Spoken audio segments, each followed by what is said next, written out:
Ugh. Alrighty, tiny folks. That is not my standard greeting. Come on. Give me. Fucker.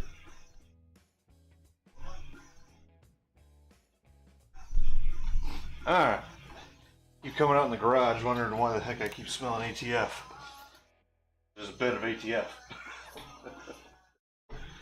Oh, this thing's all overexposed from last night. No, last night. Night before last. So let's bring the exposure down. There you go. We can blow out the background, it's fine. I haven't even eaten breakfast yet. I'm just getting things, you know, set up, straightened out, ready to go, as it were.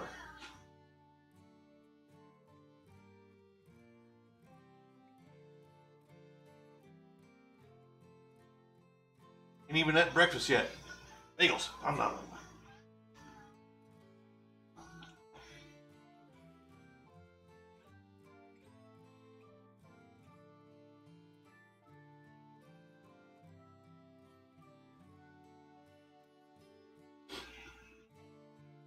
Hello?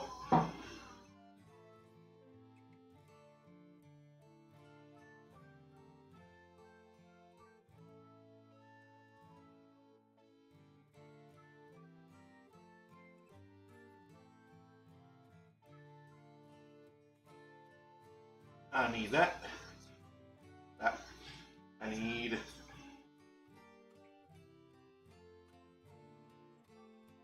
Where is. Okay.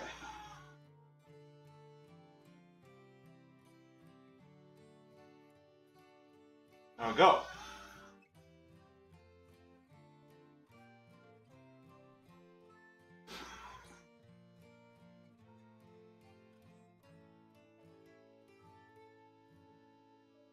Actually, I also forgot to grab the thing that's really bad for your heart. Ask me how I know.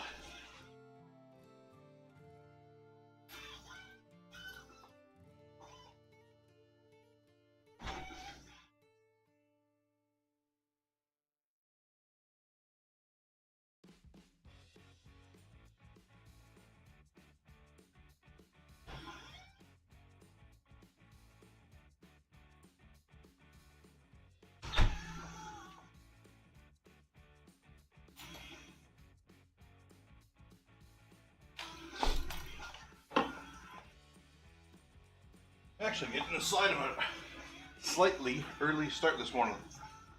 Well, I say start.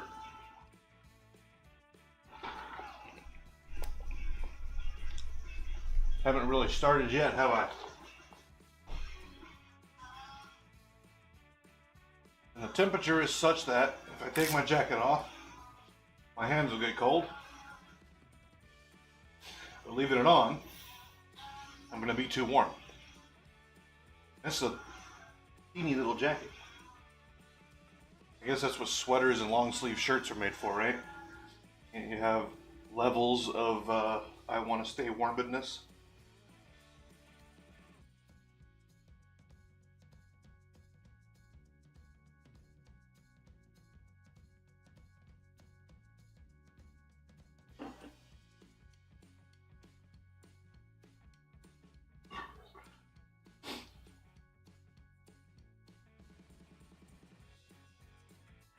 So, a few things I actually do have to do today. Well, I say have to.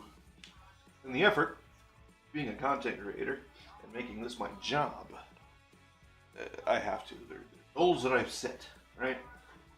So, today will be another data collection on the VDub. TCM is still not connected. It currently lives here on the bench. We're just kind of sitting around, not doing much of anything. We're checking to see if we see those same RPM spikes in the cluster with the TCM disconnected. If it doesn't do it today, which we'll find out here in about 10-15 minutes, if it doesn't do it today, I'm going to plug the TCM back in, and then I will watch the cluster tomorrow, see if there's RPM spikes in the cluster. I've never checked the cluster previously. These 2 or 3 times that I have, these are the first times that I'm doing so. So I'm not sure whether or not I should or should not see those spikes. But given the way the thing is built, the TCM shares the same conductor. It's the same wire. It comes from the same pin on the ECU. It's the same conductor. Out of the ECU RPM pin. I forgot the first thing. The TCM and the cluster share that wire. So if the TCM is seeing a spike and recording a spike, there should also be a spike on the cluster. If I reconnect the TCM and there's no spike visible on the cluster ever, but it still goes into limp mode, that means the TCM is seeing those spikes and the cluster is not, which removes the cluster, the ECU, and the harness from the equation. It's internal to the TCM. And I could cut these rivets off. I really don't want to do that. He's found supposedly a pre-programmed replacement unit for like $250, which at that cost I'd figured out how to do it myself because I'm a cheapskate. Case in point, just about everything I've done on the Civic.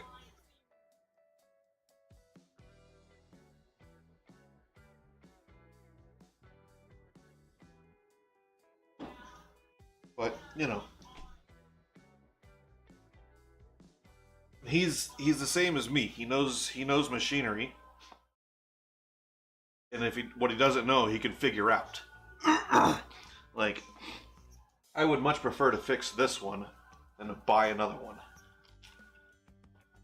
Also, somewhere we have another one.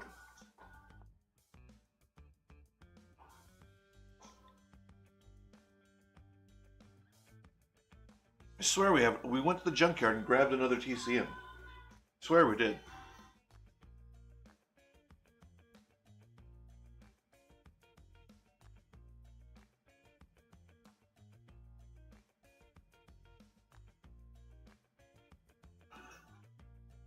And it almost looks like the rivets are soldered to the board, and then they go down to the next station and the rivets get riveted.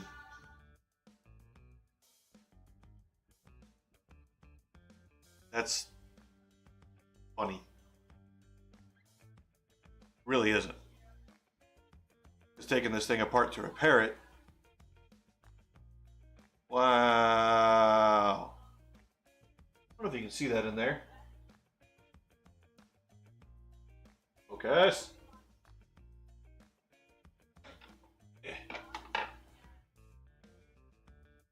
Look in there.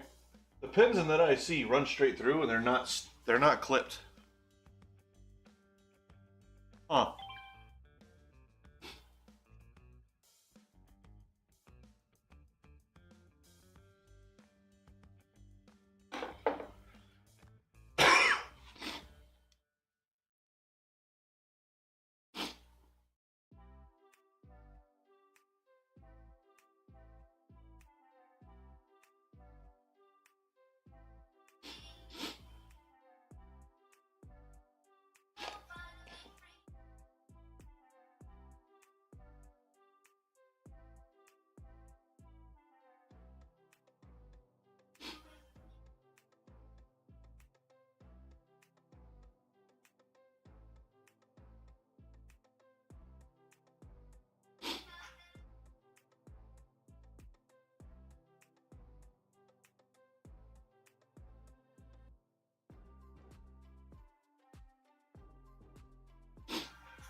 I need to call a buddy real quick. See if he's even awake. I mean, it's noon. He should be awake.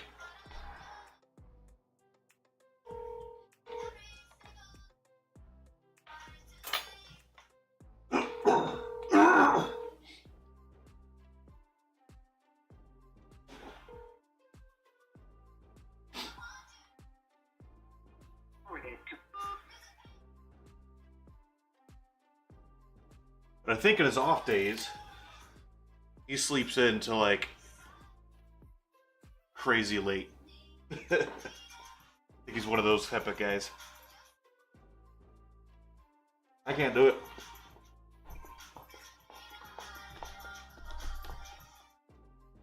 That's the first thing we're gonna do. Is we're gonna check the V-dub. I'll need to move the Civic out of the way to move it out. But the things I've got to do today: one, clean up this garage because it's freaking bleh. And grab a tote for all those plastic stuffs. Or I could just stick it in one of these existing totes. So today, plug in the V-dub, see if we see spikes, because it's nice and cool. We should see spikes. Then what I'll do, I'll check the cluster for spikes, and then if there are no spikes, I'm going to plug the TCM in and see if there are spikes then. That's what we'll do. And then we'll shuffle cars around. I'll put the V-dub outside. While stuff's out of the garage, I'll clean it because that's the easiest time to do so when there's nothing in here. You just put things in the middle for storage until you move other things and get them organized. So then I want to get the Civic ECU out, get it in here. I need to look up some math that I've forgotten because I haven't done it since school. If I can't find it online, I might have to wait until tomorrow when I can go to the storage unit and grab a book. Because I have a book that tells me some things too. I want to do some signal conditioning on the wideband input because it cycles way too fast. I need to slow it down, which means adding a cap. That's all it is. But I want to put the right cap in without experimentation and risking pulling a pad or something. So, to that end, something I am going to do, also, when I have the Civic ECU on the bench here, I gotta clean the bench off, also. I don't know if you guys can see that in the little Canon image there. It's all a mess. But, I've got the simulator. So I can take the O-scope, wherever the heck I put it, somewhere, it's over there, somewhere. Grab the O-scope and monitor the voltage from the intake temperature sensor from the simulator into the multiplexer pin, because I need to know at the multiplexer input pin what that voltage is, because then I can rename. Literally all it's for is for the display for my eyes, but since I don't really have enough data to make the call, I did try to apply some adjustment based on the pre-filter sensor, and it was too much. So I had to undo it. I pretty much zeroed it all out, just about. It also means that I need to go through and do some fueling adjustments based on that sensor, which I have not. It's all zeros. But I can't really do that until I know what the actual temperatures are based on the voltage that we're getting. Because there's like rule of thumb for every so many degrees you do this much timing and fuel as a starting point. And I need to start at those starting points and then drive it around and figure it out, do the tuning, you know, by ear and by butt dyno, essentially. There is a dyno here in town I've never quite been able to justify the cost of it. But if I could start making money doing this, if this could pay for that, we can take the cameras over there and have a go of it.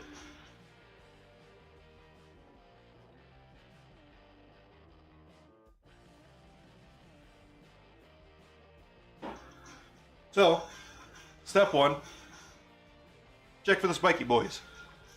And I will again apologize for not being able to take the camera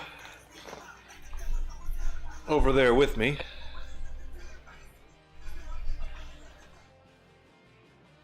I don't have cables long enough.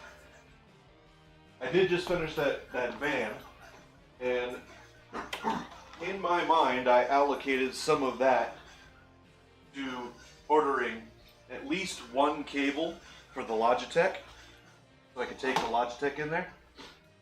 So it helps if you grab the thing you need to do the thing you need to do. So hopefully in the next week or so, I should have a cable of such dimensions that I can drag it around the garage, under cars, etc., etc. And I didn't even finish telling you guys what the hell we're doing today. More data on the VDub. Hook the Civic ECU up to the simulator and slow down the wideband input. Do a little bit of math, try to find the math online. And then I've got to pull the Accord in after I clean the garage up and figure out which of those freaking brake lines is leaking. The brake line's leaking. It's terrifying. It's no bueno por caca. I also have to see if there's still brake fluid in the system. I have no idea whether there is or not.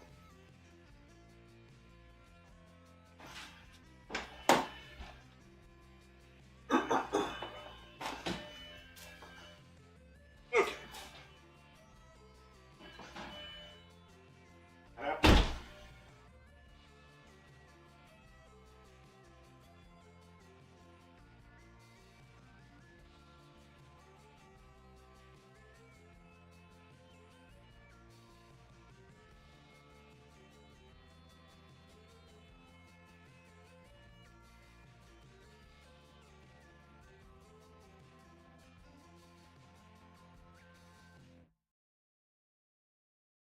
I don't even know if the background music playing for you guys. Background music playing?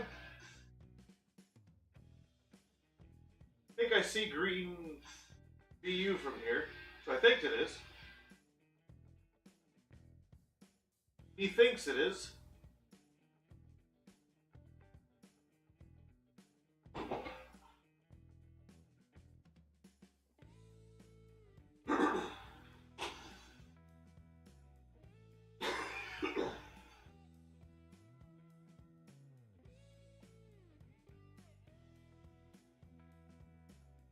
Alright, cross fingers. As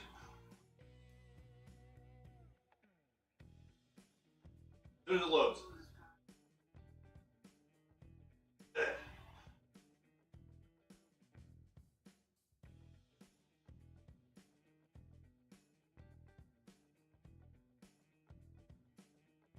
Hi friends.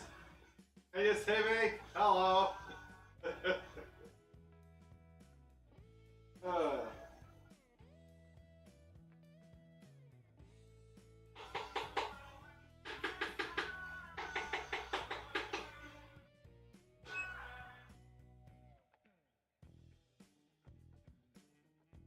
And guidance speed. There we go. Now we go. Now are you ready?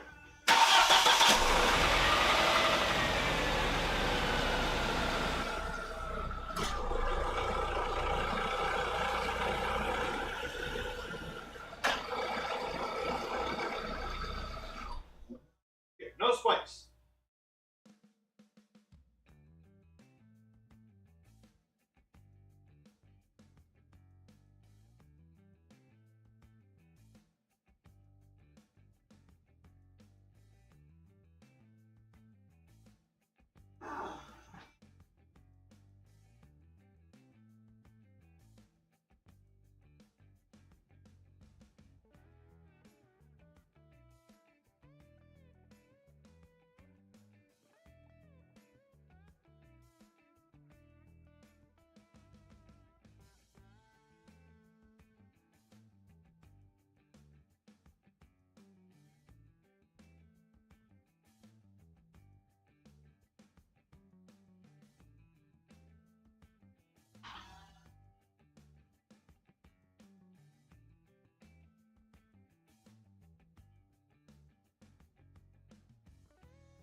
TCM connected.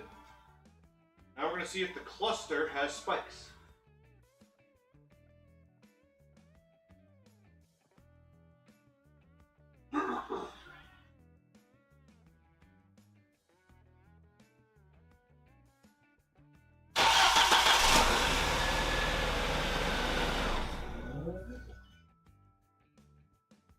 Of course, this stupid freaking scanner can't reconnect when you turn the key back on.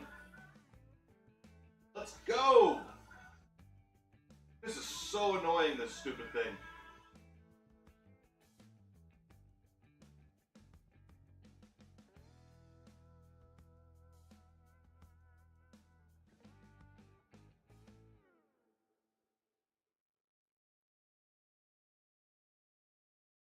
You guys have no idea how annoying this is. Oh my Jesus. Yes, you are. Garbage.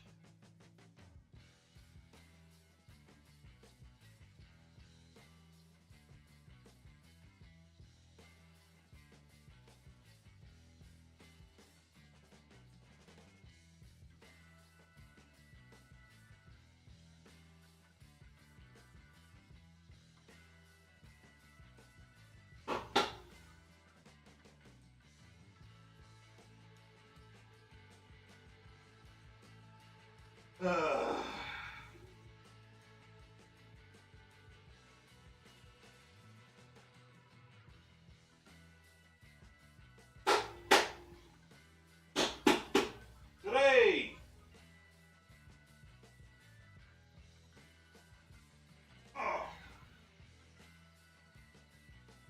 Sometimes I hate this damn thing. Anybody have $3,000 I can buy another one?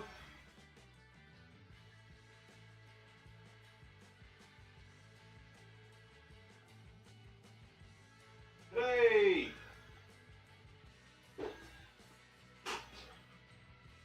I would like to get this done today. Jesus.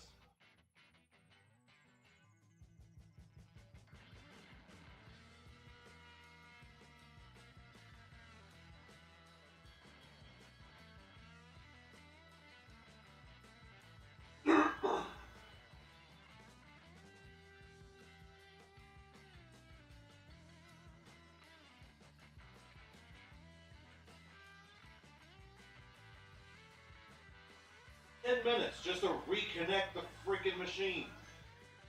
Ridiculous. Electrons do not travel that slow. This is yet another example of why you do not trust a German's electrical system.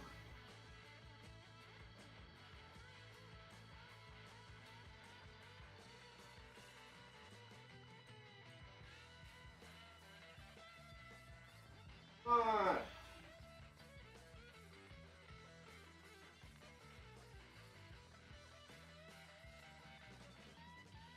I meant molasses that move faster than this.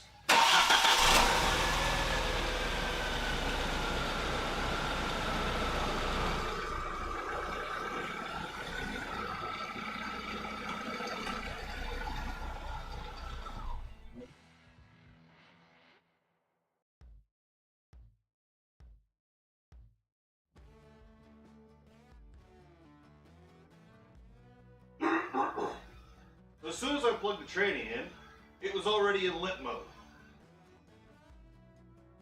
I don't know what that means. We're gonna go check and find out.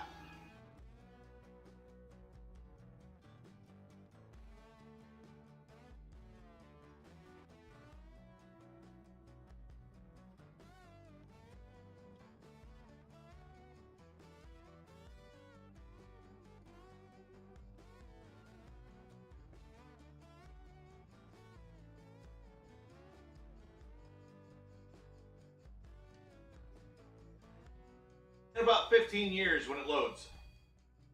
So come back 15 years from now, folks. We'll see you then. Bye.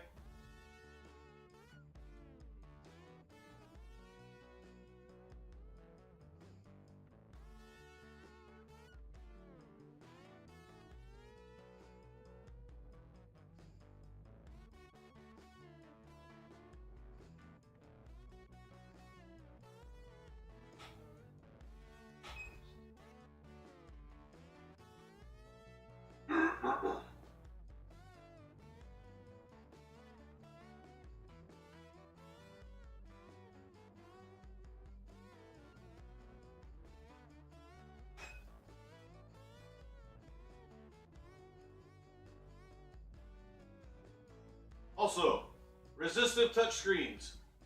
Stupid.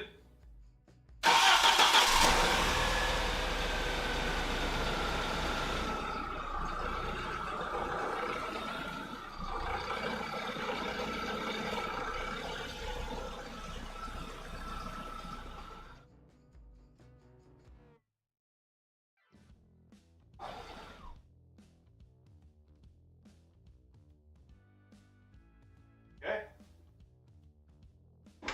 Sure, why not? Ugh. It's another annoyance. Cars that scream at you for literally the stupidest reasons. The key is in and you open the door, George. Yeah, I know. I'm trying to do something. Go away. Tell you who's the worst about it. Ford. We had a Windstar come in one time. No, it wasn't a Windstar. It was an Aerostar. Ford Aerostar. Let me tell you. Easily top 5 worst vehicles ever made. It's up there with the Pontiac Aztek.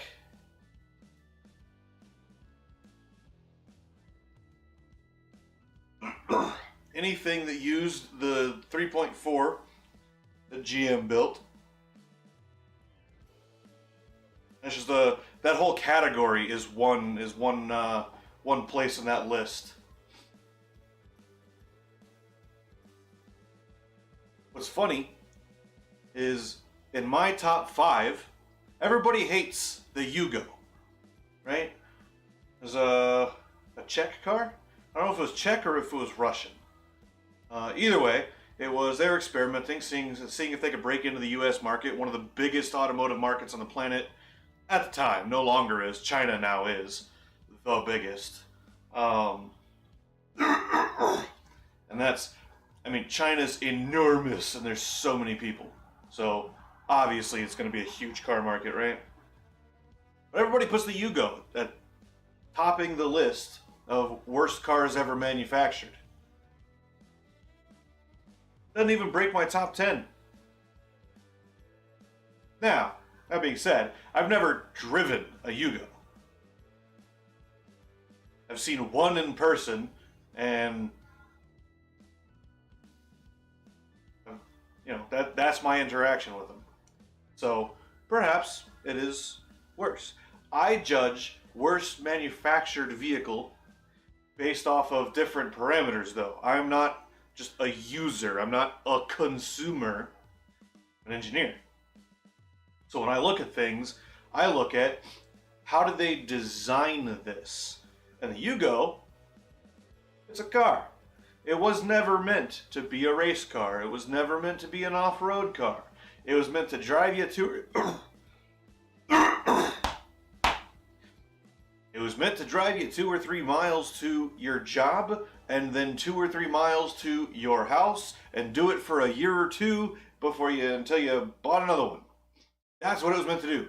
And it did that phenomenally. There's examples still running today with stock engines. Like, you know, did things fall apart on them? Sure. Were they designed to last a long time?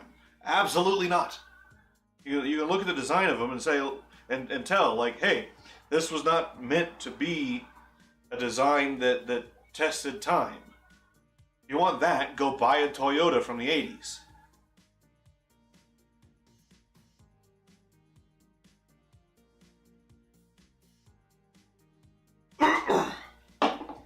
You can still get your hands on 22 REs for not that much money. I mean, they've gone up in price because that's what happens as stuff gets older and people realize how valuable it really is. Obviously, the price is going to go up, supply and demand, right? But, damn it.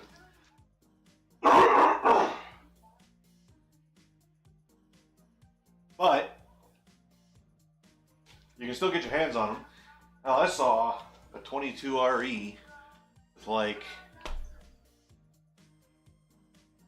500,000 miles? All stock. The only thing they've done. So there's a common problem with 22 REs where the timing chain guide will wear out and it'll chew through a cooling channel right beside the chain where the chain sits, and it'll, you know, coolant will leak into the engine, into the crankcase,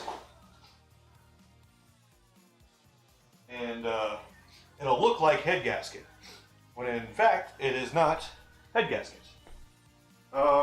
Some might argue that to do the timing chain cover, you do have to remove the head. I'm pretty sure the book tells you you have to remove the head because the head extends out over top of the timing cover on the 22 REs, on the 22 Rs and 22 REs. I don't know what this is, but it's freaking insanely annoying.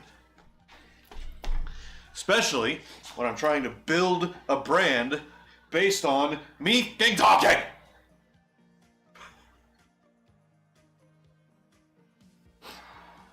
Anyway, 22 RE.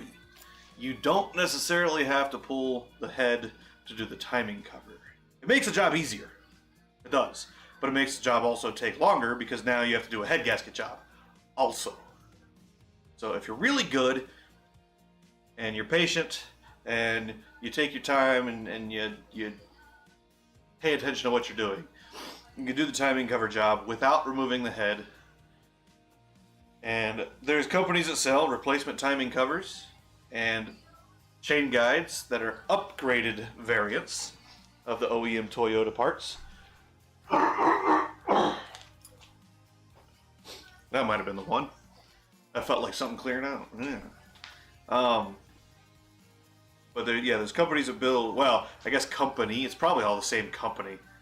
And just resellers, rebranding and what have you. So, yeah, I mean, I don't remember where I was going with that. Going somewhere. We were going to the moon, we got halfway there, and we realized, oh, we forgot the marshmallows. I blame Baljeet.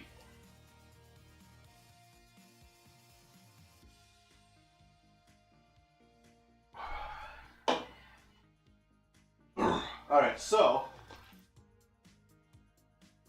what I've got to do right now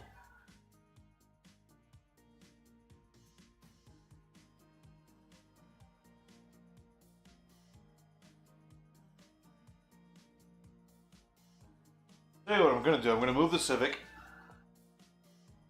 I'm going to have to put you guys on standby for a minute. But I'm going to move the Civic. And I'm going to pull this guy out with the transmission computer connected. I'm going to hook back up to it, which takes about, I don't know, as you saw, about 6 or 7 hours to get the computer connected. And then I'm going to drive it just around the block. So I'll be gone for 5 or 6 minutes. It's just right around the neighborhood here. And I'll see if I can't get those spikes. Maybe it only happens when the engine revs a little bit. So I have the transmission computer connected again. We'll see if we get those spikes out of the transmission computer. Actually, we'll monitor the cluster and I'll drive around and we'll see if we see spikes and if it goes into limp mode. If it's not going to limp mode, then we're still collecting data. But first, we're going to move the Civic. I'm just going to put it over there somewhere. Probably across the street to the neighbor's house. I don't know why I grabbed the whole key bundle. So, I'm going to put up the back in the mo message. Or the back in a bit test drive. Haha! Test drive! Because technically, that is what I'm doing. And once I am back in the garage, we'll turn that off. I'll be back with you folks. But let me go do this. Let me grab my glasses because it is bright out there in case you cannot tell. Also, once I get done with the modification on the Civic's ECU, that will be the last video clip that I will need to post, to cut together and then post the video for the Civic ECU mods. Let's go do that.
Also, just figured out why the chalk didn't stop the V-dub. That's because it's not behind the tire at all.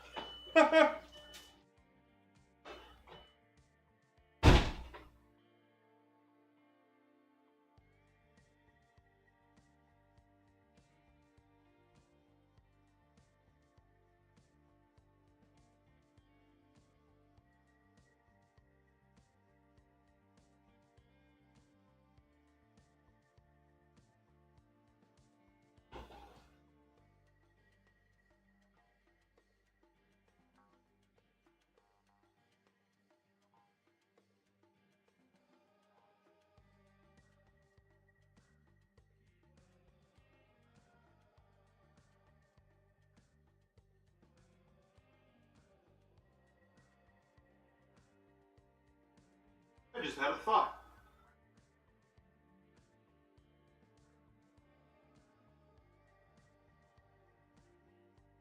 Remind me when I get back, and I'll lay out the thought for you.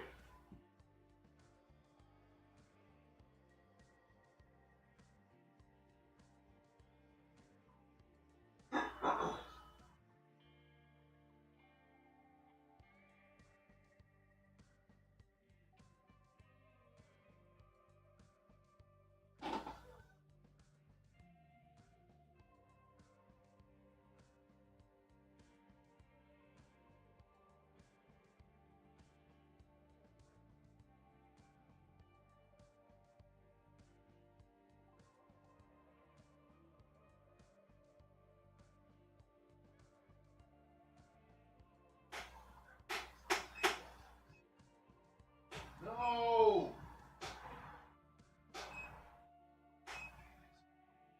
Resistive touch screens. Ugh, they're terrible. Jesus.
Okay, so I am of the mind that the issue is internal to the TCM. If there was the ability to pull the frickin' PCB off the case, I would absolutely do that, and I would get the O-scope and I would measure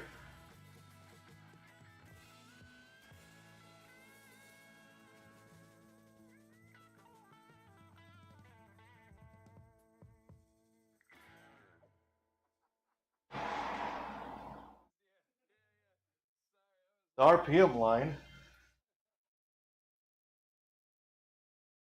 to see what the heck was going on there. I have a feeling it's just an IC. It's probably just an IC. It's probably some weird transient coming out of an output pin. I would wager it's a multiplexer. I would also wager the part's still available. But I don't have a method of easily removing that thing. I'd have to figure it out.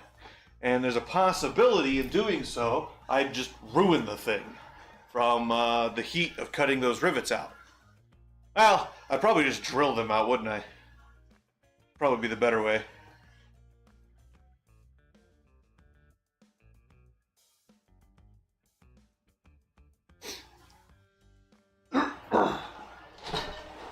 So, now that the garage is empty, I'm gonna clean some stuff up first. And then, we're gonna pull the accordion. We're gonna accordion! I should buy an accordion just to make that joke. That'd be great, wouldn't it? Like, we're gonna pull the accordion! Just like flash pan. Just play an accordion badly because I don't know how to play the accordion, really.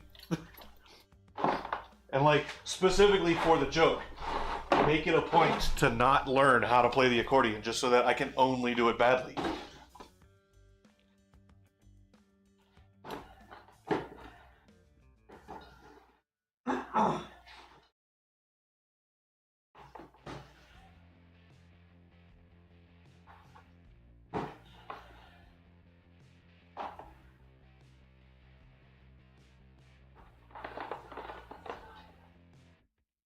I don't know how entertaining I can possibly be while cleaning up the garage.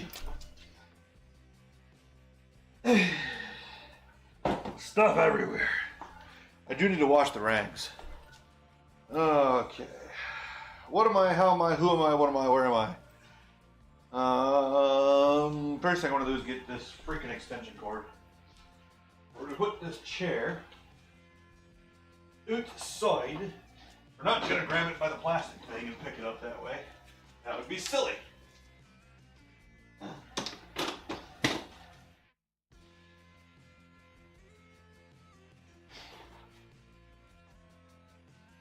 Oh, and I'll tell you guys what.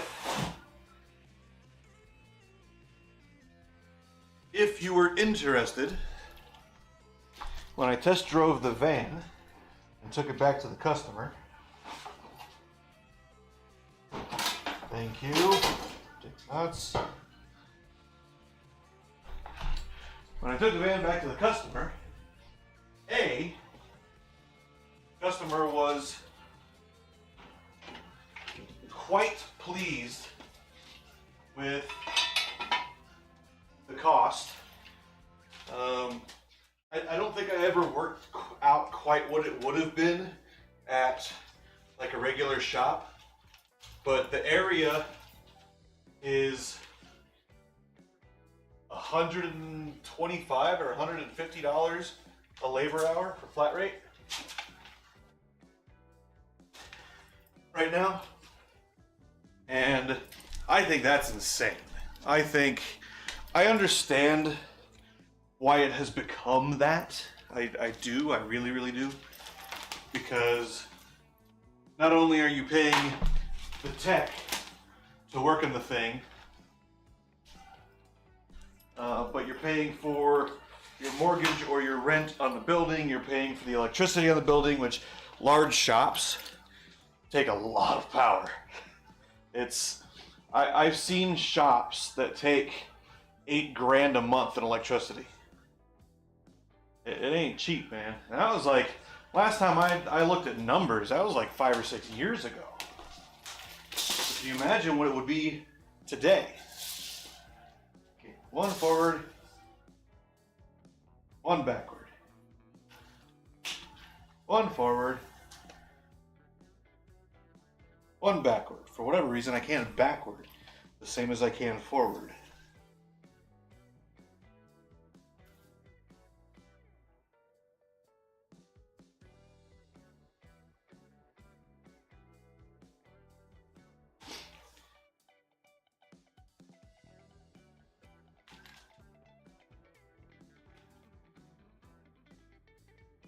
But you do it this way, and your cord is easier to undo. It doesn't twist, it doesn't tangle, generally. Etc. I want to hang this somewhere over here, I think. For right now, we're just going to set them on the press. There's the hook behind the press. I've always been not concerned, not worried. What the? Is that? Why are you auto exposed? No! Canon! I told you, manual. Manual!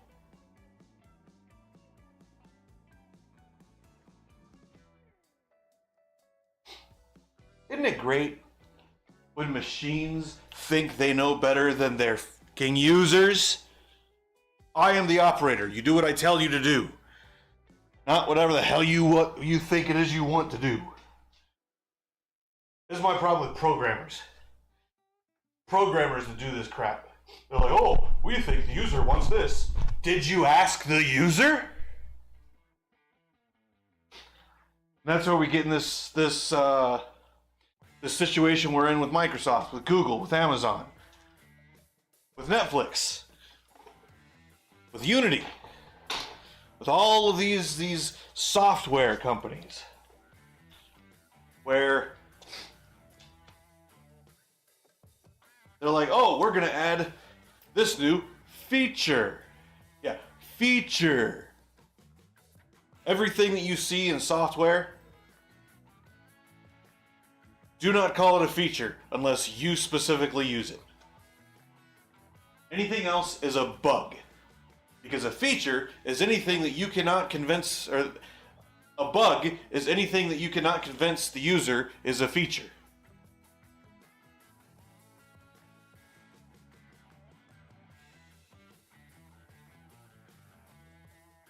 And that's actual Microsoft software development mantras.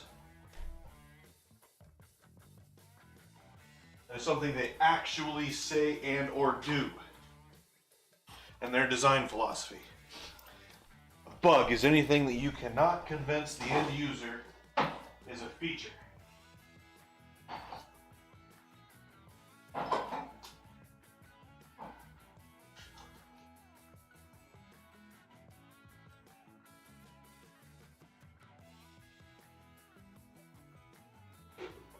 Oh, I need to tell my roommate. The reason I pulled my phone out of my damn pocket in the first place.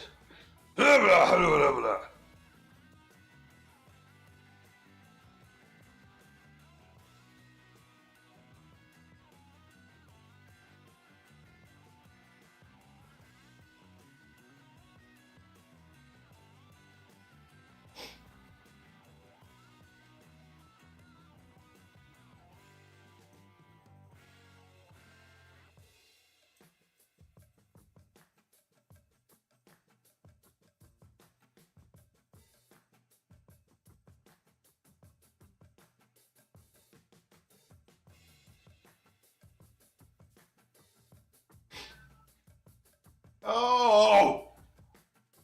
Software. Don't ever trust an American software.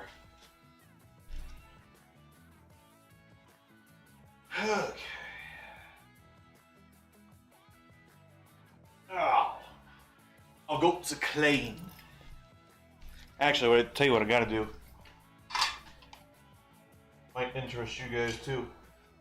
The page in this Bentley manual is quite humorous.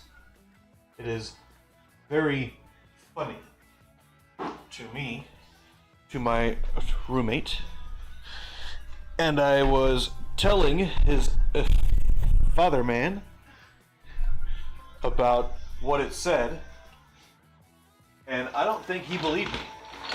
So, real quick, before I start cleaning everything up, what we're gonna do is we're gonna find... Ugh, really? Come on. Today. Thank you. We're gonna find that page. We don't need a bunch of bookmarks anymore.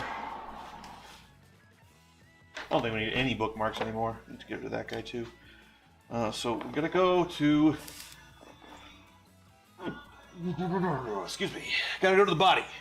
Body, I believe, exterior. So section T. Section Tango.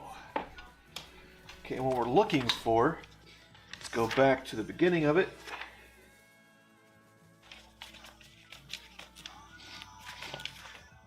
Okay, there's S, T.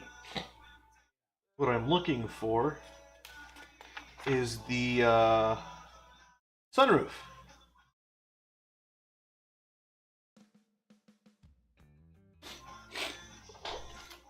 Later units. Okay.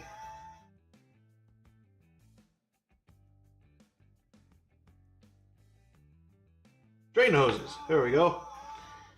Okay. 60-15. Let's go find 60-15.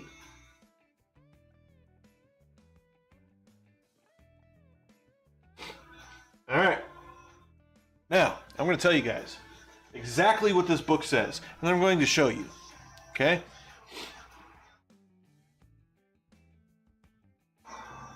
First I'll show you, and then I'll tell you what it means. How about we do it that way?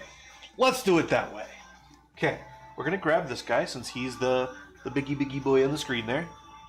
Okay, now, it says that for cleaning, a locally manufactured tool made from a speedometer inner cable approximately 2300 millimeters or 90 inches long is recommended. This one says long. We'll go with that one. Focus! There we go. Sometimes you just gotta smack it. For whatever reason. So, yeah, for cleaning, locally manufactured tool, blah, blah, blah, blah, blah, 2300 millimeters long. Okay. So, and I honestly don't know, I have no clue why they didn't just say 230 centimeters or 2.3 meters. Like, why are you doing that in millimeters? Why? 2.3 meters. That's why that's why the metric system was devised. To make the math easy. That's why you do things in tens. 2.3 meters. 0.023 kilometers. Do it that way. If you want to do it in millimeters, might as well actually 0.000023 megometers. There you go. Done. Give it in megometers. Solved. Anyway, what? I have to send this to his dad real quick.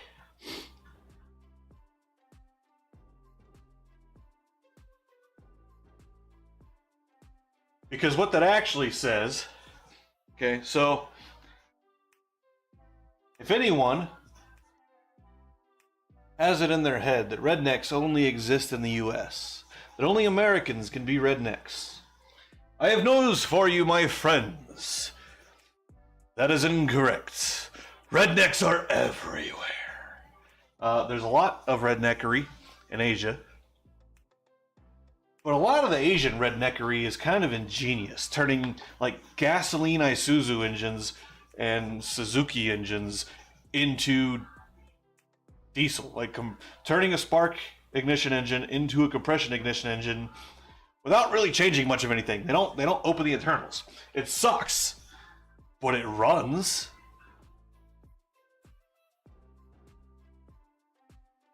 It runs. It's kind of why I named the channel that, because it's such a good little phrase, right?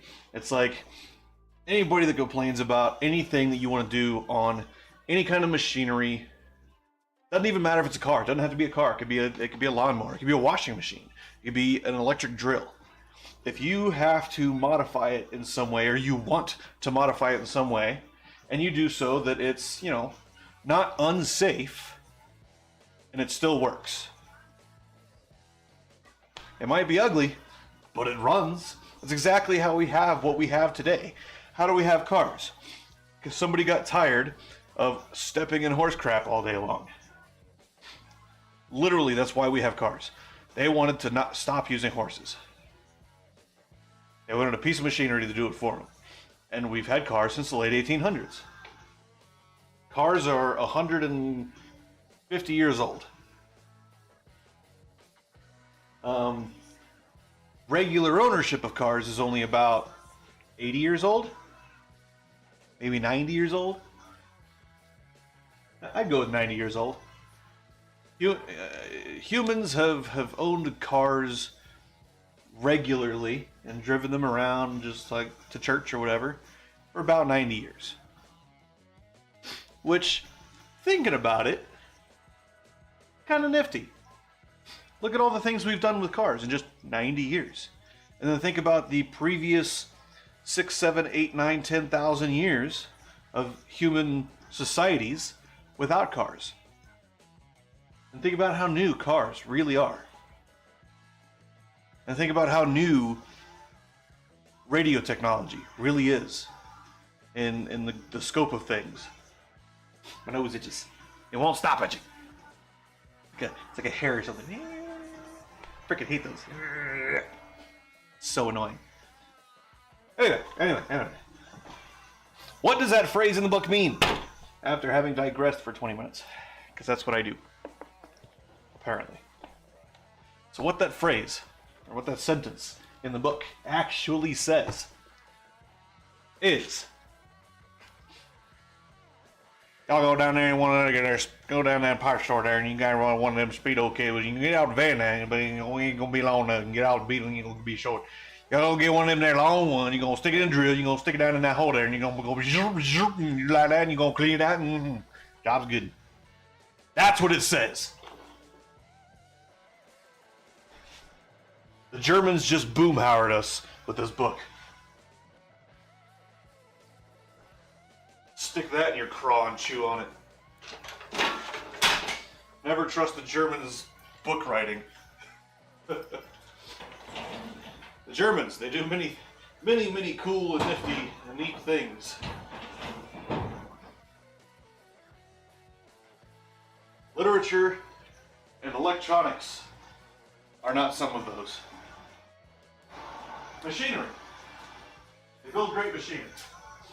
Always trust the Germans' metal. Always trust the Germans' metal. You want something done out of metal, and you want it to be precision, and you want it to work for a long time, get it German. And that's kind of, so that whole thing is kind of my my reasoning behind. Everyone says, oh, the New World Order, blah, blah, blah, blah, blah, and they're all bitchy.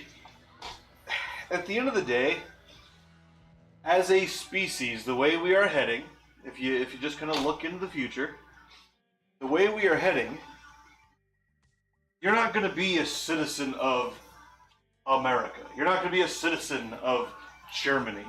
You're going to be a citizen of Earth. I consider myself a citizen of Earth. The only reason I don't travel the way I would prefer to is A, money, which you could do. There's ways you can figure it out without money, and I absolutely would do those if it weren't for all the geopolitical crap that, I don't know, I'm not even going to call them elected officials. The people who seek power over others and have gained it have imposed rules and laws and regions and lines and borders and all this stuff. And I do understand some of the reasoning for some of legislation and rules and boundaries and what have you. Because if everything is freely open, what are you going to get? You're going to get the Mongols running in the middle of the night, raping and pillaging all the villages along the borders, or along the edges of your kingdoms, or whatever. And it's just, it's bad actors. That's the reason why. All it takes is one jerk to mess it up for everybody else. But in this case, it's been thousands of years of jerks. So that's why we have borders and boundaries. If it weren't for people like that, if people were just people and they lived their lives and they built some things or they didn't build some things and they grew some things or they didn't grow some things and that was all people were, we wouldn't need borders. And I could go to northern Vietnam and hike through the mountains for a year. Or I could go to Cambodia and try some deep fried tarantula. Whatever. No? But I have a very strong suspicion of governments. Because I learned from the past. I know the good and or the harm that governments can inflict upon people. And so I regard any kind of government with very strong suspicion. That's not to say there's nothing good about governments. It's not to say that you can't trust anything any government does. Not the claim I'm making. Claim that I am making, there's a reason American documentation was written the way that it was written, the way that it is written. There are multiple reasons, actually, for that. That's because the men that wrote them understood quite well how all this stuff works. And of course we could get into the dissolution of a nation, what it looks like, where we're at in this process, while you're staring at me through the tripod. Because I put it right in the way of the camera, the Logitech. Apparently I have no idea what I'm doing when it comes to audio video, so give me just a second and I'll fix it. I gotta clean out this little bottle that I used for the van because I lost the last one because it was nasty. And I'd rather not lose this one because they're not cheap. They are quite not cheap. Okay, we're gonna move this guy back over here a little bit. And then I'm actually gonna stick the Logitech back up on the whiteboard just because it is easier.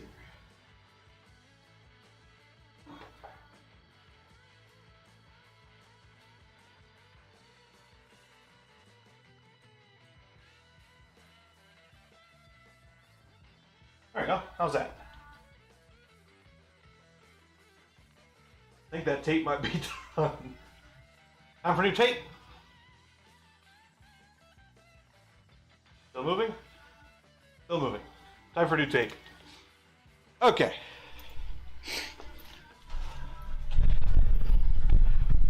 Let me grab a new tape. Where did I put the tape? I had blue tape over here somewhere.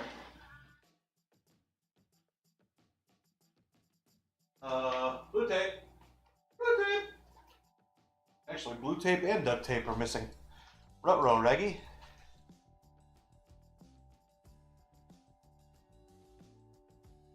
Well, they're not there. We're gonna do this again, aren't we? That's what today is. Today is wandering around hopelessly looking for the tape that I had yesterday.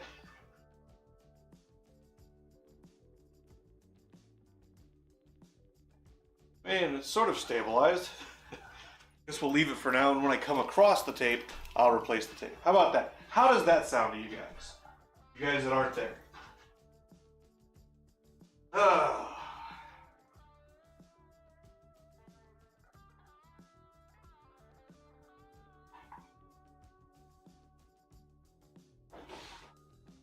You know what I need to do? What I actually need to do, like adulting things I need to do, I need to sit down and work up, I guess, budget. Work up finances and a budget. That is seriously what I need to do.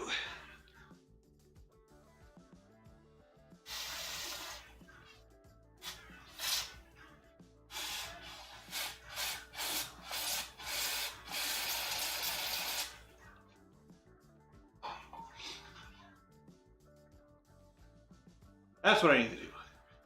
Man, that's blown out. Yeah, I guess without the V-dub in there, we do have a lot more light pouring in. Let's fix that, shall we? My problem is the auto exposure not actually do a very good job. Because it focuses on scene average or sensor average, I guess you'd call it. And in doing so, I am quite small compared to the big blowout of the door in the sun. So, actually, the Canon is doing a better job right now than the Logitech. What I need to do is I need to set up a couple of fixed cameras, like up in the corners of the top of the garage, or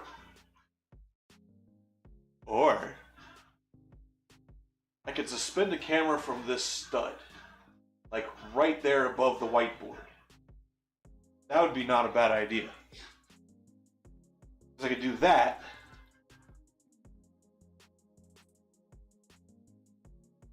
Actually,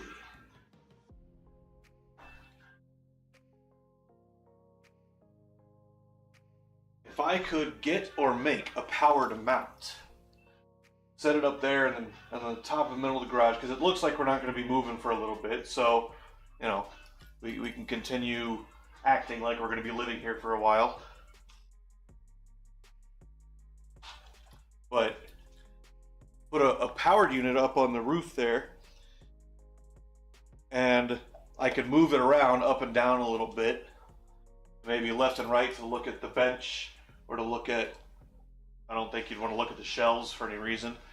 Unless I'm over there spending an hour organizing them or something, and you guys can just like watch me do that.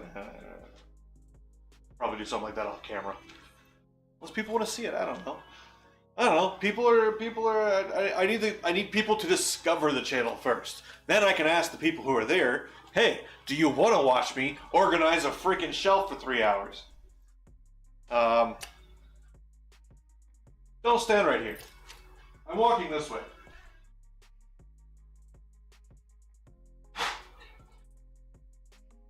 Suffice it to say, consider your guys lucky the smell-o-vision never caught on. Jesus.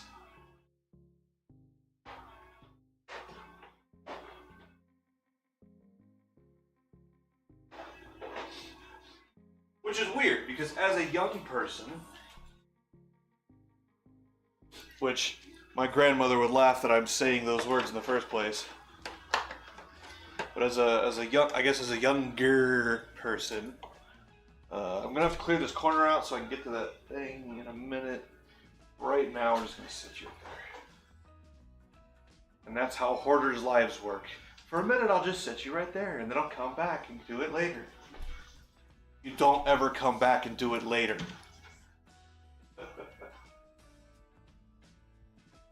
as a younger person, my digestive system was like top notch, indestructible. I could probably eat a rusted elephant and not have a problem. Don't know why you'd rust an elephant in the first place, but if it were there, I could eat it, no problem. Like, no burblies, no gerblies, nothing, none of that. I find the last year or so, things have started less than ideal. It's funny because the stuff that I experience now are things that I've heard people talking about since I was a teenager, and I'm like, sucks to suck. But now, and I agree, it does. It sucks to suck. Part of that's probably my diet of primarily fried foods and Monster. I'm not a teenager anymore. I can't be doing my diet like that. At one point in high school, I want to say this was my end of my junior year, beginning of my senior year, somewhere in there. I subsisted on Oreos and Cheez-Its alone for like 6 months. No problems. Not one.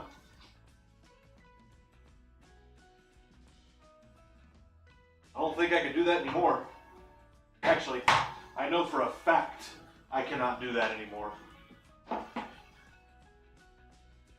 Move the camera case over here. I actually need to put the brake cleaner somewhere. The cabinet's kind of full.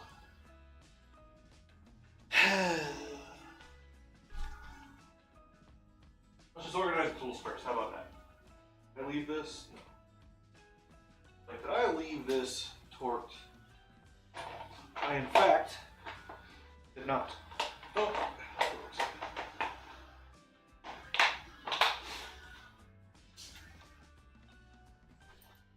This goes back over here. This goes back over here. Somewhere there-ish. Kicking the camera. Sorry about that.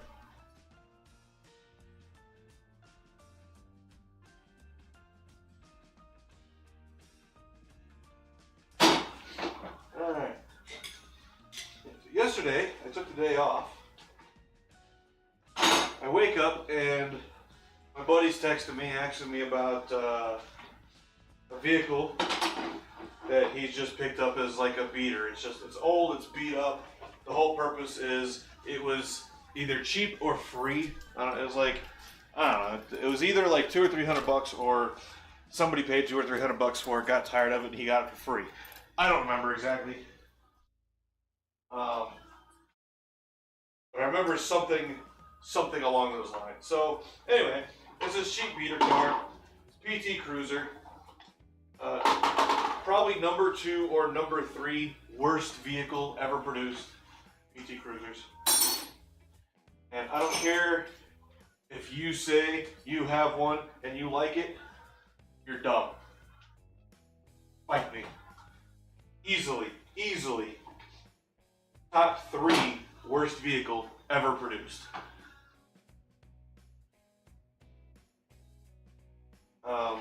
But he's got it because it still runs, mostly. And it still drives, mostly. And where he lives and where he works are far enough apart that over the period of a year, he'd put 30,000 miles on his vehicle, driving to work every day. So, he wanted a beater. Makes sense to me? Fine. So, he hits me up, he's like, hey, this thing, it's leaking coolant. Do you think I could drive it the 4 hours-ish from my parents' house down to where I live? They already replaced the timing belt water pump, which on this, the engine itself, it's not hard. It's the way that the OEM stuck it in the body. That 2.4 liter in the PT Cruiser, the 2.4 liter is a fine engine. It's a Mitsubishi engine that was designed sometime in the 80s and has pretty much stood the test of time, essentially. And it's a fine engine. Then Chrysler got their hands on it. I should say it was a fine engine. Then Daimler Chrysler got their hands on it. And kind of ruined it a little bit, actually. Anyway, he asked me, hey, do you think it'll make it? I was like, send me a video of the leak. And I fell asleep. I took a nap. By the time I woke up, he was already halfway home, which halfway home is about where I live. So I look at the video. I'm like, yeah, that looks fine. I'd probably drive it. Just stop every 100 miles or so. Stop every hour. Check the level. Top it up. Whatever. It's fine. So he was like, yeah, I'm already doing that. I was like, oh, okay.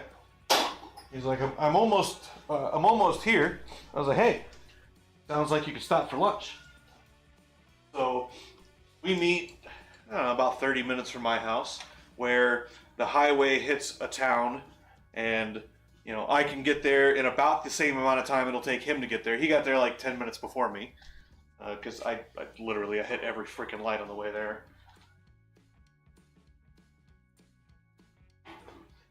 But I go and I check it out, and I'm looking at it, and it's like, it's a thing, it runs. It was like, yeah, this is the one we did the time about water pump on. I was like, yeah, better you than me. I won't touch them. I'll tell you that right now. There are a few vehicles, there's one or two, maybe six, I don't know. There's a small handful, small cadre of vehicles that I will not do particular jobs on, simply because regardless of what you charge, it's not worth it. It's not worth the headache. PT Cruisers, replacing timing belt water pump. If I were to do that if I were to do that job, I would charge the customer 10 hours. It would cost them, as much as I strive to save people money, because it doesn't need to cost that much to do the things that shops and OEMs and dealerships do. That is a job that I take no pleasure in. That is a job that should never have been engineered in the first place. And if you're going to bring me that job, I'm going to charge you what the shop's going to charge you, even though I don't have the overhead of the shop, because all that job is going to bring me is cuts in my hands and arms, a bunch of potential rage quitting, and a lot of stress. And we all know stress can cause medical issues. So Chrysler designed a vehicle specifically to cause medical issues. Good job, Chrysler. And I'm going to go ahead right now and say that it was not the Germans that made that call to design that thing in that way. That was an American thing. Had to have been an American thing. Like, look at it. You look at the PT Cruiser and you tell me an American didn't design that. Thing's hideous. Pontiac Aztek. You look at that and tell me an American didn't design that.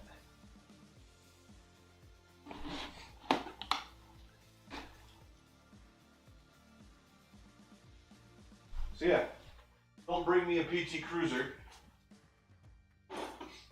and ask me to do a water pump timing belt.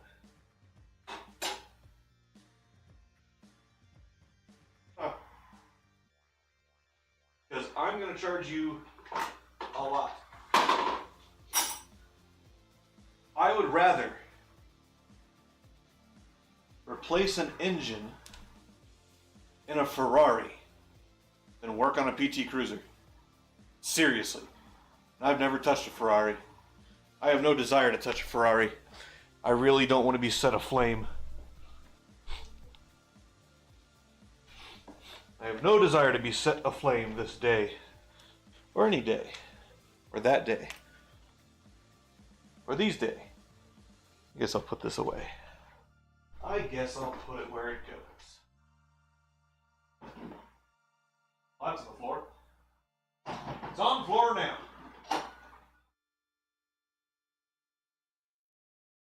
Oh.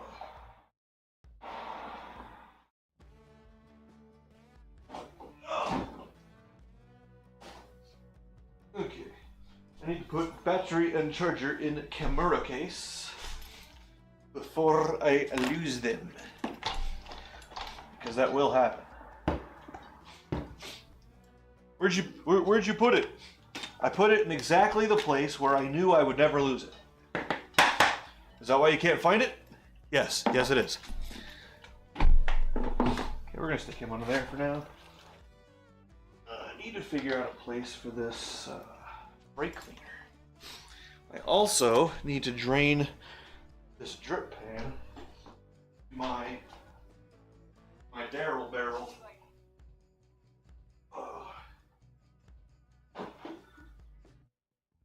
Hello, outside person. How are you?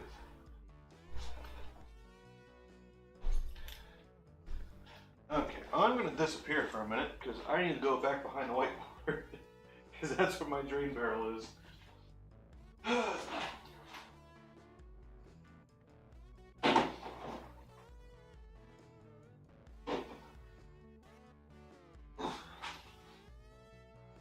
feel like my freaking nose is running and it won't stop. It's kind of annoying. Alright. Oh, we got to drippity drain this into our drippity drain barrel. This is going to be fun. And when I say fun, I mean not fun at all. Because barrel back behind the whiteboard currently. Luckily, just enough room for my fat butt to fit back here.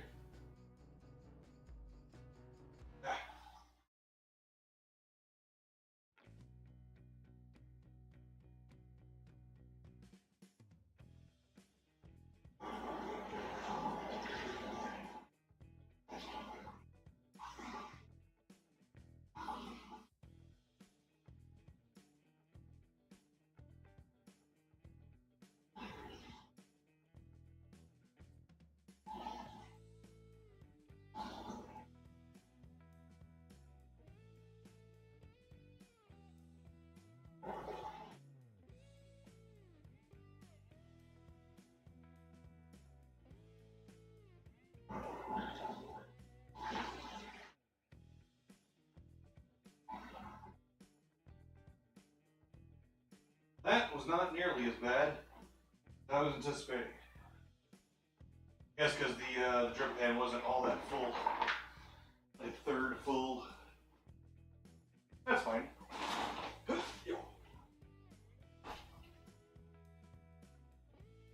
Quiet, but they said that he was wise. He and mother did their best, gave us a home and all the rest. But to talk to us, he never had the time. He'd say, pass the butter, or come here, young man. Or keep quiet, or no, you can't have a dime. Until the day that I was leaving, when Dad finally found a reason for sharing his philosophy of life. That a monkey fart should smell like a banana. English fart should smell like cups of tea. The farting of a fairy should be very light and airy. When a father farts, I hope he'll think of me. An Irish fart should always lilt with laughter. Should melt your heart and melt your shorts as well. A lion's fart should roar with power. Cuckoo should fart every hour. A nun's fart should have meaning but no smell. Strong man's fart should sound out like a trumpet. Pretty girls should barely even squeak. The person you can trust is the one who'd rather bust. Never let one rip right on the streets. Now, from my old man, this really was an earful. I tried to understand just what he meant. Words were primitive but strong, and so I wouldn't get them wrong. He was saying to be happy as I went. He was saying to be... He was saying watch my step and as I pass. Beware who I looked up to, whatever else I might do. Know that most of what you get from folks is just escaping gas. Monkey farts smell like a banana. English farts just smell like cups of tea. The farting of a fairy should be very light and airy. When a father farts, I hope you'll think of me. Irish fart should always look with laughter. Should melt your heart and melt your shorts as well. Oh, I've got the trash on the floor. I've got to clean it up. I sound a bit like Yeehaw. Oh, who voiced Yeehaw? Rob Paulson, right? Pretty sure it was Rob Paulson. So I don't sound like Yeehaw, I sound like Rob Paulson. Great voice actor. Very prolific voice actor. He's done so much, Rob Paulson. Rob Paulson, Jeff Bennett, back in the day, Don Messick. What the hell was that guy's name? Chuck Brown? Back in the Looney Tunes days. Chuck something. Chuck Jones? Can't remember. Anyway, he did a bunch of stuff. Patrick Warburton, but you always know when it's Patrick Warburton. I would claim. Alright, so Patrick Warburton, I'm gonna say, one of the best voice actors of our time. Not because of his range, but because of his ability to make you laugh with just his voice. Or to make you, I don't know, not just laugh. It's not really feel emotion just because of his voice, but it's when Patrick Warburton does a voice for a character, you kind of believe in that character, which is kind of the whole point, right? You need to believe that character is saying those things, that character feels the way the dialogue tries to make you believe. And Patrick Warburton does a great job of that, even with his, not very much range. The range of Patrick Warburton is emotional. He's good with emotional range, but he's not Jeff Bennett. He's not Don Messick. He's not Tress MacNeille. He's not Maurice LaMarche. He's not Phil Lamar, right? He's not Billy West. He's definitely not Billy West. Billy West has range. That man can do almost anything you can imagine. Billy West has crazy ability.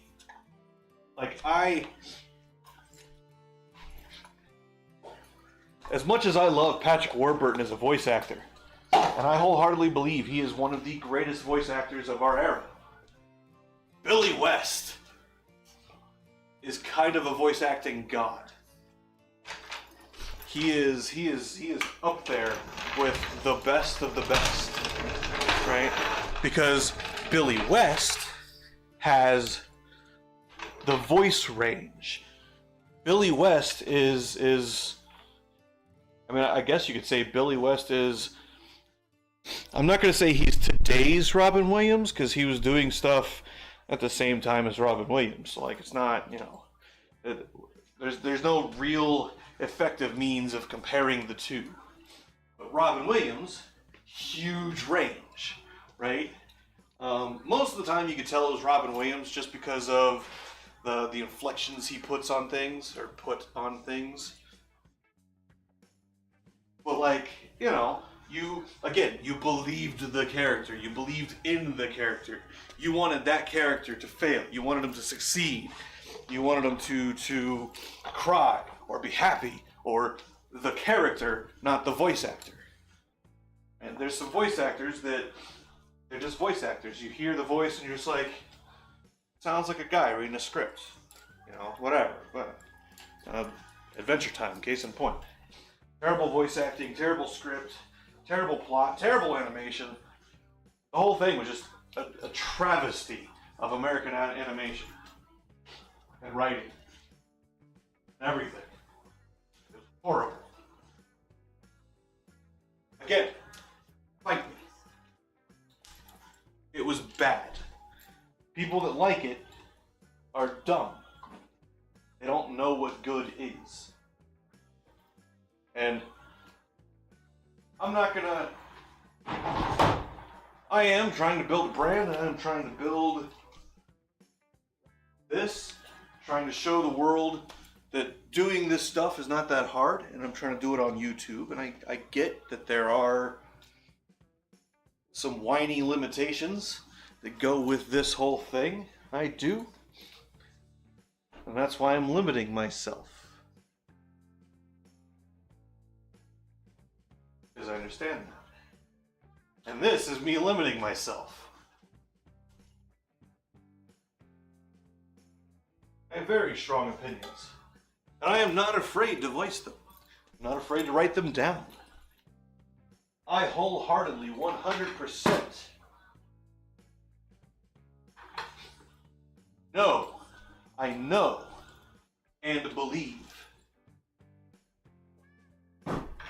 in the Constitution of the United States of America's First Amendment, that every man, woman, child has a God-given right. I'm not religious, and I will use those words. God-given right. You are born with it, you die with it, it cannot be taken.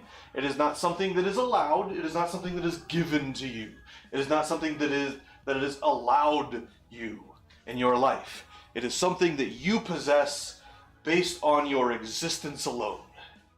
The right to say, think, write, print, dance, whatever you want. So long as it does not cause any harm, physical, actual harm to anybody else. Okay? If you saying something, you're infected with a disease, and you saying it, you spit when you talk, and you infect somebody else, technically, you don't have that right. That's not, because expression, so the people that wrote those documents, pretty smart guys. The people who are doing their damnedest to find loopholes, treacherous people, evil people, people who would wish their own will over others. They don't understand the word expression. The word expression is anything that comes out of me. Anything that comes, that's why they put that word in there. Because they foresaw people trying to find a loophole. Well, it only says speech and writing. It doesn't say anything about dancing. You can't dance the way you want. This is a little town in Oklahoma. Okay? You can't dance. Oh no, my friend. You may not do that. You do not have that as a right. They foresaw that. And they put the word expression. Case in point. What do you call it when a woman who has recently given birth needs to relieve pressure from the glands contained in her torso because it's causing pain? Or whenever you extract the same substance, lactic fluids, from, say, a bovine. It is called expression. There's a reason for that. That is not a new thing. The word expression meaning anything that comes out of you. But that's what it means. Anybody that wants to argue that fact, I'll fight you. Because again, you're dumb. And you're probably a communist. Which is funny. It's really funny, actually, because if you could trust other humans, if everybody was on the up and up, and you didn't have to fear for somebody else trying to take power over you, you didn't have to fear for your safety, for your property, for your hard work, if every human was equally as honorable as I believe myself to be, communism would be great.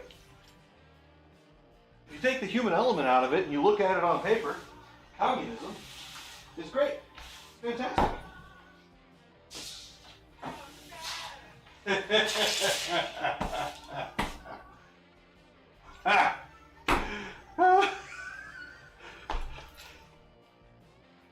Great timing. Always, always great timing. I'll be saying something, and it's definitely an oh no moment. Never fails. I'll finish the sentence. Oh no! Hiking?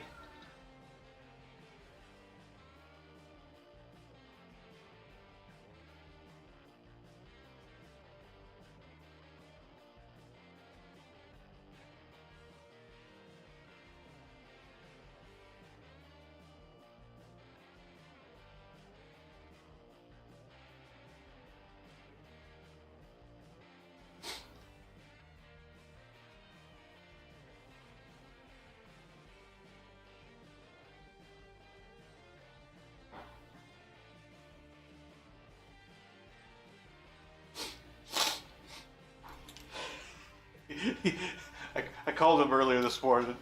Didn't get a message, or didn't get an answer. It just rang through to voicemail. So not blocked, but no answer. So he just texted me. He's like, "I'm hiking. What's up?" I'm like, "Oh, hiking. You're a teenage girl looking for a husband." Wait. I am the most pleasantly offensive person you'll ever meet. Don't forget it.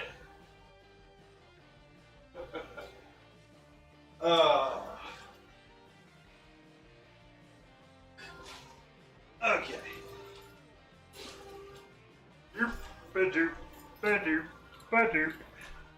What about? Thank you. Exactly where I wanted you, on the floor, not in the trash can. It's just, thank you for telling me the thing that I didn't think of in that moment. That I wanted you on the floor. I appreciate that. So much. So much, I appreciate that.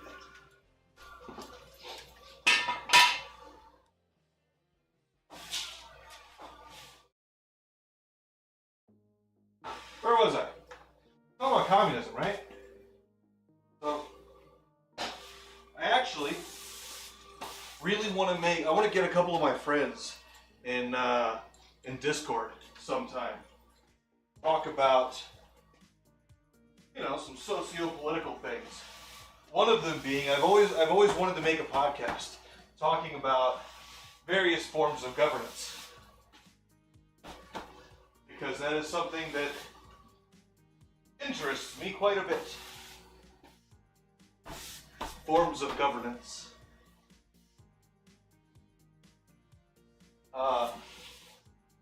Is communism. Okay, so I knew a guy, and I've known a few of these people before in the past. I knew a guy, you would try to tell him that communism on paper is great. Communism on paper is one of the best forms of governance, because communism in reality, or communism on paper, is a form of self-governance. And the first statement of communism, the first piece of information that you get about communism is a self-description, right? Everything must self-describe before it can talk about the tenets that make it up and the concepts that drive it. So the first statement of communism already is a problem. It's a form of self-governance, which for those of us who, I guess for people that would call themselves American libertarians, right? That's what they believe in. Libertarians believe in, you let me do me, and you leave me alone, and I will let you do you, and I will leave you alone. And so long as we are not hurting each other, there's no problem, which is actually what the U.S. was built upon, that ideal. You leave me alone, I'll leave you alone. We have no problems.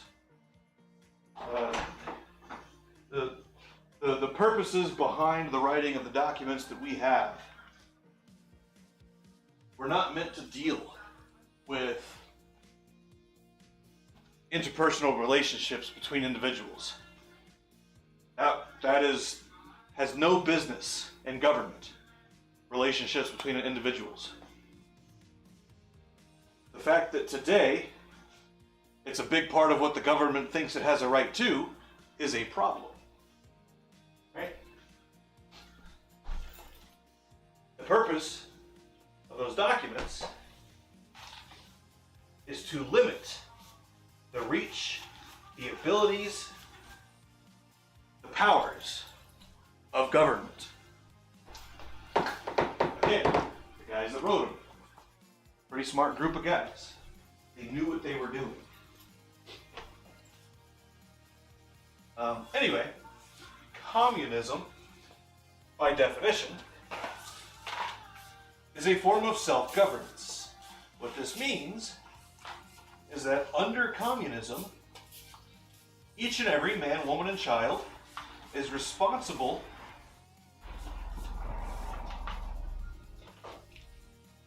for maintaining themselves, legally, politically,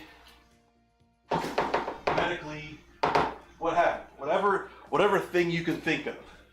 It is the responsible of the individual to maintain themselves. Now, understanding that individuals, especially in an expansive society with civilization, with technology, with cities and towns and villages and industries and things that need taken care of,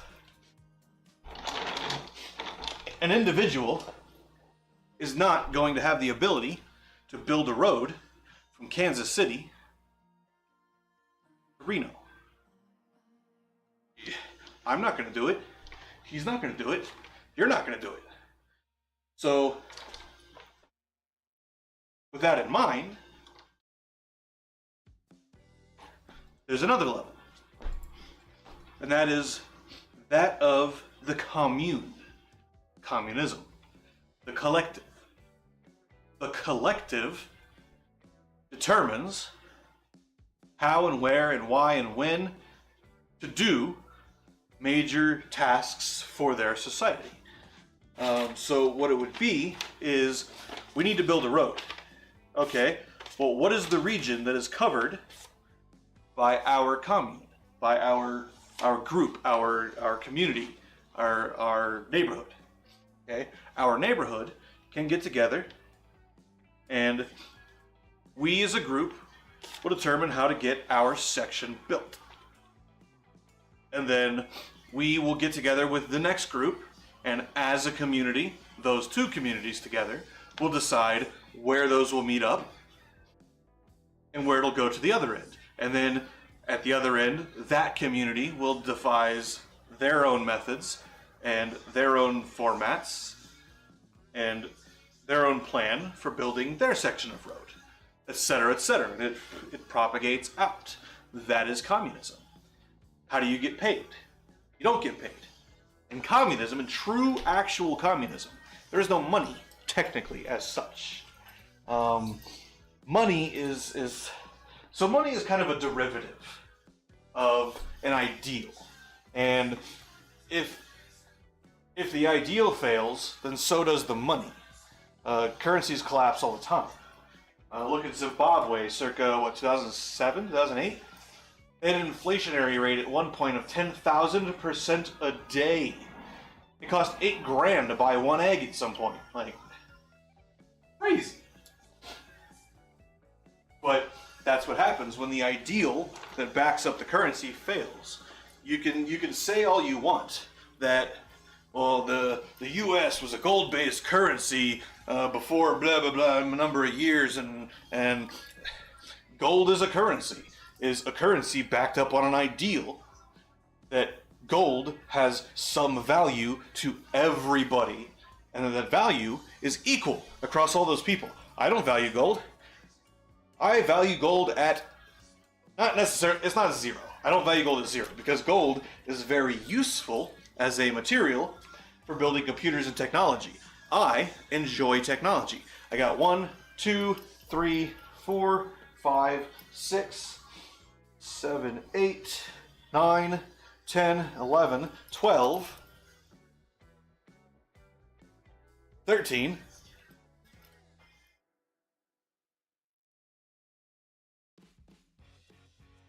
14, 15, 16, 17, 18. I have no less than 18 pieces of machinery where gold is very useful. So, to me, gold has some value. But its value is not in its weight. The value is not in its shininess or its usefulness as a bauble or a trinket to adorn my figure, to attract a mate, which is where the value of gold comes from, honestly. Anybody that values gold highly, that's where that value comes from. The ability to turn it into a bauble or a trinket and use it as such to attract a mate. Funnily enough. And it's funny that value has become so ingrained in our species that people don't even question it. That, oh yeah, gold's valuable. It isn't. Its value is in its manufacturing value, which gold does not erode in our atmosphere. That's its value. That is the end of its value. Gold does not erode or corrode readily in our atmosphere. If we had a different atmosphere and gold corroded, but silver did not, silver would be more valuable. And kind of the reason gold is valuable as a bauble maker is because it does not corrode. So technically, through some semantic funny business or through some language trickery, you could make the claim that gold is valuable originally because of its value as a non-reactive metal in our atmosphere. Because it maintains its shininess when it's placed in the baubles. And it's not very highly bioreactive, which means not a whole lot of people are allergic to it in contact with their skin. You could make that claim. I would argue with that, based on socio-psychological grounds, that that's not really the case, that people had no, like, it's a side effect. You can't call the side effect the cause. It's just not how it works. But I digress. Again, I do that a lot.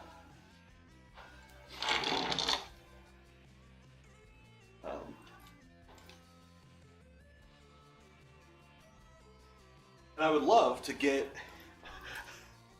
There you go. There's the new channel format. He works on cars. He talks philosophy. He talks philosophy. I did that face in the wrong direction. And move this ring light. This ring light does not need to be sitting here like this. It's gonna get demodged. I don't want it demodged. I do want it unplugged though.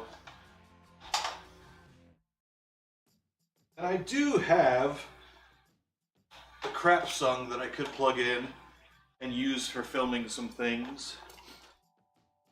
I guess I could look for a casting app. I don't know that there's a method of capturing that. I guess you do a casting app and then a window capture in OBS.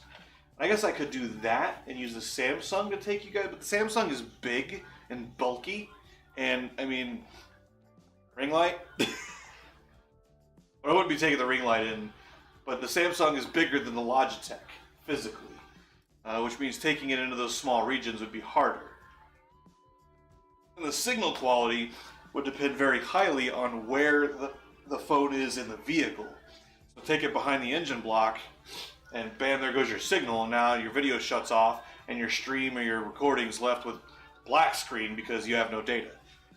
With a cable, you don't have that problem. You just have the cable and its length. So, yeah. don't know what I want to do with the ring light. I don't use the ring light out here. I should probably just take it inside. I'm going to take it inside. I'll be right back. I'm also going to grab me some water while I'm in there.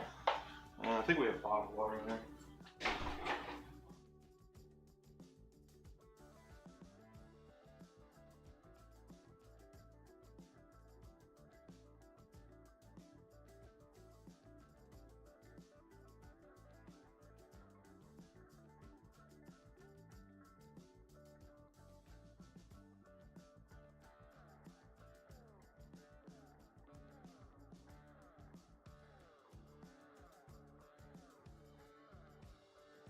And I keep saying I'm going to house husband, not having like a regular day job, and I keep not doing that.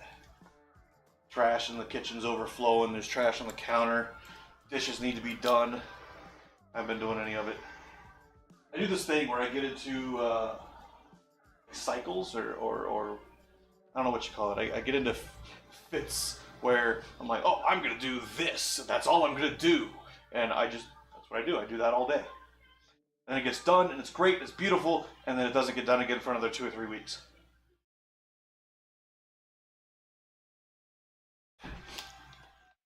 Yeah, maybe But It Runs needs to be a philosophical how-to channel.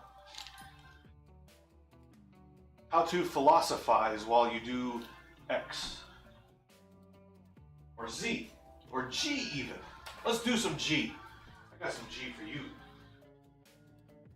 Yeehaw. Clean, clack, down the track. I do need to figure out kind of what the limitations are for streaming and language and what have you. Because live stream on YouTube is a little bit different from video on YouTube, right? And then there's some of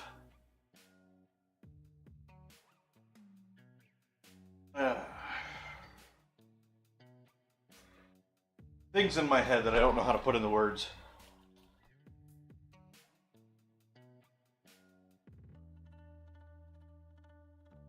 I need to put these struts somewhere, not in the way. I think I'll put them underneath the steel bench. We'll get rid of the boxes. So I see them and I think about them because I want to rip the springs off and I want to use the springs for something fun and interesting.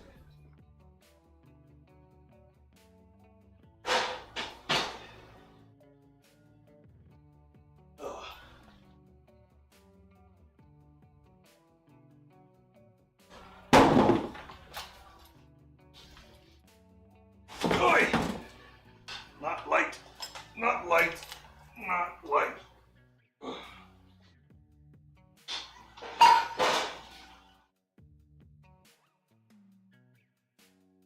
Oh, shubba-dubba-da.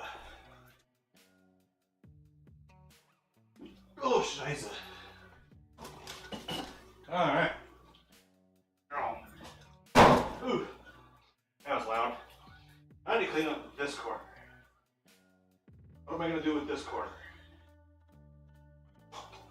We're going to pull a toolbox out. The first time this toolbox has moved in like 6 months.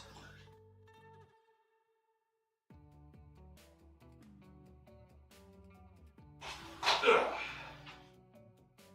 See, that's what I'm talking about. Garage is not flat. It's actually really freaking annoying. It's trying to do an alignment here. Doesn't quite work all that well. Oh, okay. I have lids for totes, but no totes to put them on. That's a new one. I can't say as I've ever had that before.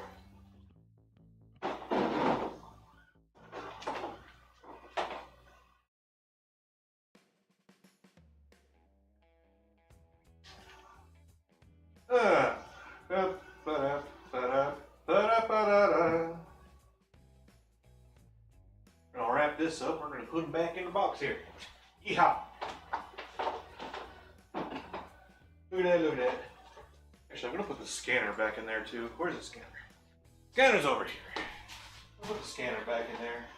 so we can storage-orator him. Because he's kind of in the way. Just a little bit. Just a tiny little bit.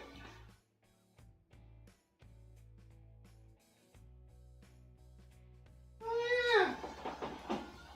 How far are you up? Boosh. Boosh a skadoosh. I need a longer cable, actually. I need a new and or longer cable. What is this, DB15? Okay. 4, 5, 7. Yeah, DB15. D sub 15.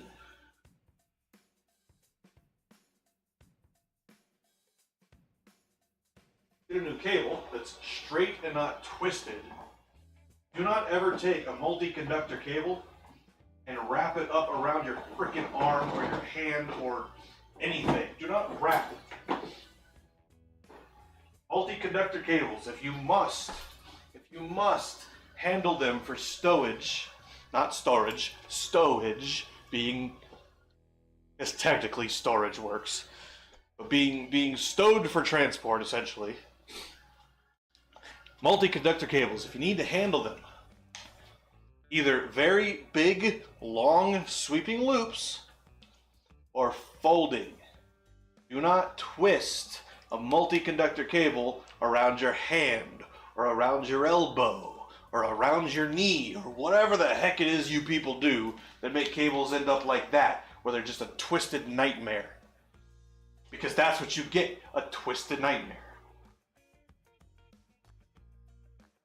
If you can avoid it, any cable that you have to deal with, you wrap in very large loops. Large, of course, is going to be subjective, based primarily on number of conductors and diameter of the total cable. So if you have a cable that diameter, you're going to have a 20-foot loop. That's a large loop. A 5-foot loop would be big for a USB cable, which is tiny. But a 5-foot loop for an 1.5-inch diameter cable, or a 35mm diameter cable, as it were, would be very small, obviously. Probably very hard to manage. I want to see you put a 35mm diameter cable in a 5-foot loop easily. I just want to see you just like, you're doing, you're done. I want to watch that. That'd be interesting. I'm not going to pay you for it, because I'm a cheapskate.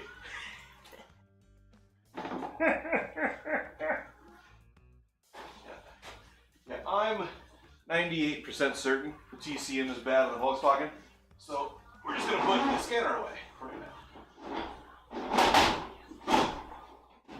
And it fits just perfectly in that drawer. It's crazy. It's almost like it was built for it.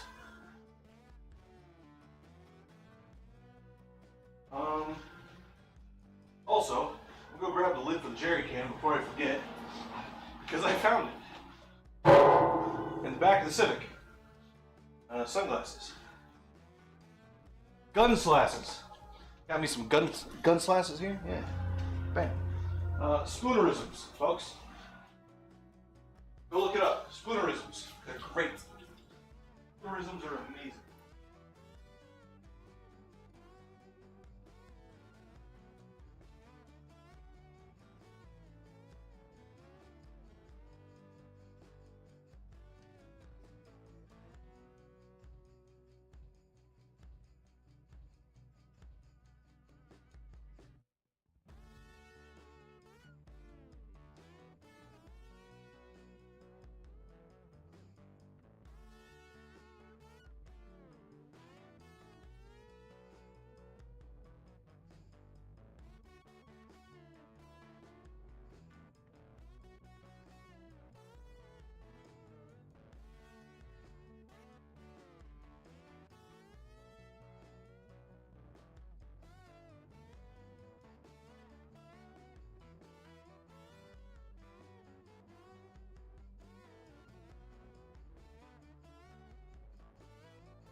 I am back. Yeah, I am. I be back. There you go. Look at that. Yummy, yummy. I could just eat it up. Yum, yum, yum, yum. I need to take this stew. So what I want to do eventually, got us this here jerry can full of rust right now. What I want to do is I want to cut it around the seam, weld a couple of little, probably just flat bars to it. Ooh, actually, weld angle iron to the inside of it. We'll do plug welds. So what we'll do is we'll cut along the weld, drill 3 or 4 little holes around the edges. The hard part is going to be, I'm gonna sit. So the hard part's gonna be these radii. I'll have to see if I can't measure them and find some way. So I want to have it, when it's closed, I want to have it look like this. It'll be a little bit different because you'll have where I'm going to put the seal surface there. Ooh. What if I'm trying to think of how to do the seal surface exactly.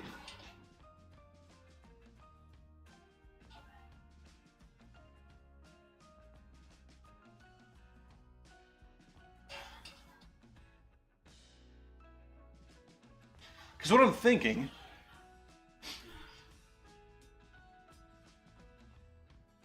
is, what if I just use the edge of one side of this, right?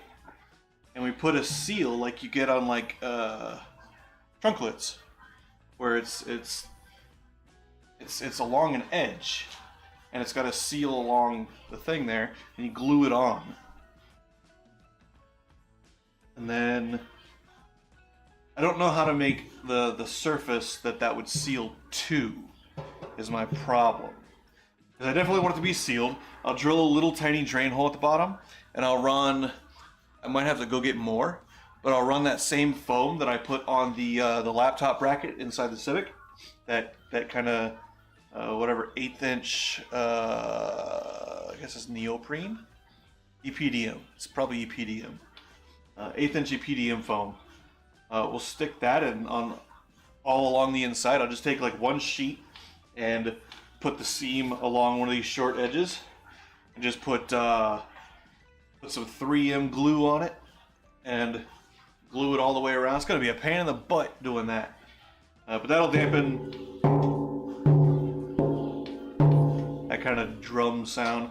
Put along the bottom and then drill the hole through the foam, so that if there's moisture collects inside on top, it still has an avenue to drain through. But I need to figure out, the reason I haven't done it yet is because I need to figure out the seal surface. I don't know enough about sealing and sealing surfaces to be able to do it quite yet. And I haven't done any research yet. It's not something that I don't know because I can't figure it out. It's I don't know because I'm too lazy and I haven't done it.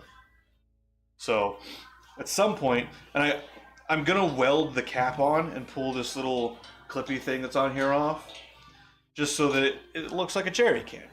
But it'll be, I'll weld a bracket to it along the one side, and I gotta figure out how to mount it to the bike. What I'll probably end up doing is welding carriage bolts on to some flat bar, and then plug welding the flat bar to the side, one side of the jerry can. So take flat bar, and what I probably end up doing is just 2 pieces vertically right here in the middle, 3 little plug welds, and you take carriage bolts and you just drill the holes in the flat bar, weld the carriage bolts, a couple of tacks to the back side of it, put it in here, flush the side, and then plug weld the jerry can metal to the flat bar. There's your structure. same thing there. And then you'll have like 4 carriage bolts sticking out, and you can use that to build a bracket to put onto the bike. And that way, if I ever change bikes, when I change bikes, whatever, in the future, if I want to have the jerry can go on another bike, or anything else for that matter, I just have, 4 bolts, and I can make whatever bracket I need to. It's not welded to the side of the thing. It's not fixed.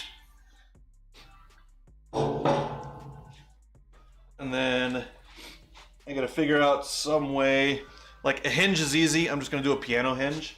That's not an issue. I'll probably end up making that guy so it's screwed on. And then you put Loctite on it to hold it in place.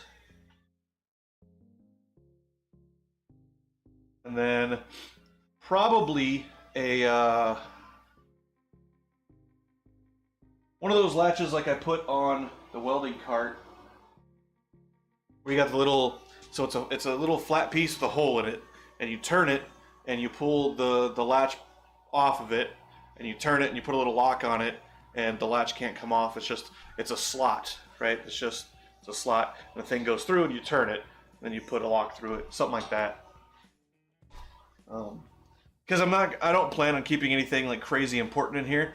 It's just a little storage container for the side of the bike. If I want to go to the store and get a couple drinks, I don't need to do what I do now and hang it from the handlebars. Don't do things that I do. Do not ever hang anything from your handlebars unless you know what you're doing. Like, you know what you're doing. Okay, we're gonna get back to cleaning. So I got stuff to do. Sitting here talking to the freaking camera so much.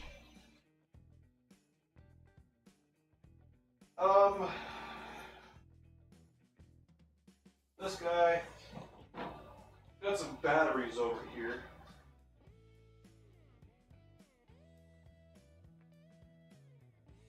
Pretty sure that interstate battery is the one that's supposed to go into the pilot when the one that is in the pilot finally dies.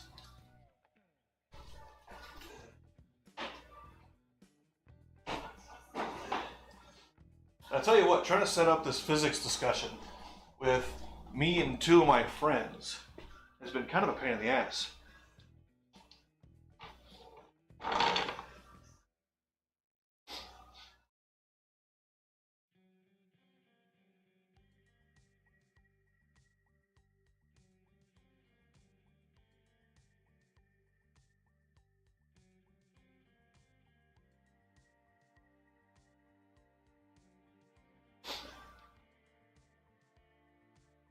I'm trying to set it up for tomorrow.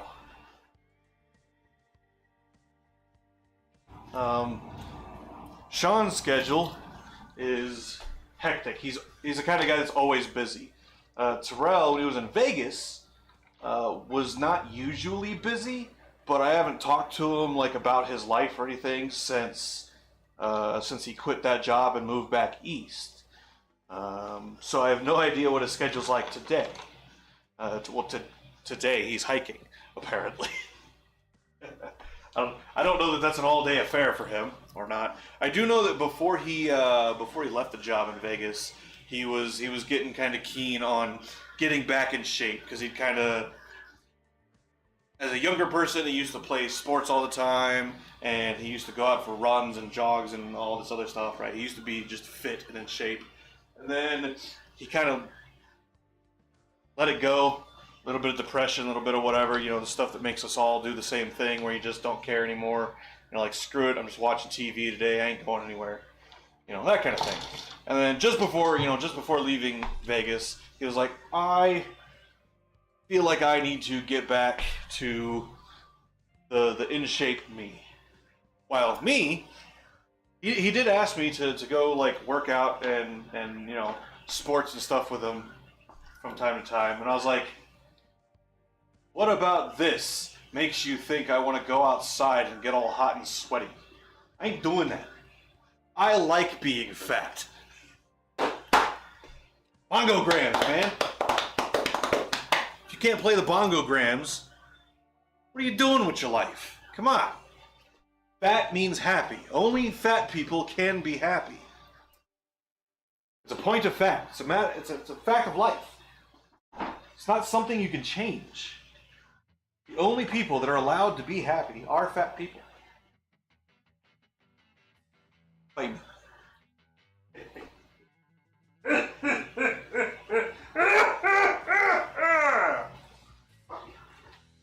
Ooh. Ooh.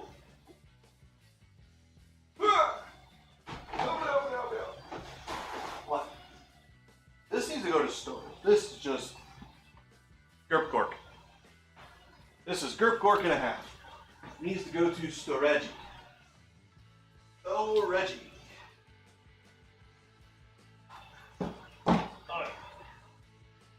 Okay, this is empty. It does not need to be hanging out on the floor. It can go up above the thing. That's what I'm going to do, actually. We're going to take these totes. We're going to move them into the corner there. It's a plan. We got a plan. Woo!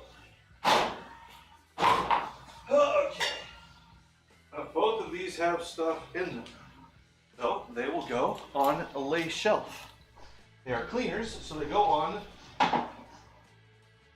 one of my two cleaner shelves. They have cleaner shelves. They're not cleaner than the rest. They are shelves where cleaners go. I don't know if I had to make that distinction for you guys. Or if you figured it out all on your lonesome.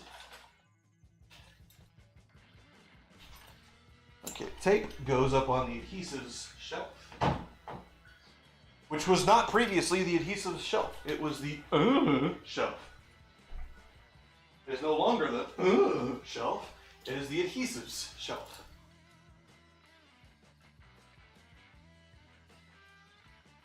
I have a lid. Why do I have a lid? What is this lid for? It's lid for, it's not for that one. Do I have a lid for that one? Wait, I have two of those and I don't have lids for them. What the heck's going on here?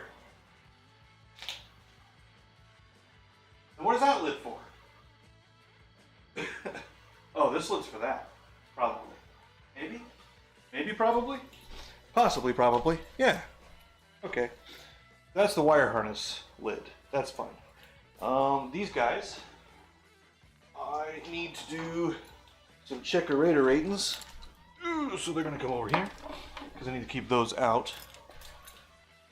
This is a tool. Tools. The specialty tool. Go over here. Specialty tools that are not in carrying cases. Go over here.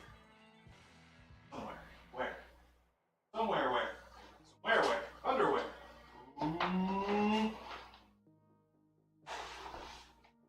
Come on, son.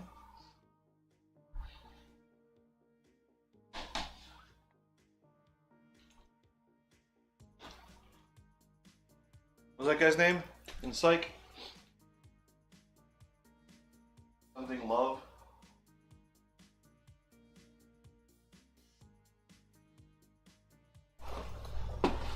I'm sure this is riveting content.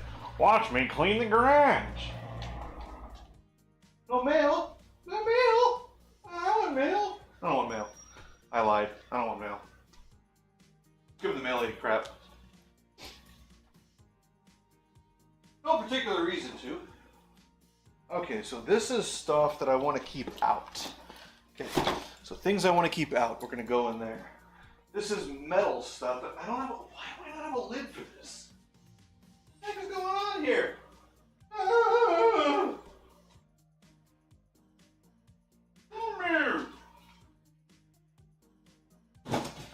make funny noises sometimes. Shut up. Leave me alone. You guys don't know me. Get off of me. Okay. Jackety Jack stand. You're gonna come over here with your brother friend. And your other brother friend. And battery lamps. There we go. Oh, this is trash. This is El Trasho. El Garbaggio. Is that a brand? Garbaggio? Garbaggio, 3 G's, right? I do need to get online and order tea. I am out of good tea. And when I say good tea, my buddy Justin would argue with me very, very strongly between what I call good tea and what he calls good tea. He's a bit of a tea nut. He is what I would call he is beyond connoisseur. Connoisseur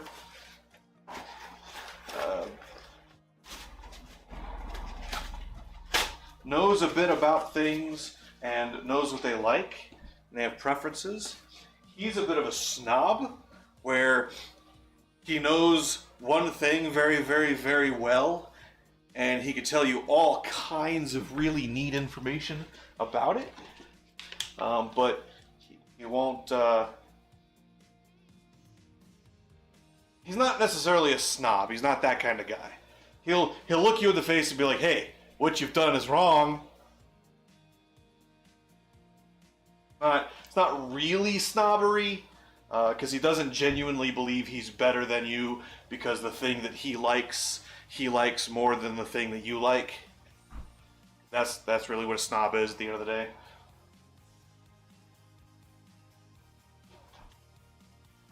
But he'll put on a good act of it. He'll be like, ha, ha, ha, my thing's better. You know, tongue-in-cheek kind of thing. Which is a phrase I was recently reintroduced to. Good phrase. I like that phrase. Tongue-in-cheek.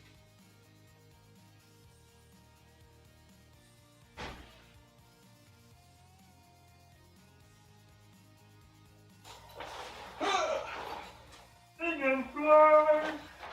I don't want you on floor anymore. Yeah, we'll put it over there. That works. I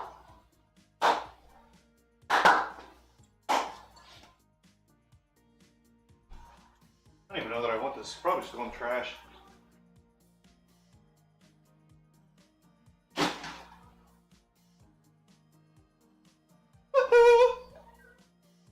David Lynch.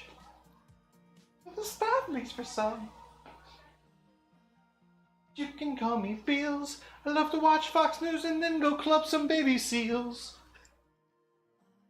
And I'll take a bubble bath and drink the Zinfandel, trying to wash off the baby seal smell, and then I'll make a toast to me. Hey, here's to my hell. My name is Satan.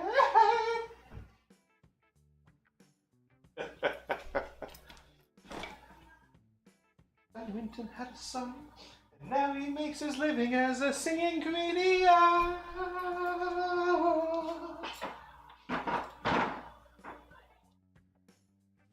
In all Rush Limbaugh's rants, the reason that the Boston Red Sox even had a chance.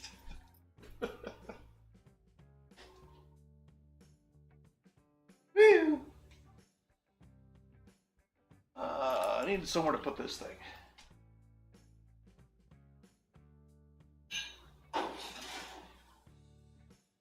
I usually keep one in the car for no particular reason. I started doing it many years ago when I was living in Arizona, and I'd get somewhere and somebody would be like, hey man, I don't have anything to chop down this giant like woody weed thing. Arizona's got these weeds that they grow, and when they get to a certain point, that they go from being a green squishy plant to tree wood, and it's real hard to cut them down with a lot of different stuff. So I started carrying a machete because for some reason it always happened that I'd get there and I'd be like, I don't have a tool to help you. Like what are you talking about? You always have like a big knife or something that you can, cut this stuff down with. I was like, fine, I'll go get one. So I started carrying not something that cheap at the time when I first grabbed it. It was a thicker kind of piece of metal. It was like that. It had a saw on one side, and it was more like a gardening. I don't know that you'd call it a machete. It was like a gardening knife, whatever the heck you would call that. And so for one reason or another, I've always just carried something similar, like like a machete or something in my car. And when I cleaned the car out, started pulling the interior out, it was under one of the seats, and I was like, I have not used this in like that one I've never actually used. I got that one to replace another one that I had that had broken, trying to what ended up being a rock. But I used it, I used it to dig stuff, and I used it to cut stuff, and I used it to pry on stuff sometimes, and it's just a handy tool. So I replaced it with that thing, just because I was like, I don't know if I'll need it again, and it's just been kind of sitting in the car ever since. Like 10 years ago. So when I cleaned the car out, I found it again. I'm like, huh, that's where that went.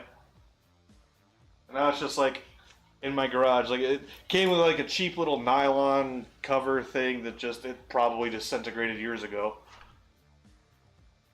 And yeah, so now I just got this like $10 Harbor Freight machete or whatever the heck it is, just kind of hanging out for no reason. Alright, so this stuff I want to keep here. This stuff I definitely want to keep here. I don't know why I'm pulling these down. I need to clean up that corner. Stop getting distracted. I don't know what this lid's for either. I don't have a tote here for this lid. I know the tote that it's supposed to go to. I just don't have the tote here. I don't see the tote that this lid is supposed to pair with. Meh. Oh, that's why I'm moving it, so I can move this stuff out of the way so I can get to this stuff. Okay. I am doing it correctly. Oh, that's not light. We want to do it this way. Hello, Jack Handle. We just don't want you in the shot. We don't want you living in the shot, I guess I should say. I could probably... Are we... Probably turn you guys this way. Oh, you... thing. I need a replacement cable for that, too. I hope it's not the port. It better not be the port. I'm going to be very, very upset if it is the port on the camera. Man. Okay, so we moved that. I want to take where was I putting like the plastic stuff? Putting the plastic stuff somewhere. Just going in here. Yeah. I think. Because this is like amps and fuse boxes and things. I don't think that was like. What's in here? This is the. Oh yeah, metal project stuff. Heavy metal project stuff. Heavy metal. I guess we'll just put plastic stuff in here. This guy is too big to go in a tote. This is the passenger side plasticky bit. And I am going to keep these because I'll probably put them back in at some point. I need to clean this one off because it is covered in butyl rubber, actually. From when I was putting in, I think the rear plate, the trunk plate. When I was putting that plate in, I had to cut all the old Dynamat or scrape or grind or wire wheel. What this is from, all the old Dynamat out of the trunk, so that I could put the plate and the little frame thing in there. So that's what this is. I don't know where I want to put. Oh, I'm going to put these bigger plastics to the side for now. What I'll probably end up doing is taking them to storage until I'm ready to put them back in the car. Like this cover for the airbag module. I'm not going to put that back on. I have no need for that. I've got hoses and a pump here. They can go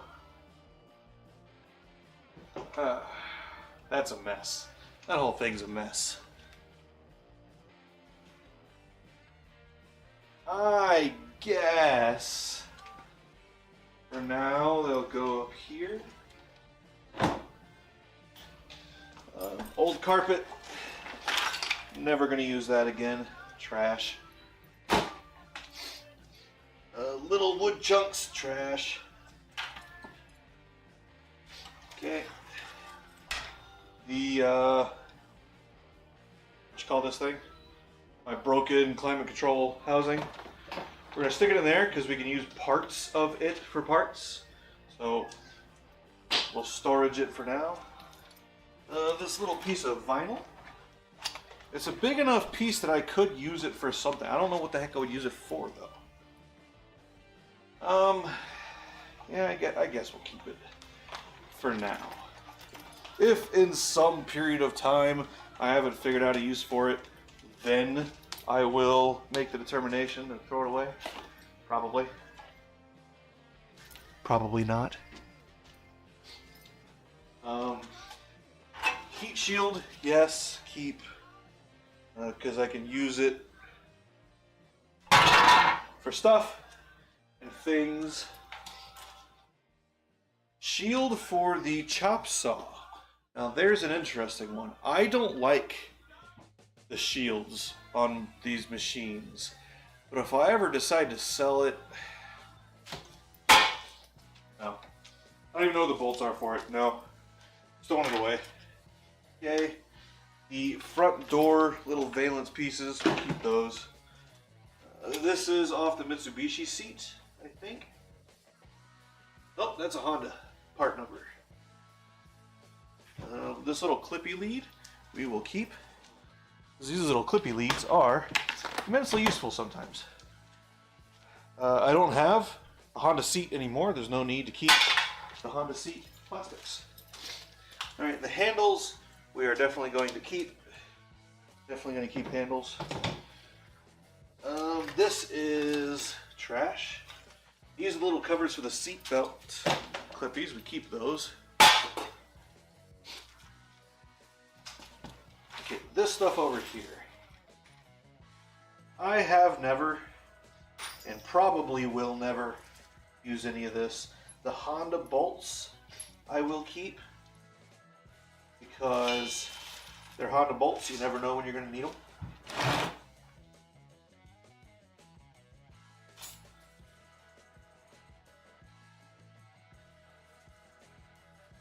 I think the rest of this we're just going to chuck.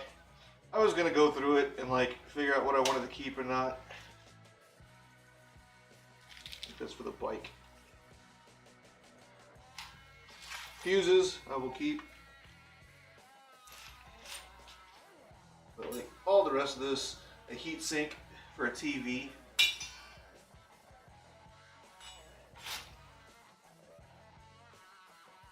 The ashtray for the Civic. I do still have the center console, so we'll keep that for now, I guess. Put those like 3 bolts up there. What is this? What is this? What is this? Oh, this is the cover for the trunk and fuel latch levers. We'll keep that. I might end up putting that. I probably will end up putting that back on at some point. Here are the edge seals for the doors. Need to keep these. I'm going to take the heat gun to them, clean them up a bit, take the heat gun to them,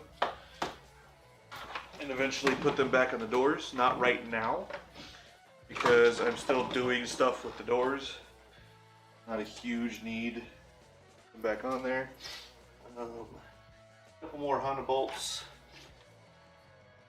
Now this one, no, it's the dome light housing, but I've soldered to it, so it's damaged, as it were. It's not OEM, so I'm just going to chuck it.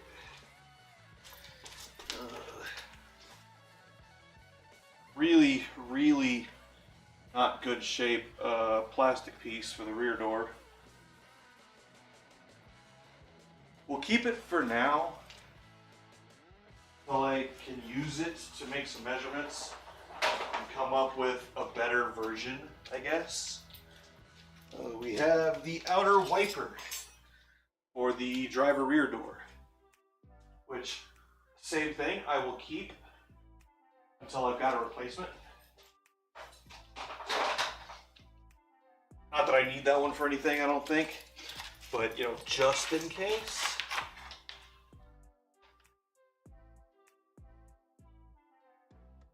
Okay.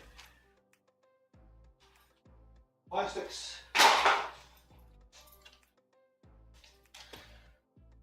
Then we gotta sweep up all this debris.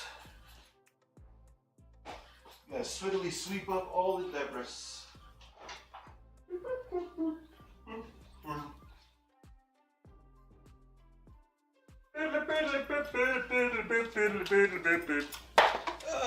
Ice scraper, cheapy ice scraper. That actually goes back in the car. Even though the car is not a winter car. It does not winter.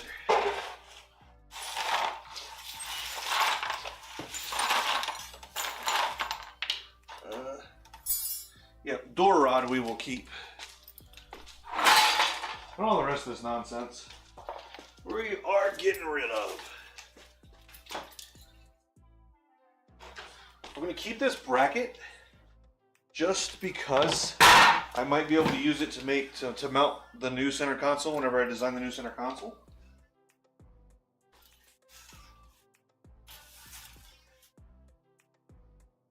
Old speaker wire from many years ago.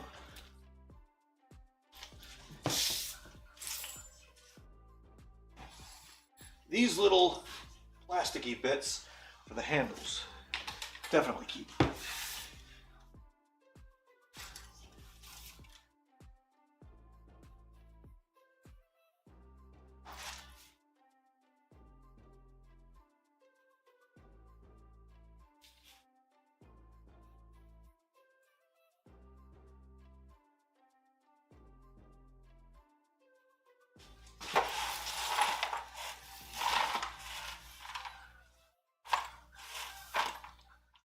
You know what? I was going to throw this crappy screwdriver away, but it's a number 1. And I don't have a whole lot of those. Number 1s come in handy.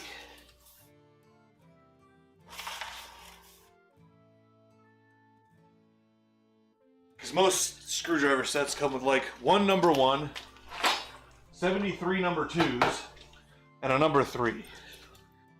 So number 1 screwdrivers come in handy. We're going to need this again. We're going to leave it out. Okay. I have a pump.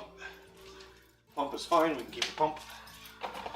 I have a scrubby brush for the carpets. That's fine. Hood. We have a hood. In pretty good shape. Got one little dimple on the top, but it's in a spot that's going to get cut out anyway, so it's okay. We're going to move the hood out of the way for the time being.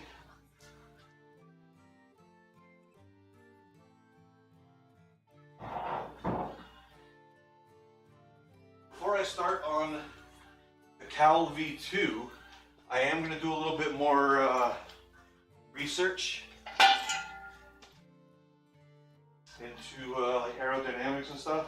What I need to learn, what I need to figure out is if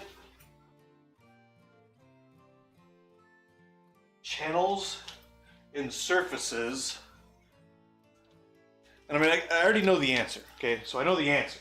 The answer is, the question is, do channels and surfaces, small channels and surfaces, channel air at all? The answer is yes. You look at the outside of any modern car, and every modern car has little ridges everywhere. And those are used to change flow in the boundary layer to provide lift reduction, to break up the air surface or the boundary layer in such a way that it recombines better further away from the back of the vehicle, or channels the air in some direction or another for one reason or another across the surface of the body. So the answer is yes. Those channels do something. The research I need to do is I need to measure the airflow across the Civic with the stock hood and with the cowled hood and figure out if I need to put channels on the cowl for any reason. Do I want to have channels that split the air sideways to provide a bigger low pressure area and move the air around the cabin, around the windshield? Do I want it to channel the air straight up and over? Do I want it to chamfer in just a little bit to try to give me a smaller high pressure area at the front? Like, I don't know. I need to do the research, figure that out. But that is not today, that is a later thing. Got these old, nasty seat belts from the back seat. Those are going to trash. We do not care about those. But what I could do is I could wash the crap out of one of these things and attach it to the Mitsubishi seat, so it just has a dangly guy. I might do that. I'm gonna keep one of these because the mechanism itself is fine. It's just the belt is gross because it was like soaked in oil and dirt and nastiness. So I'll dip it in like a Dawn and vinegar solution and just let it soak overnight, and then agitate it and then let it soak another night, something like that. All right, now that that's cleaned out, what's in here? That's pretty much it. Okay, got a dirty rag we can stick in our, where did I put the bucket? Where did I put le bucket? Trash. Bucket. Bucket. It's over here. You didn't say anything. I didn't know where you were at, man. I was calling your name and you just would not answer. It said bucket, real loud. And you didn't respond. It saddens my heart. Is this the big list? I don't think it is. No. No. Don't need that. Do not need that. Yeah, I took the trash out last week. Normally, the shop trash fills up in like a month, 2 months. I filled it up over a weekend, essentially. That's good, though. That means I'm getting rid of stuff. Got another bucket here. For now, it's going to sit to the side. This is the rotors and the hubs for the Accord. Wait a minute. Did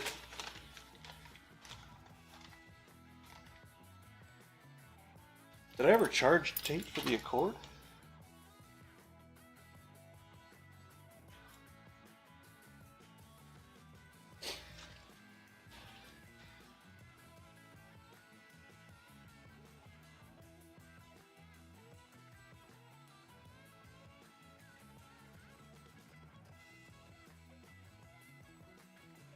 I don't even remember. I mean, Money Frog's not holding more cash than I think he should be, so probably not. Probably forgot.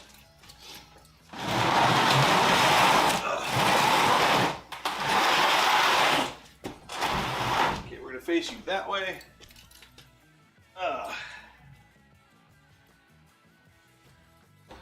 Okay. Let me see if I can't wipe that off real quick. I need a Brake Cleaner und ein Rag.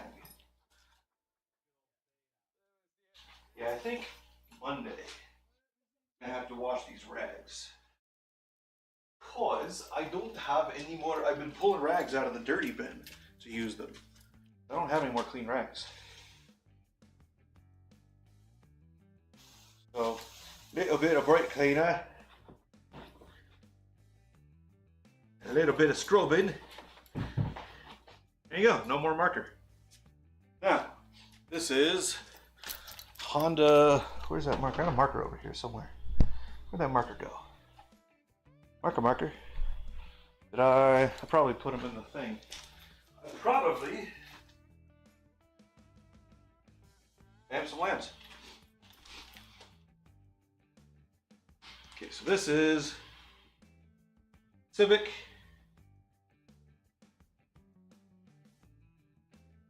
Fuse boxes, plastics, etc. I don't know where the lid, I swear I had a lid for that one. It doesn't matter. The electronics bench is going to go on top of the metal stuff because the metal stuff is a later project kind of thing. And the electronics bench, the fuse box is going to go on top of that because of size and because it has a lid. Okay, which means the fuel tank needs to move.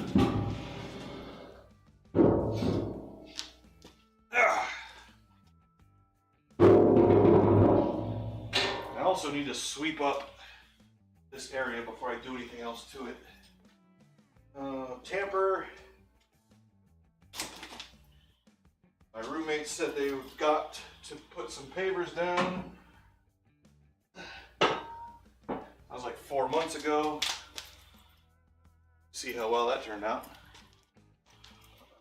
For now, we'll just stick you up here. Hopefully none of it gets in my eyes or my lungs.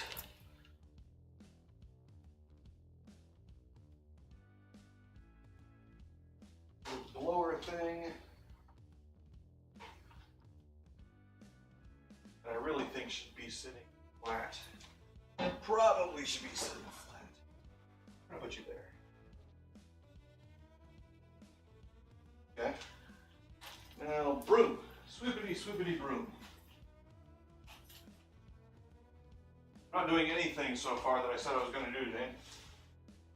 Other than the V-dub. Did do the V-dub.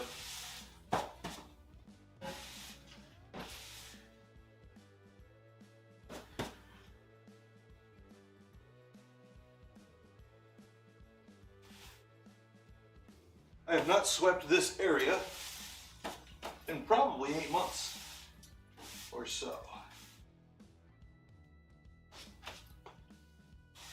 So tomorrow I'll record. I don't know if we're gonna get Sean and Terrell in the same chat. That's gonna be an issue.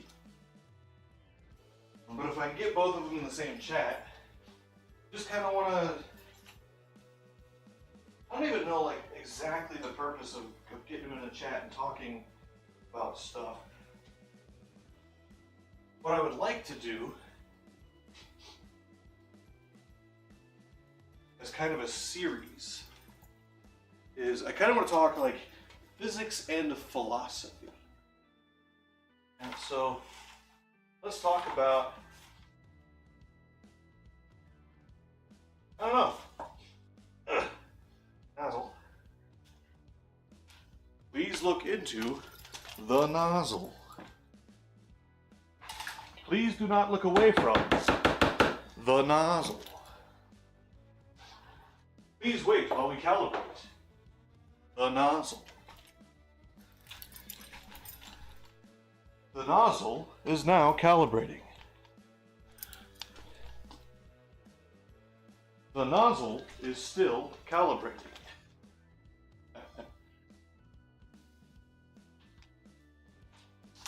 Good stuff. Doc Hammer. Good stuff. Alright. Now, I do have a lid. That's the lid for that guy. I have a lid for this guy. So this guy can go on a bottom. Kind of strikes me as a bottom, too. Yeah. Kind of looks like a bottom to me. I gotta walk all the way around somewhere that I should just be able to walk straight through.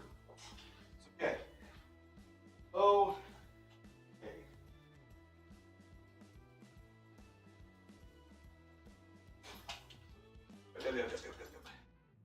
Alright, actually.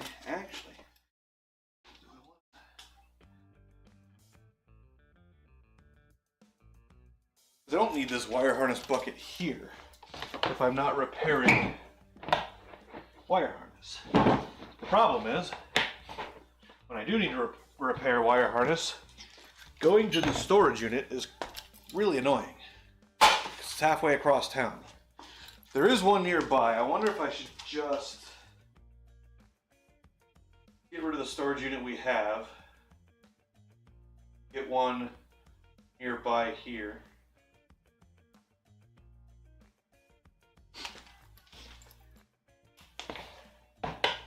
Oh! But I think I'll just put this over here to go back to storage. Oi.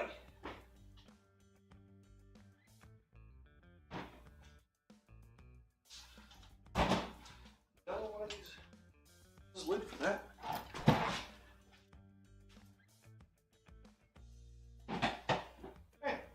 Alright. I was like, I know I have the tote for this thing. Now, we can get to the stuff that fell on the floor. Alright.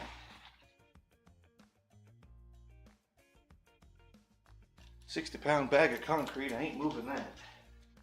What is this? This is ECU.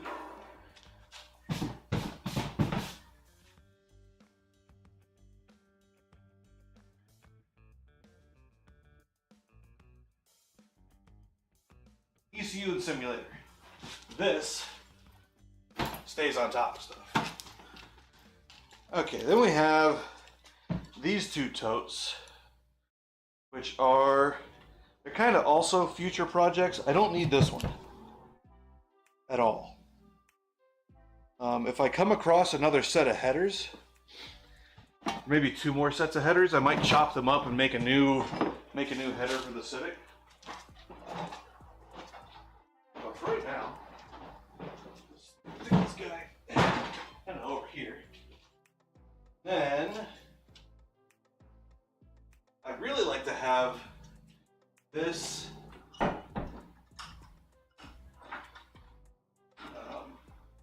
uncovered, because this,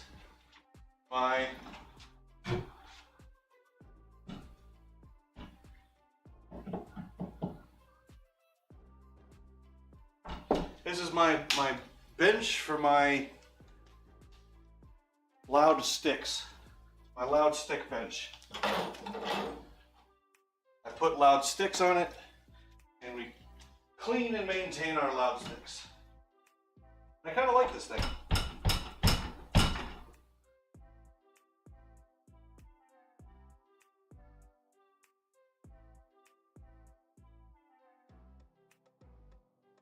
Not the greatest. I didn't do the best job with it.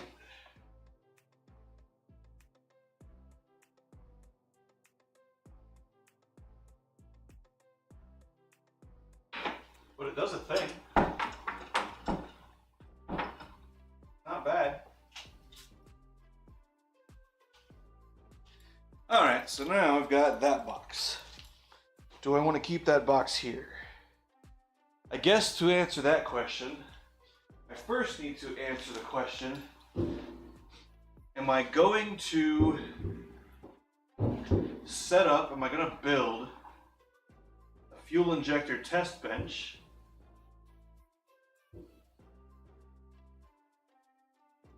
for which I'll need to order or buy some things?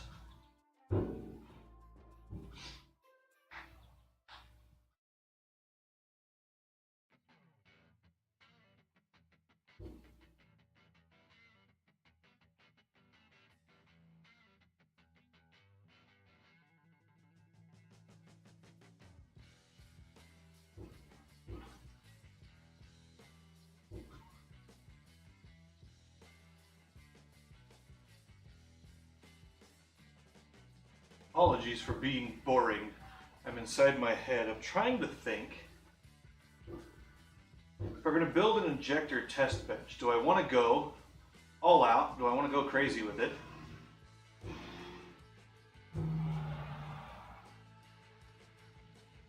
Have variable fuel pressure and have a variable duty cycle driver, which wouldn't be that hard to build.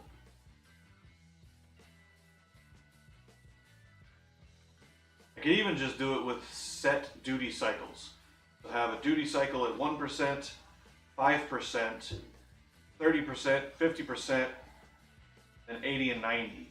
And you just set those up as a push button with voltage dividers. That'd be super easy. I got those somewhere. I have those TC 608s, 604s. That they are PWM drivers for fans.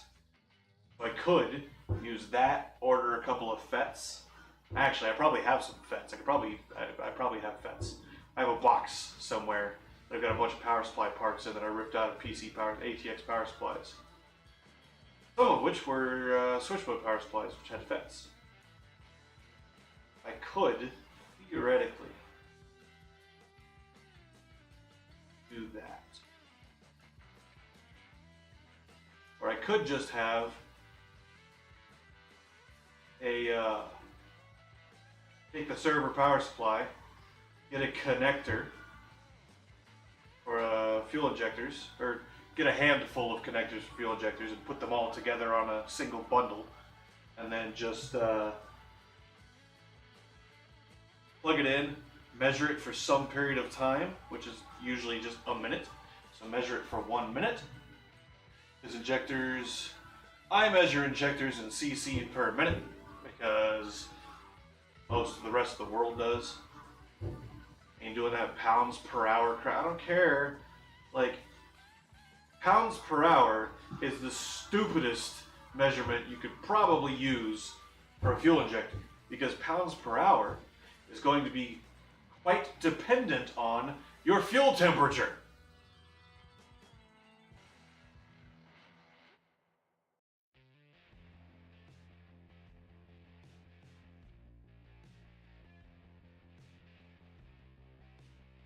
The fuel temperature under the same pressure with the same orifice, you will get a slightly different amount of a slightly different flow rate. I think. I don't know. Pounds per hour is dumb. We don't care about how much we're going to get over an hour. We're not going to measure this injector being open for an hour. That's dumb. A minute. A minute is more than sufficient. Because honestly, we only care about milliseconds. Who the hell's measuring this device for an hour? Well, you could just do it for a minute and multiply by 60.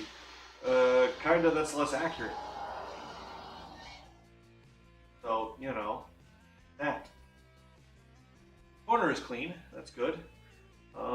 Yeah, the question I'm trying to answer right now, the reason I'm not doing anything, the question I'm trying to answer is, do I want to keep this box here that has the power door locks, the relays, the ejectors, etc., etc., all of these various bits and bobs, cluster light holders? I think I do. I think I want to keep it here. I think I want to set it, because I don't think it's that heavy. Not really. I kind of want to set it on top of all of this stack right here, so that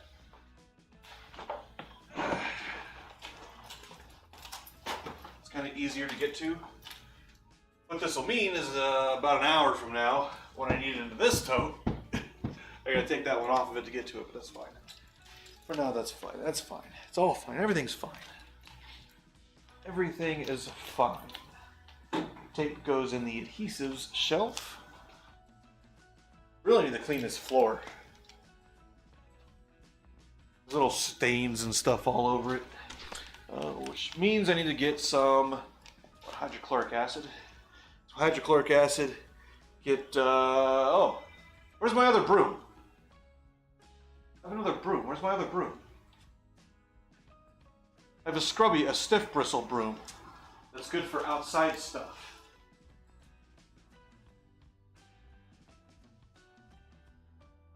Where is it gone?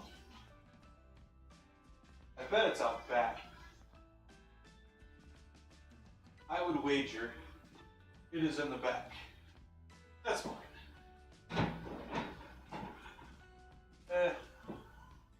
You're not gonna stay there. No, you're not gonna stay there. Means we'll just put you like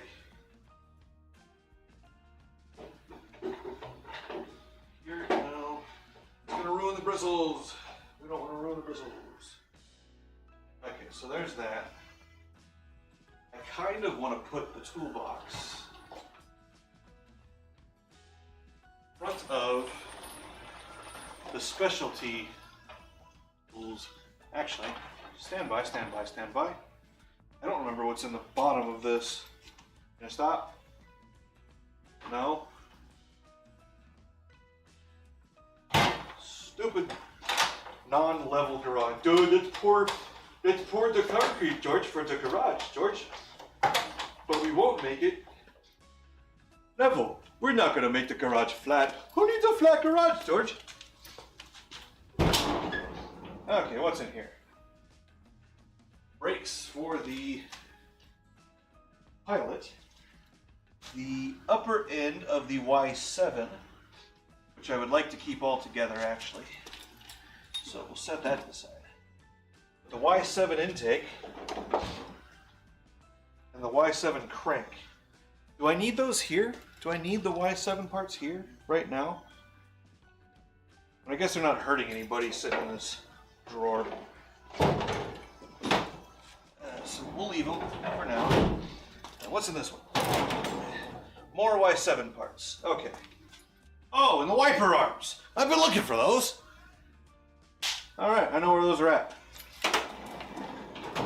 So don't bury this this box.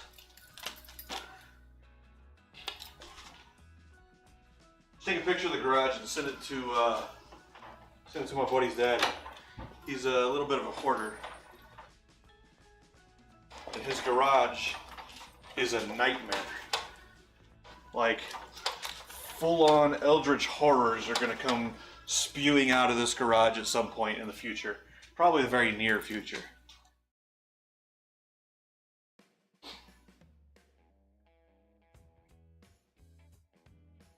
Okay, so those will go to storage. Those will go in the trash.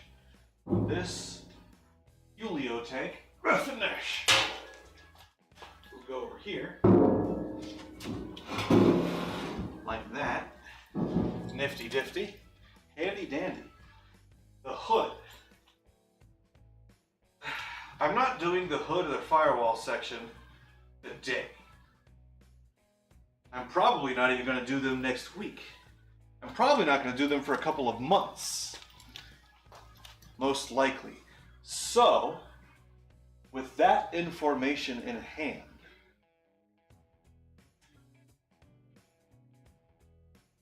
I don't know, should I keep the hood here, but take the firewall section to storage? I keep saying I'm going to, and then I just don't. But if I do that, I mean, just the firewall section by itself, even the hood could stay here even. The firewall section can go to storage for now.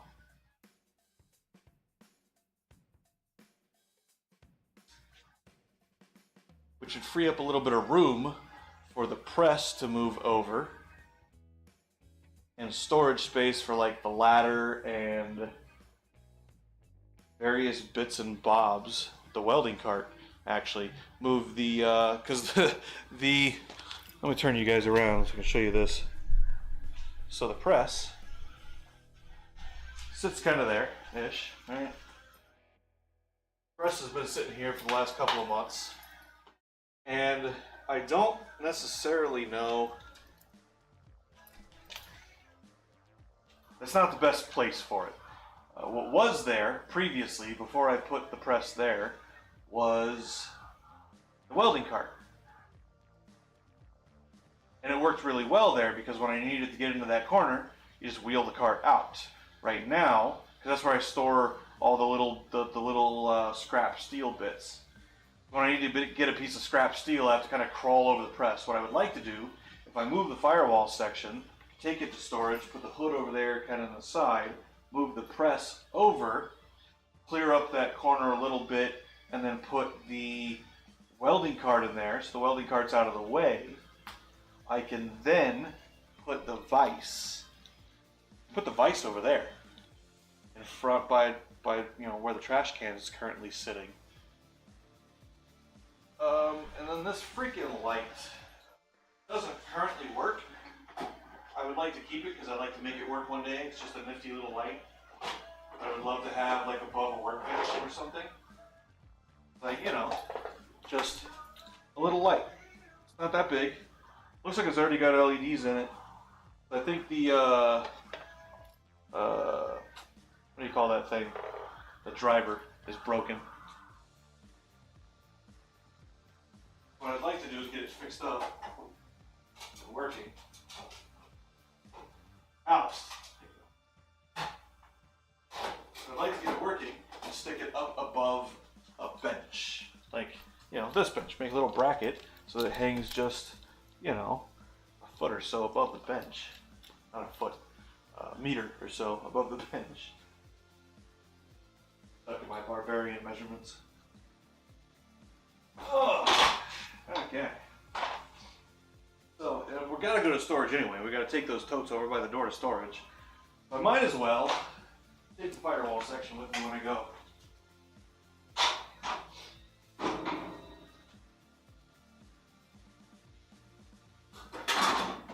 There's a regular guy. I'm gonna find out if I charged him for the cord. I don't know if I did or not.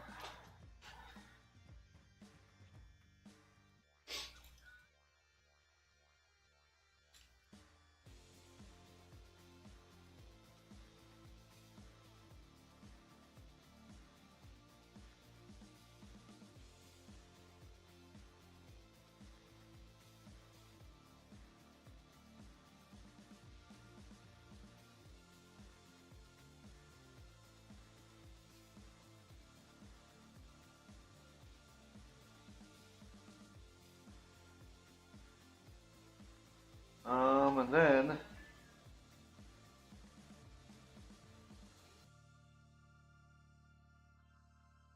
I need help, Handface. Need help, Handface. Plastics are going to storage. Also.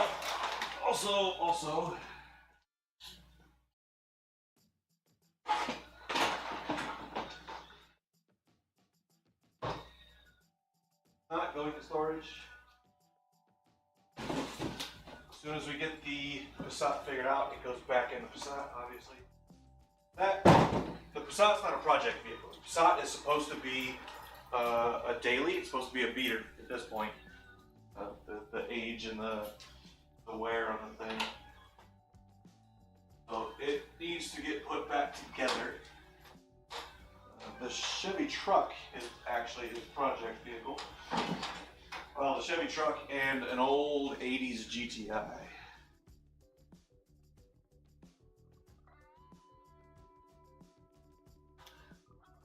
Damn it, Facebook, you hunk of crap. Today would be nice.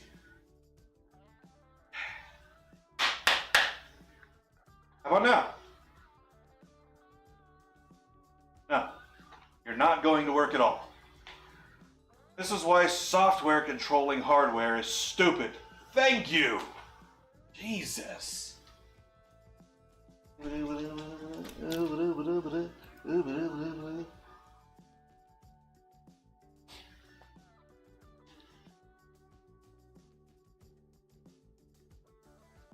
Yes, today?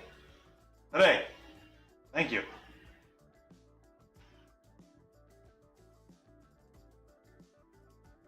I promise you, these things are not nearly as hard as the people who are making them, building them, designing them have led you to believe. It's a simple matter that people are just getting dumber. That's all it is.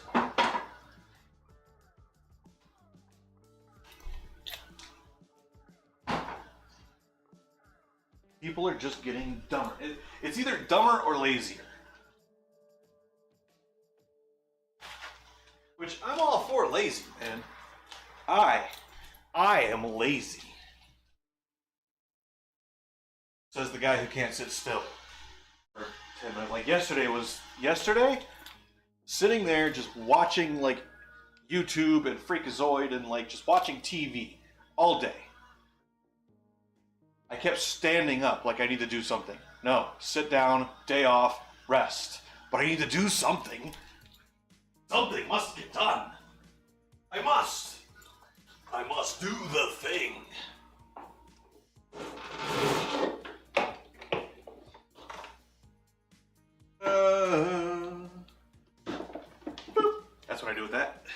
You'll wrap it around.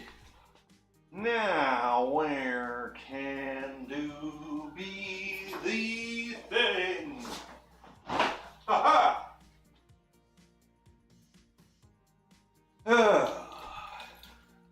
Okay.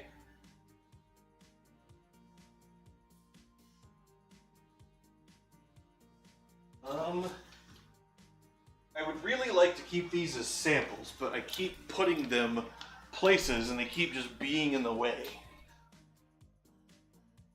I'm gonna put them over there now, and then I'm gonna do something over there, and then I'm just gonna have to move because they're in the way.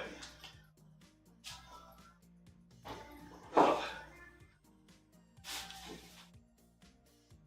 This is still mostly full, so I guess we'll keep it.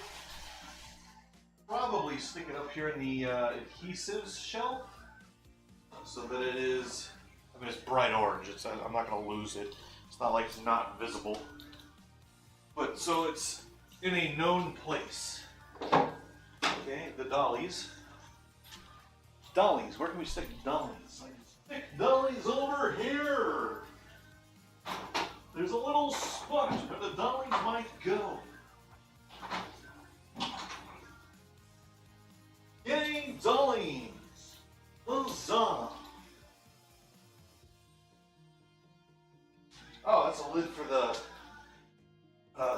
purge valve that I broke. Okay. I was like, what the heck is that thing? I didn't remember. Alright, so the hood, what did we decide? Did we decide we're keeping the hood?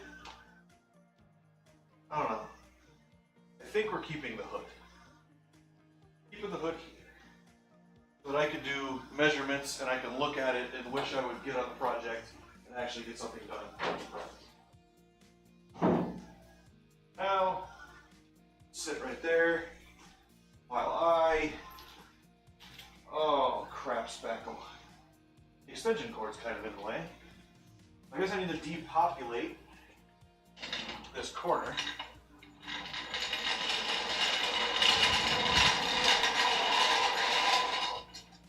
Well, I guess for now, stick the jacks over there. Look at that.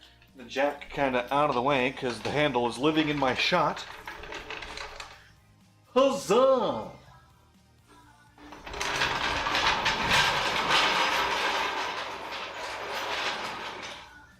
Look at that! Yeah! Wow, that's overexposed.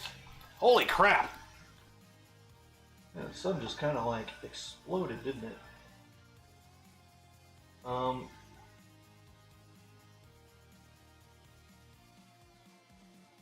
There we go. Sorry about that, folks. That's a little bit better. It's still not great. I wish I didn't have to have like the door open for the light. There's just no light in the garage. So I need the door open for the light, and then it blows out the cameras, and you can't see me. It's a whole thing. Whole thing.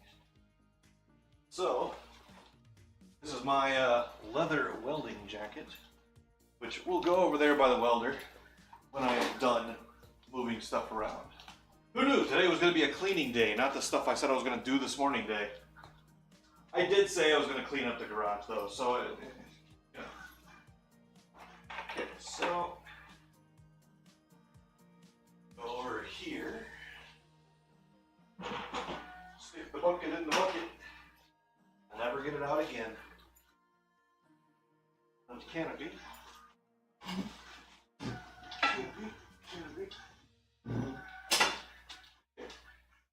We need to move, Hal.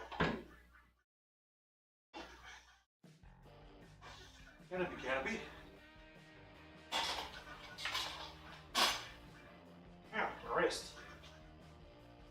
That was not pleasant. What was that? Something just went like in my wrist. It weren't happy. Right there.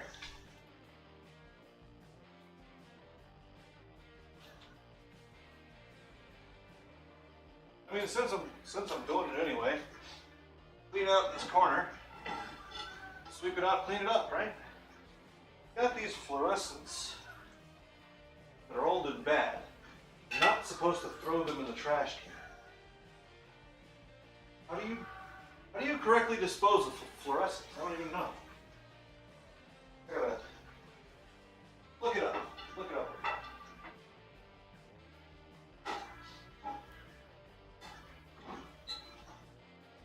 Got a pair of ramps over here too that I never use. We're using them as a shelf in the corner. Job's a good one. And here is the container for the canopy. Go sit with your buddy for a minute. So the problem is this shoe has arisen. Tell you what. In that, the extension cord that is currently being used to power the equipment. Granted, the only thing that it's powering that will shut off is the Canon. The Logitech's going to run off the laptop's battery, so I guess I could shut the Canon off. I think I'll do that. If I lose you guys, I'll start back up in a few minutes. Hopefully, no funny business. Sometimes funny business happens when you change power states. So, I'm going to unplug that, plug him in over here, so that all my AV equipment's just kind of off on its own little thing. I gotta shut this Canon off, so we're going to deactivate him here, and all you'll get is the Logitech. Hopefully, no funny business occurs. Cross everything. Okay, here we go. 5, 4, 3, 2, 1. Unplugged. Funny business? It says it's still going. That's good. Of course, the laptop's going to go into low power state, which might mean USB communication data rates suffer, perhaps. I'm not 100% sure. That spider, I swear, it's the same spider. The same bee, the same spider. Keep coming in, keeping me company. It's like, guys, I enjoy the fact that you're here, that you're having a good time, but you're gonna get hurt.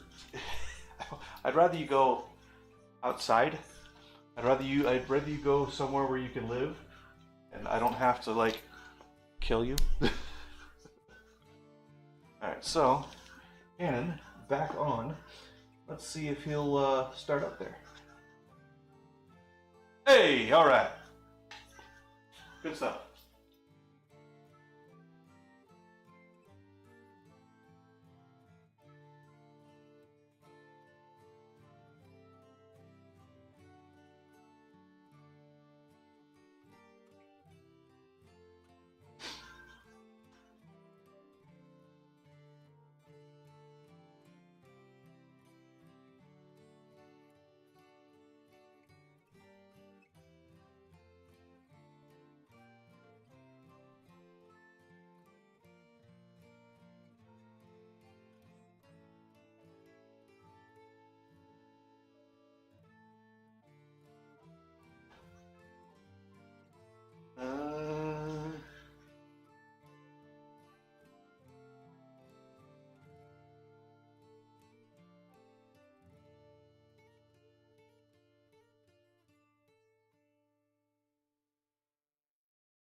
Alright, so Terrell says he'll be free around 16 or 1700 tomorrow.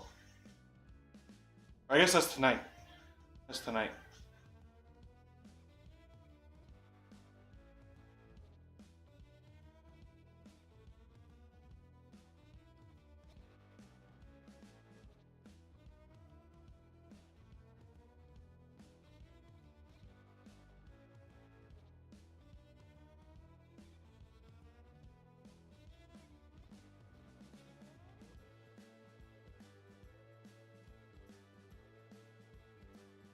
Like, just call me when you get a few minutes. It'll be easier to try to work out the scheduling stuff, like talking, as opposed to text. Text is great for quick, fast, short burst communications like, hey, will you be free in 30 minutes? Yes. Cool. Meet me here. Done. Like stuff like that. Things that are easy to work out. When you're trying to make a schedule between 3, 4, 5, 20, 80, 60, 70,000 people, however many people you're trying to make a schedule between, working it out via voice, well, I guess at some point that statement becomes invalid based on size, because obviously trying to work out a schedule across 40,000 people with all of them on a phone call is not going to work. So 4, 5, 6, 7 people. How about that? Trying to work out a schedule among them. It's easier to just get them in a voice call and be like, okay, so here's what we have, here's where we're at, what are your availabilities, your times, your blah, blah, blah, blah, blah. And they say, okay, I have this, blah, blah, blah, blah, blah. Okay, is there any way you can do this, blah, blah, blah, blah, blah, and you can work it out faster, go in the hole, and more effectively via voice. Now, everybody, you all need one of these. A box of boxes. Well, it's large flat sections of cardboard is what it is. So when you do cars, if you're looking at it, you're like, oh, there's 4 different bolts in this part. Which one goes where? Get your piece of cardboard, cut it into whatever size you need for however many bolts you have. Generally what I do, where did I put it? But it's over here, isn't it?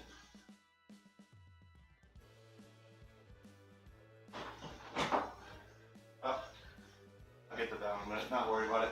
Generally what I do is I get a piece of cardboard, whatever size I need it, and I take a Sharpie and I draw the shape of the part, just the outline.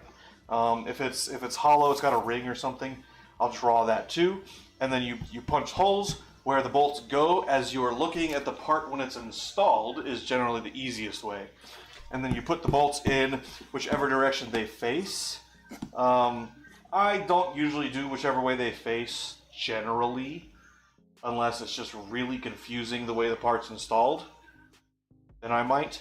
But I generally face them all the same way so I can set it down on one side and the bolts don't fall out of the cardboard. But it makes putting some of the more complicated stuff back together again when you're done with it. And if anybody else ever needs to come and help you out, it helps them out too, because they can just look at it, oh, that's this shape, that goes there. You also write the name of it, power steering pump, whatever. Easy peasy. I haven't done it in a couple of years. Mostly because when I'm pulling stuff apart, I do it one at a time. I'm not doing 40 things at once. And then I tend to be able to look at a bolt and tell you where it goes based on its shape and size and the amount of stresses you would expect to see in a given area. That's kind of the physicist part of me. Physicist, engineer, material specialist maybe? I'm not a specialist.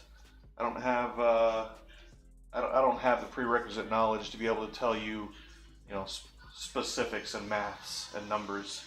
But I can look at a thing and be like, yeah, this bolt's going to be able to handle this much stress. It's going to be loaded in this way. Blah blah blah. I can do some of that.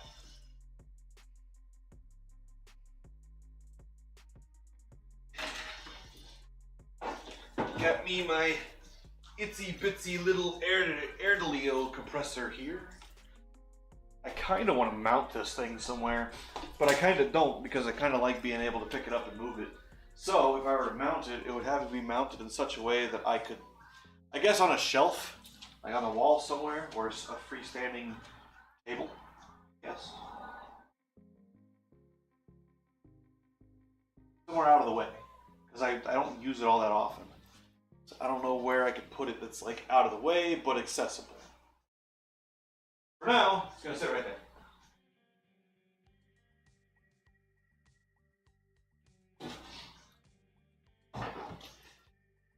Oh, there's an extension over there.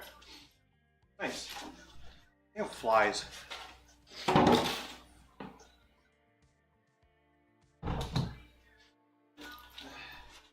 Every day that I have this garage open, these flies come in.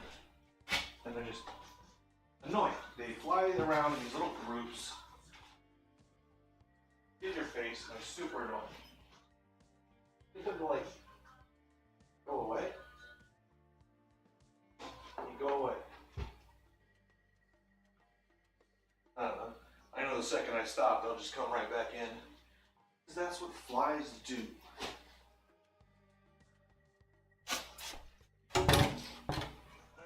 Okay.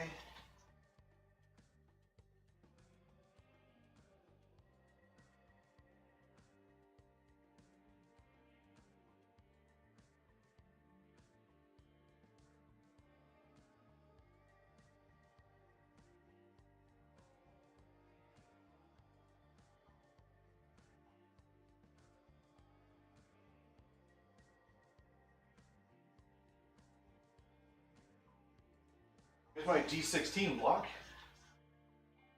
It has been semi-buried for some time.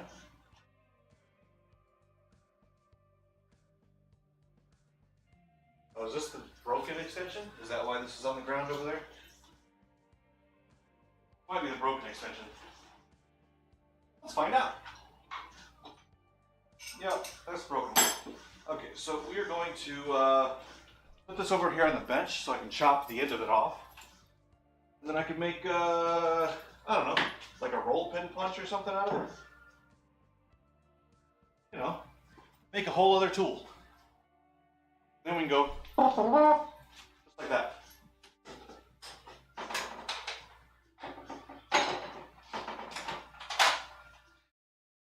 Okay.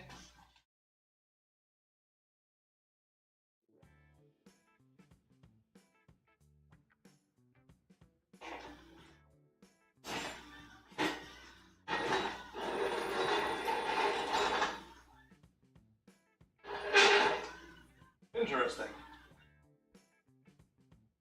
There's a feather, like a little bird feather, kind of dangling from probably a spider web on the speedo cable that's hanging up on the pegboard on the side there. When I drag,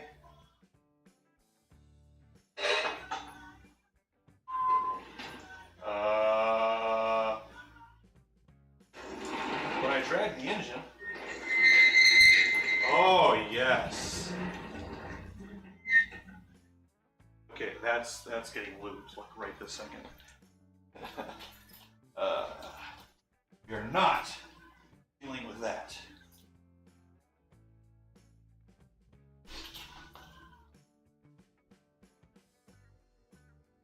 Well, that's not where I want you to go.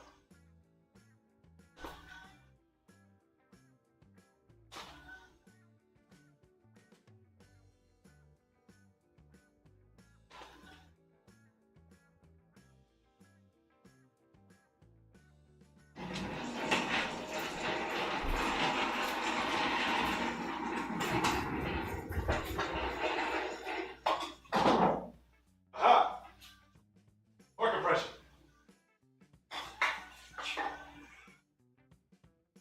I'm going to leave the hood here, but I'm going to take the firewall section because I'm not going to, it's going to be a lot, it's going to be a big job to do the power steering.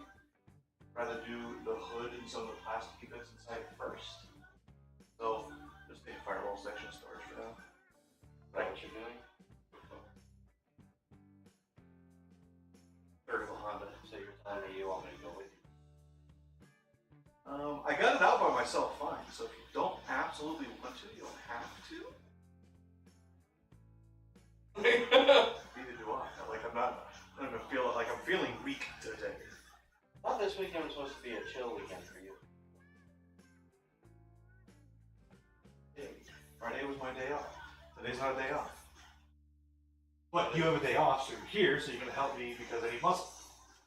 Because I am not strong enough to move this thing by myself. I can move it, I'm not strong enough to put it in the truck by myself. Like, Really? But like enough? more than I don't want. I mean, yeah. You have gloves? Because I don't want to slice my hand open. I do often. I can drag it out there by myself. You have to move all this shit. You have to move all this shit. See? Alright, I'll get the truck. I appreciate it.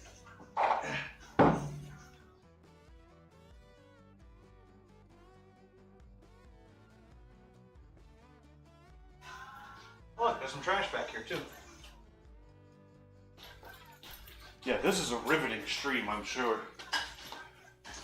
Who wants to watch me clean the garage today? It's supposed to be doing car stuff. It's okay. Firewall. Car. Part of a car. I did make this nifty bar. Oi!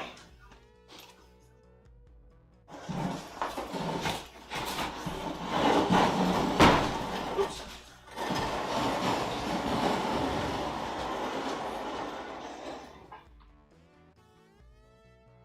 Yeah, firewall section.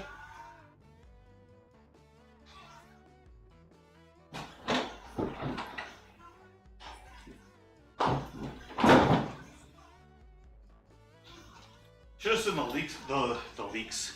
Should have seen the looks I was getting dragging that thing out of the junkyard. That was great. We're like, what the heck could you possibly need with like a third of a Honda? Well, I don't want to disable the Civic, do the electric steering. Oh, wait.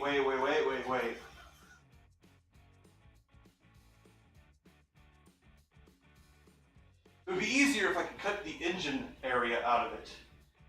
But I kind of want the engine area so I can mount a block and a transmission case up to it and do the measurements for the shifter. Now I'm torn.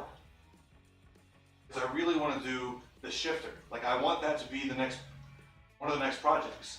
Once the shifter's done, then I can work on the HVAC.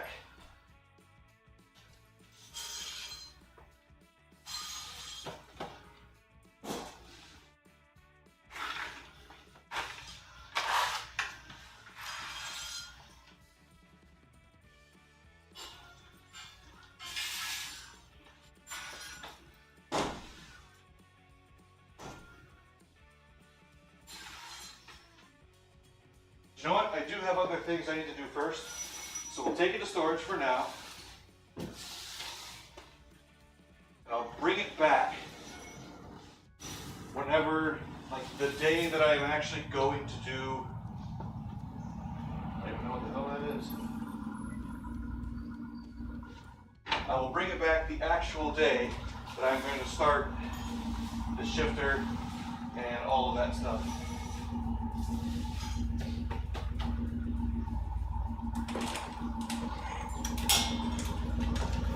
Thank you.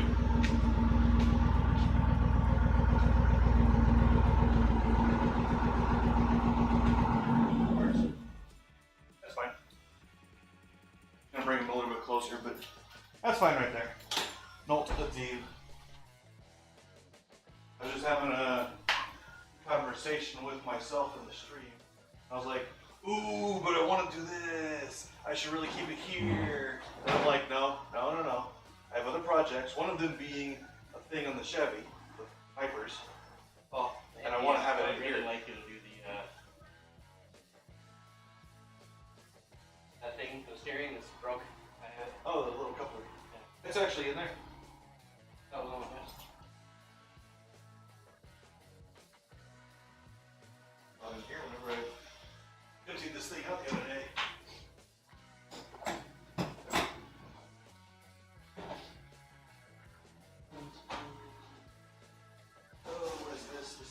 Ball joints.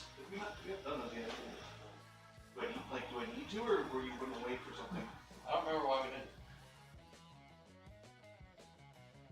No, why we got the press? That was the Honda mom's wheel bearing. Oh yeah. Which ended up they're not actually both. They're not pressed in. They're bolted in. But you have press them. And I converted it from whatever press into an actual real press. This is in there. Yeah, I'm pretty sure it's on my Yeah, desk. it's. We need to find those freaking door lock actuators. They're in the other, Box. oh, it's from the other toolbox. Not my rolly toolbox. I guess we should look for it over there. Gloves. Him's wants gloves. I has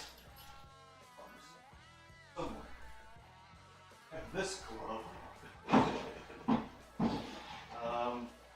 The right glove. Somewhere, I think I have a left glove. I believe. But I have the welding gloves. They're over here.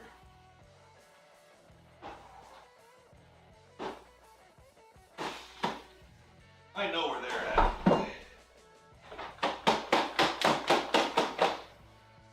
I need to get other welding gloves because these are too small. I think I might have both in the truck. Okay. Hey, I want to You get want to the- put that in there? So I want to get the accord in here and figure out which of those brake lines is leaking. I'm 98% certain it's the transmission computer now because turn the key on, you get the cluster, start it up, no spikes. Plug the transmission computer in, plug the transmission computer, spikes. Back to the instruments, back out, lit mode, no spikes. Go down to the end of the road, key off, key on, reset the transmission computer with maximum engine. Reset it. Looking at the transmission computer, start engine, spike. Got to be the transmission computer. The cluster saw no spikes and it went in the limp mode. Yeah, I guess. So it's the only thing. What I imagine, if I could get the PCB off, I suspect very highly that it is a multiplexer.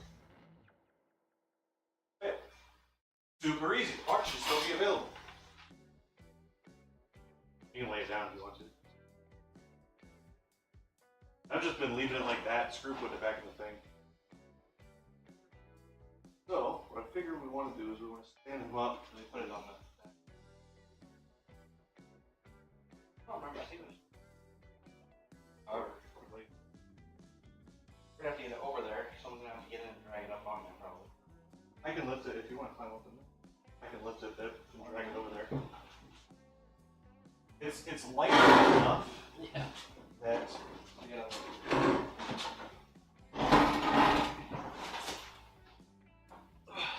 like it's light enough one person can move it, but it's heavy enough that you need two to lift.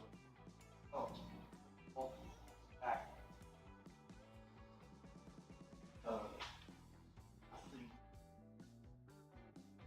Something like that. Yeah, watch out for the shark. Yeah. I'm gonna guess if you can do something like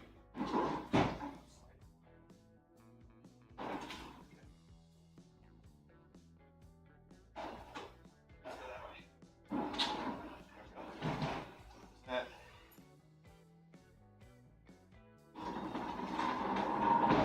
That was actually a lot easier than I remembered.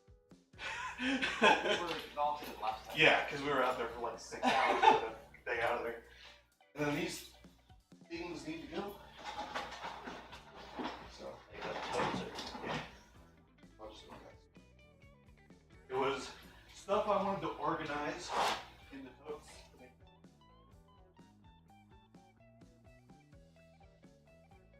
I want to keep going. I don't want to take out my window. I want to try. It'll hit the bed for it in the last.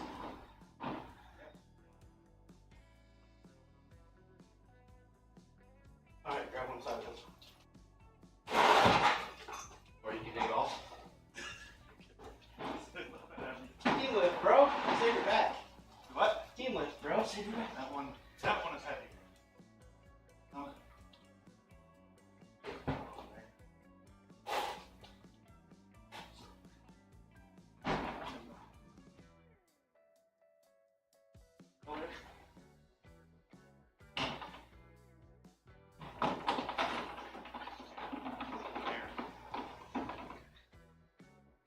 Do you want to you want to go right now because you're up?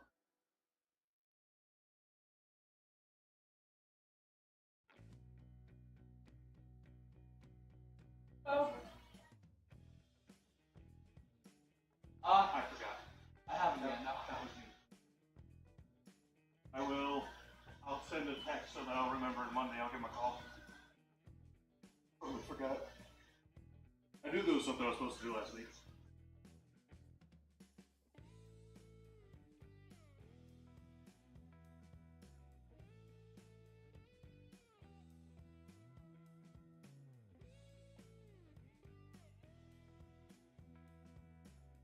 It's in a text. Okay, so leave right now. Gotta kill the stream or put it on pause, I guess. Nobody's watching it, but that's what I was wondering. Is it vegan?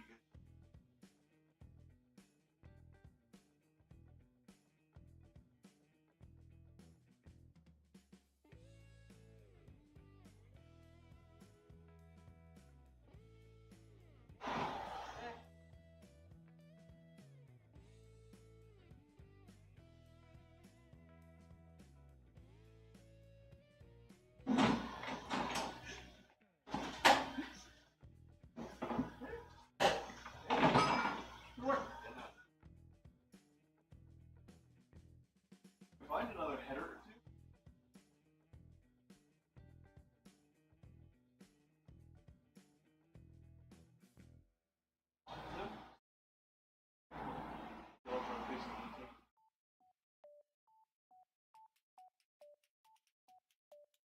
Hold on.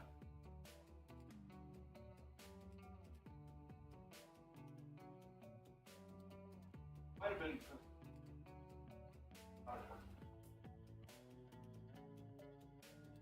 Alright, well, let me.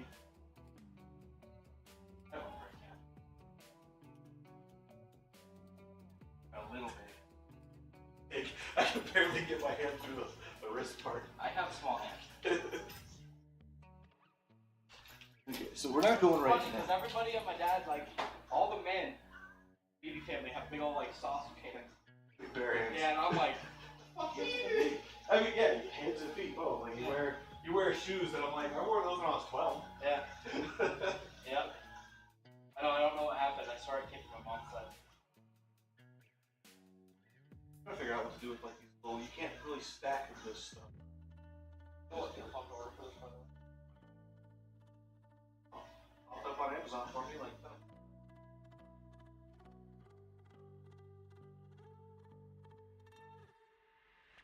They were like 40 or 50 bucks.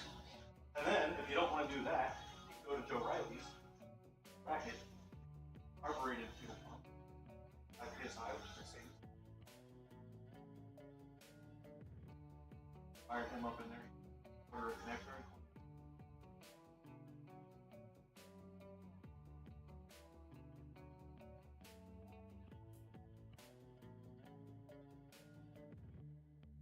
Those guys at Joe Riley's are like, want to like save the $10 or whatever. That's actually a pretty common thing people do. They just go to Joe Riley's. They're like, yeah, you can order this one on Amazon. A couple of guys have had them work, and a couple of guys have had them fail. So it's like hit or miss with them. Or you go to Joe Riley's and get this one, and even if it does fail, who cares? It's 20 bucks and it's available. What size or how many? How fast?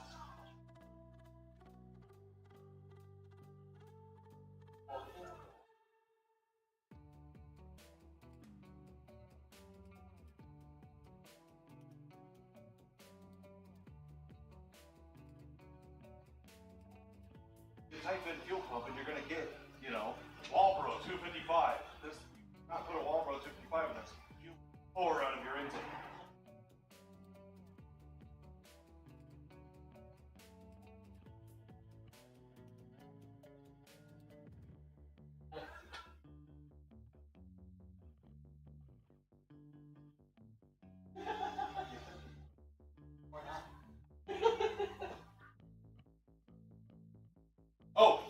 Oh, real quick, before you go inside. Tell me what you think of this idea. So on the Civic, I stuck the Mitsubishi seat. Got the fixed latch. Got the fixed latch inside. What if I did like old school? I swap it out for one that like from the back seat. But swap it out, it's the same latch thing because I kept the Honda belt. So I had to put the Civic belt latch on the seat. It's a little bit short though, but it hits like all this stuff that I put it's a seat belt, it's designed to be a seat belt, so it should be safe enough. And all you gotta do is like the old GM. Now you pull this one up. Like, I think this would work out a lot better.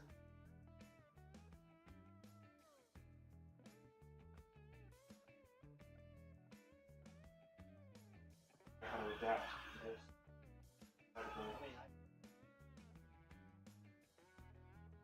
Fit in it, and it's just like this hard plastic thing. Just like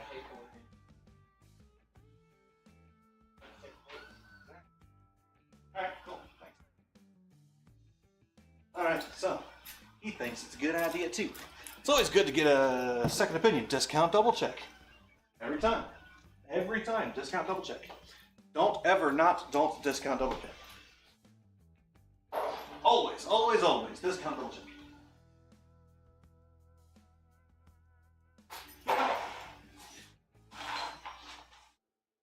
I don't even remember what that's from. What was that from? Like Progressive commercials? When they first started doing the online thing? Is Progressive, I don't know if they still do, but Progressive used to be the only people, or they were the first ones to do it, or I don't know. You go online, you put in your relevant information, car, where you live, etc., and they give you a quote, bam-a-lam, easy peasy, right there. And get online, and they would give you not just their rate, but they would also check rates for other insurance companies and give you those, like the top 3, I guess, in the area or something, and give you those numbers on top.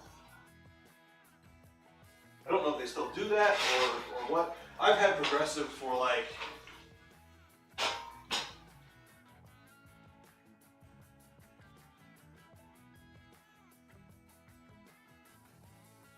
those 10 years, I guess. 2013, 2012, somewhere in there. Because it would have been after I got rear-ended in the Civic. Because the lady that rear-ended me had Progressive, and they were on it. It didn't take weeks to get a quote or a check or whatever. And it was about that time when I was like, you know what? That's a much better experience than what I've had with had State Farm. Before that, Farmers, I can't remember. One of those two. So I made the switch to Progressive. They had better rates and better coverage even for the better rates, which I'm not quite sure how they do exactly.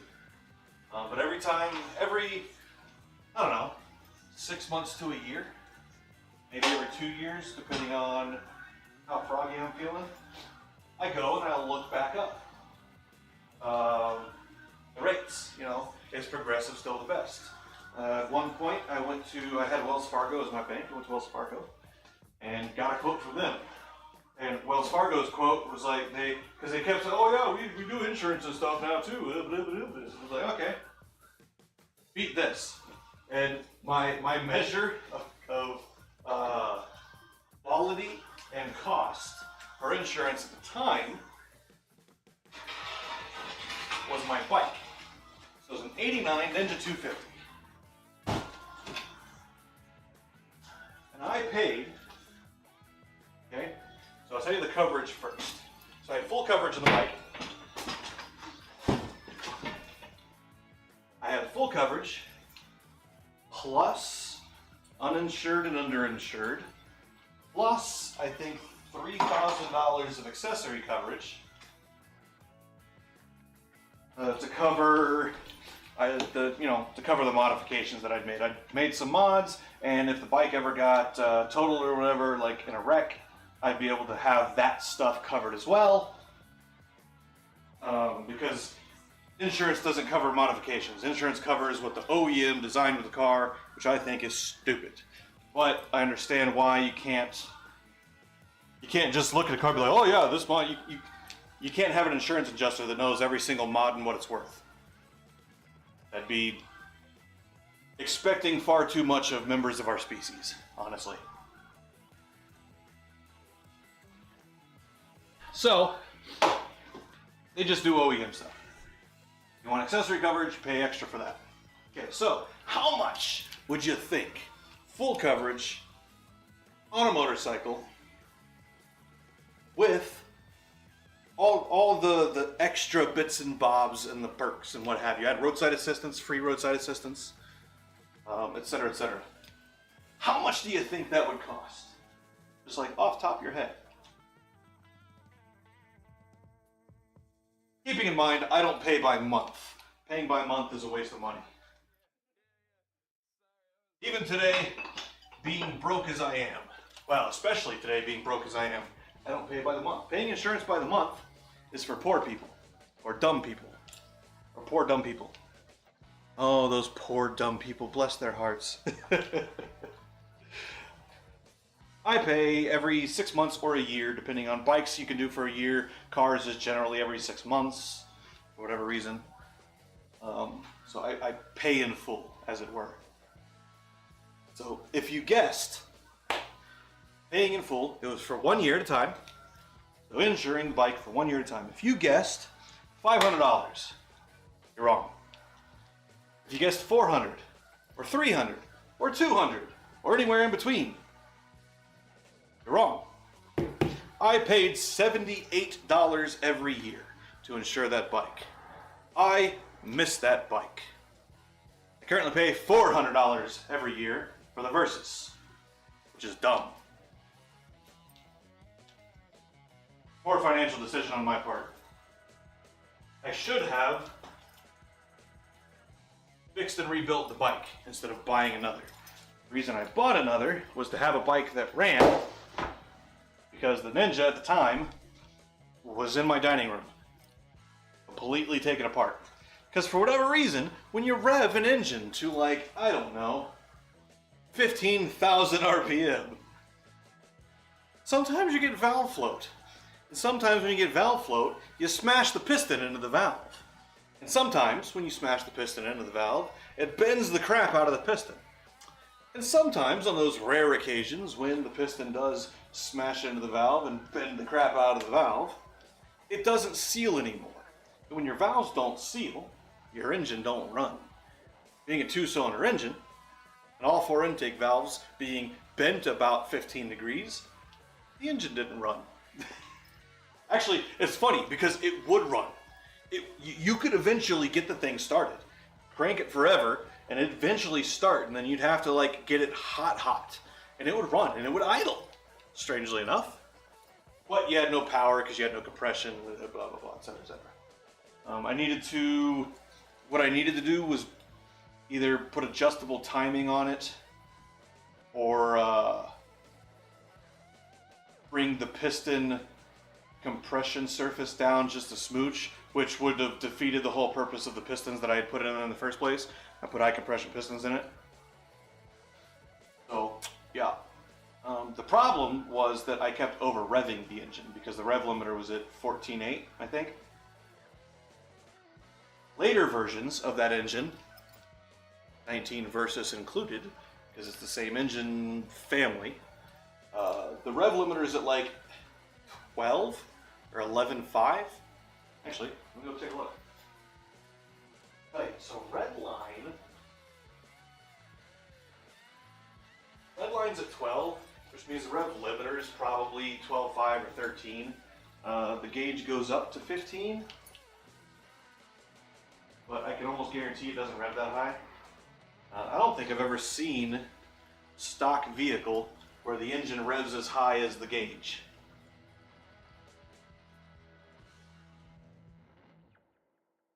I don't know why they need headroom on the gauge, but they always have headroom on the gauge. That Explorer does not need to be running. It does not need to be on the road. That thing is terrifying.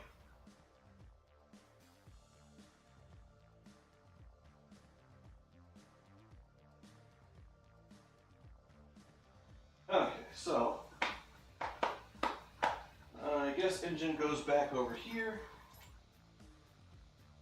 I could stick engine over there. Stick the hood over here. I don't do that. I'll put the jacks, hood over here. Yeah. Yeah, Shane. That's what we're gonna do, Shane. Yeah. Don't mess with the frog, Shane. Yeah.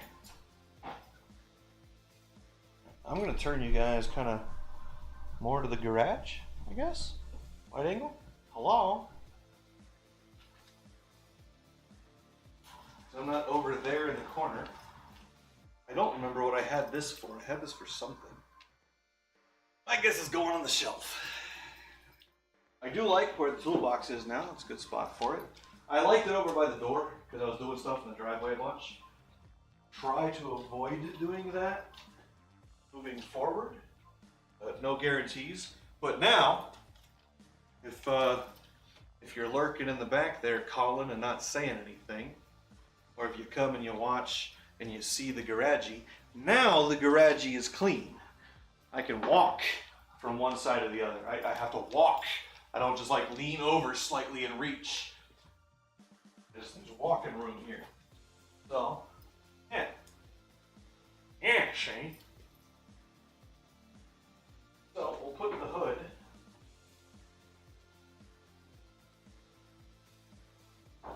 this is our replacement hood. Stick him over here.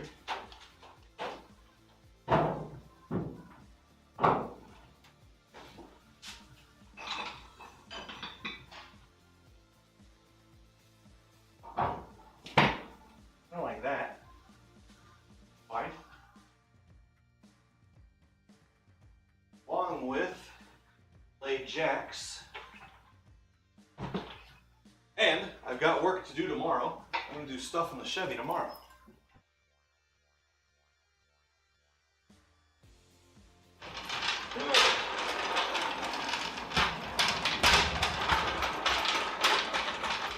Do it.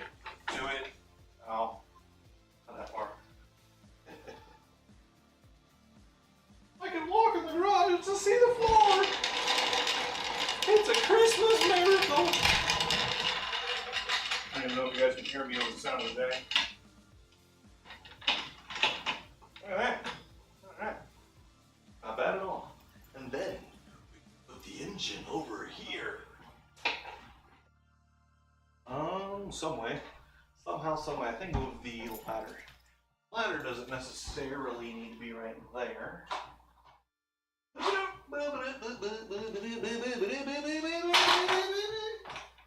That crazy frog, right? Hacks left. Put you in there. Lift and turn. Bam. Some frickin' lamb, buddy. Yeah, boy. Tell you what, boy. I'm gonna find the glove that matches that one. Brake cleaner. Yes. I think what we'll do, okay, watch this. Well, you can't watch this because I'm going to go behind the camera. So we've got this guy, which is my welding helmet bag. Does not necessarily need to be on the shelf there. The welding helmet bag can go like right here. There's nothing in it. I don't put the helmet in the bag. Stays just, you know, on the welding cart or on the bench over there. So we put that there. We can then grab diddly handy box of brake cleaner. We can stickity stack it on the shelf there. What I also need to do is I need to organize my fluids because I have oils that I don't even know that I have.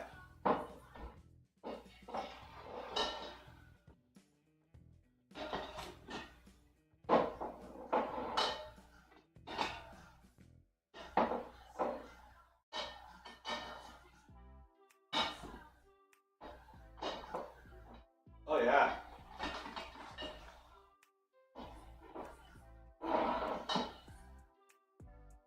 Am I in your way? I hope I'm not in their way.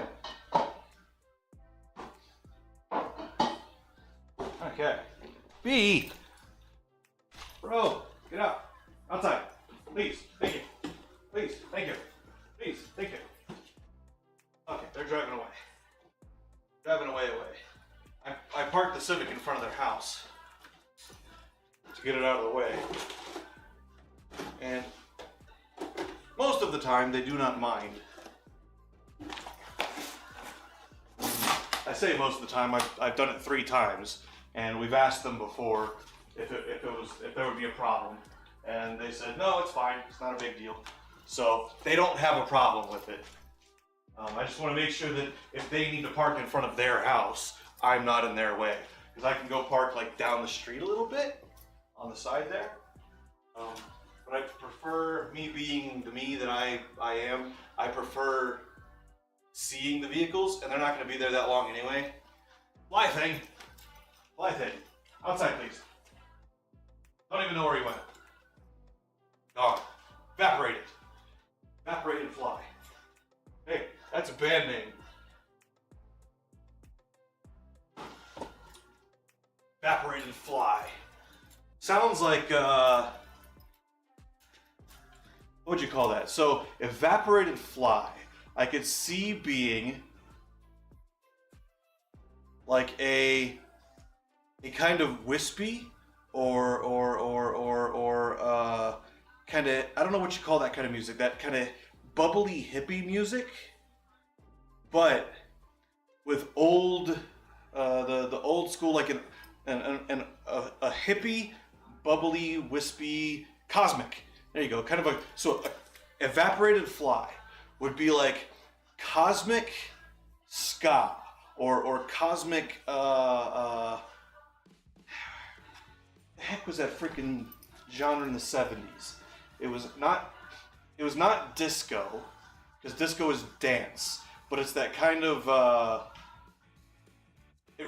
it's reminiscent of disco, but it's listening. I don't remember what the hell it was called. And Mr. Spidey, I would prefer it if you would go outside. Well, I think, go. I'm angry at you.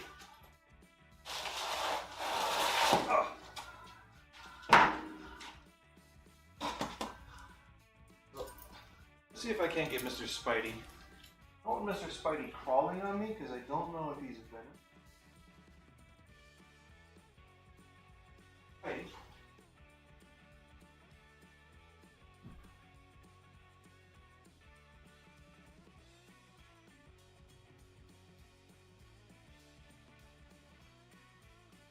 Oh, there you are. Like, where'd you go?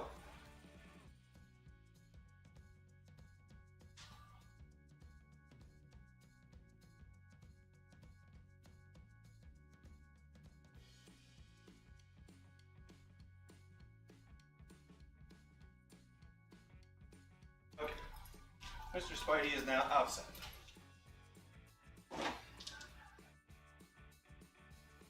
Ah, I have a garage back. All right. I need to move. Jack stands can actually go over there.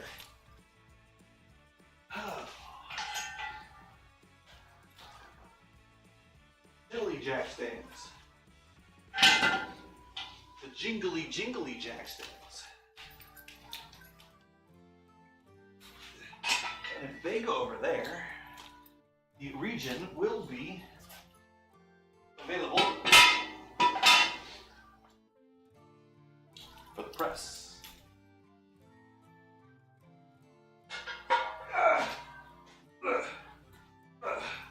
Habita, flabita, habita. Jibbit. Kind of like that. Oh, kind of like that. Ooh, buddy. Hey, fly thing. Outside.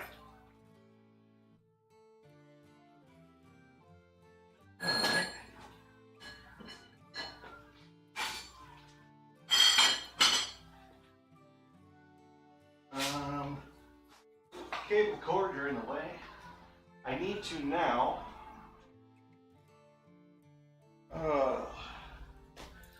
Did I say tomorrow for the Chevy? I don't remember. Not tomorrow for the Chevy. It'll be Monday. Monday for the Chevy.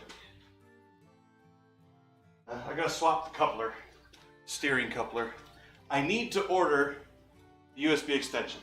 I need that. That is something I need so that I can show you guys the things that I want to show you. Show you, hey, this stuff isn't all that hard. It really isn't. Of course, I'm kind of a genius, so maybe it is. I don't know. Alright, so the device, the press has got to move. We're going to take the cord, extend she on the cable. We're going to hang him up there for temporary. Of course, that was temporary. Absolutely, it was temporary. What I could do in the future is also put a bigger jack on this thing, bigger bottle jack. That'll give me stronger press. But for now, it's fine. I also need to cut it apart and straighten it out. It's not straight at all. This thing is lopsided as you would not believe. But we tip it slightly sideways, a corner of angle iron, grab this post, and we drag.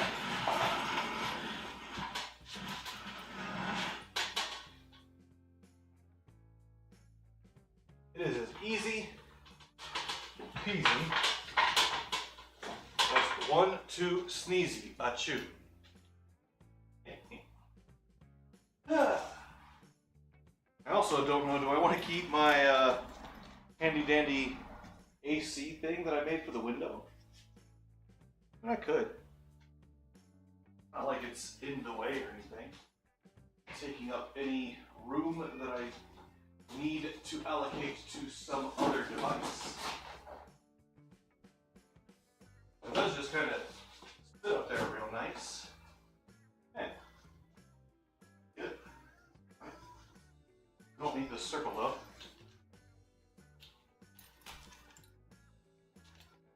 Cardboard frisbee.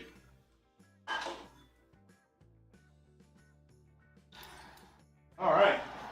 Now, what I need to do is I need to mount this eventually. Not today. Not today. I need to mount this plug, this box, on the back of the welding cart, so that I might drag it around and just plug it in whenever I need it. It would be a smarter idea to have the welder plug into the box, and the box to get a double DIN 240, and just have it be a bridge.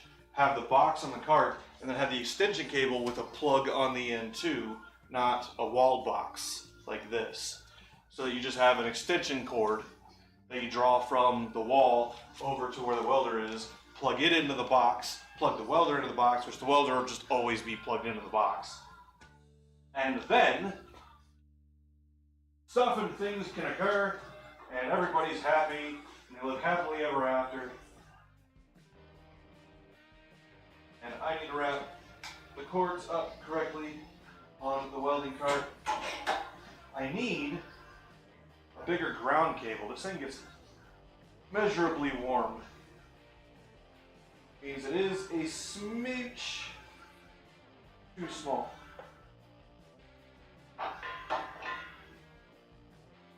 Everything's turned off just as a safety measure.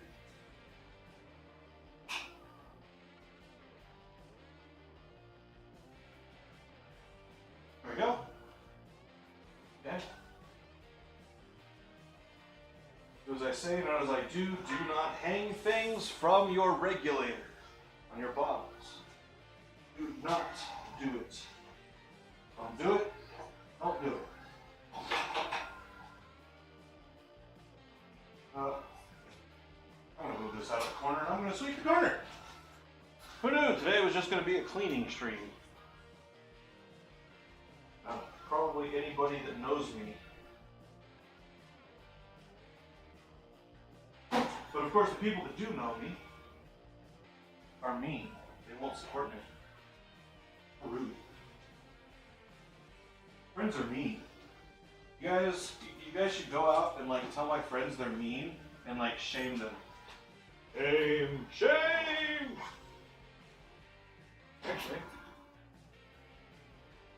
mice can live in front of the press. Probably not a terrible idea. Okay. Of course, I turned the cannon, and now I'm doing stuff over here where you guys can't even see me. Can't even see me? you can't even see me. Not gonna do like a crazy clean over here. Gonna kind of sweep up what I might real quick. Not a whole lot, just a real quick.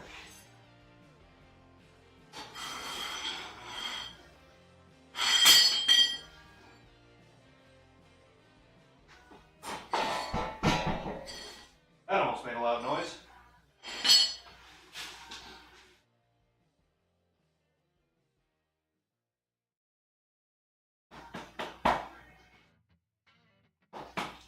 All right.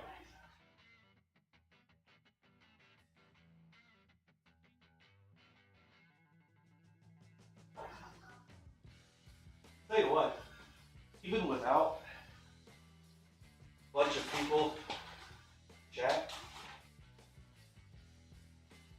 even without like the channel being big and known, I kind of enjoy streaming. Something about it helps me focus, helps keep me on track. Yes.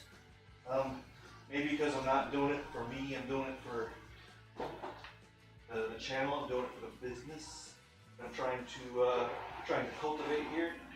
Oh, that's right. Hey, boss.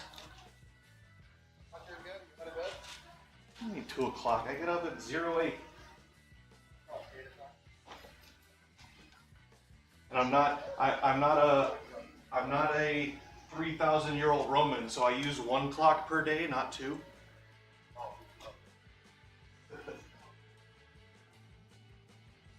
I may or may not have an answer.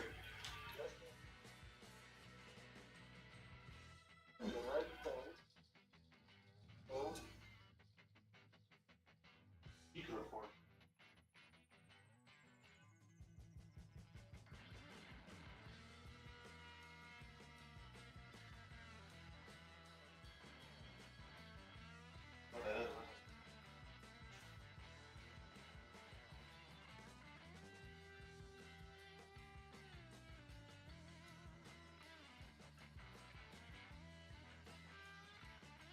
Oh, it's okay Google.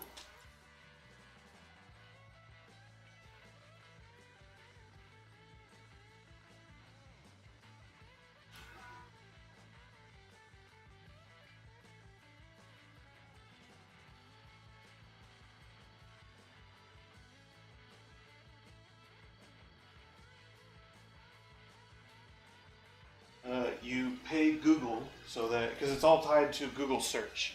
So Google Maps and Google Search generally, I don't know if this is still the case. Back 10, 12 years ago, it was if you wanted your business to be at the top of the search page when you type in blah blah blah towing company near me, it would have to pay Google to sponsor your business. I don't quite know if that's exactly how it works anymore, but it has to be, Google has to know of your existence in the first place. So first, if you type just in Google, if you go right now on your computer or your phone or whatever, you type towing company near, put in a zip code. Don't put in like a town or whatever, try the zip code first, because that'll be a little bit more accurate. Does it bring up your business at all anywhere in the list? Oh, yeah.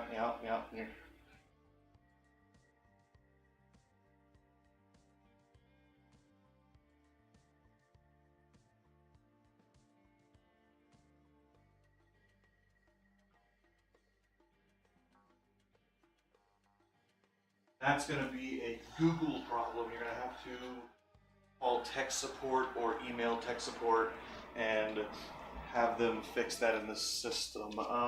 I know there's been, and it's not a thing that you really have to do once and then forget about it. I've known businesses that they've fought Google for years because Google kept putting the wrong phone number on their business name for whatever reason. So it's sometimes maybe you'll get lucky, maybe you'll get it to where you call them up or you email the tech support people or whatever, and they're gonna be like, oh yeah, we can do that, clickety clack, and it's fixed and it's done, and you never have to worry about it. I would generally say, simply because it's Google, that's probably not gonna be the case. Because of just the amount of data that their servers handle at any given time is like, you would not believe the numbers if I told you. So it's, stuff gets screwed up. It's soft. I was actually bitching about that in the stream earlier this morning, how software controlling hardware is garbage. I hate it. But yeah, it's that whole thing is all tied to Google Search and Google Maps and the data that those servers contain.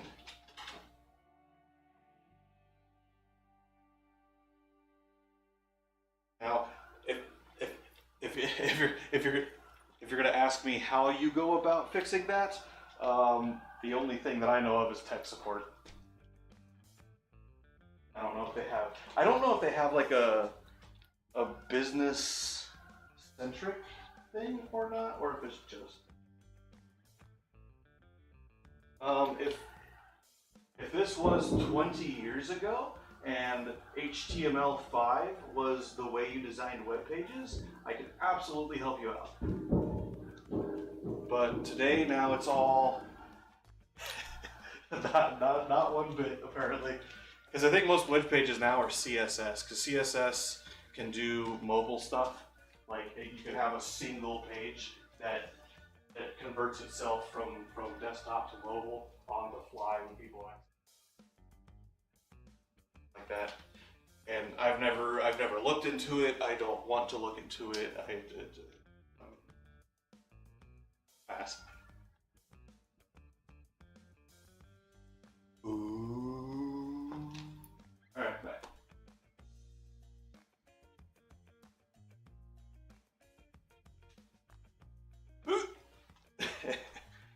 Okay. Where's the compressor going? Where's the compressor going? I guess the compressor can go right beside the press. Compress, compress, or what I might end up doing if I ever get to the point where I have like a shop compressor. As it stands today, don't really have a need for one. I don't use air all that often. But if I ever get to the point where I need air, I might convert the press to air actuation, as opposed to this doesn't need to be anywhere important. I don't even need it anymore. I could probably just throw it away and it'd be fine. Drip pan goes over here. I get back to sweeping up the thing that for whatever reason I got distracted and started doing something else, I guess.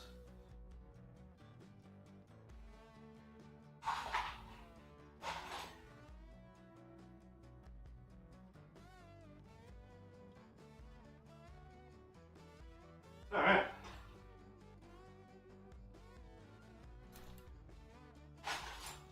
Oh, Fortuna. Excellent, excellent song. Amazing. Opera is great. Some opera is great. You know, the classics. Figaro, The Barber of Seville, Carmen.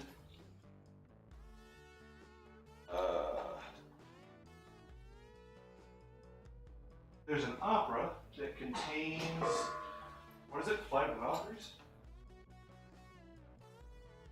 That one's pretty good. I like that one. I mean, there's a reason this stuff is popular in the first place, right? Because people like it. It's how popularity works. If a bunch of people like it, it's popular. If not that many people like it, it's not popular. That's just how it works.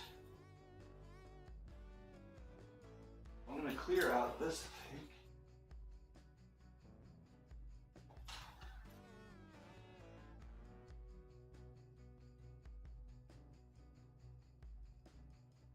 gonna soak that seatbelt thing, this nasty, nasty thing. We're gonna soak him, which of course it's, you know, you can't correctly see because of the blowout from the sun. We're gonna soak him in some stuff.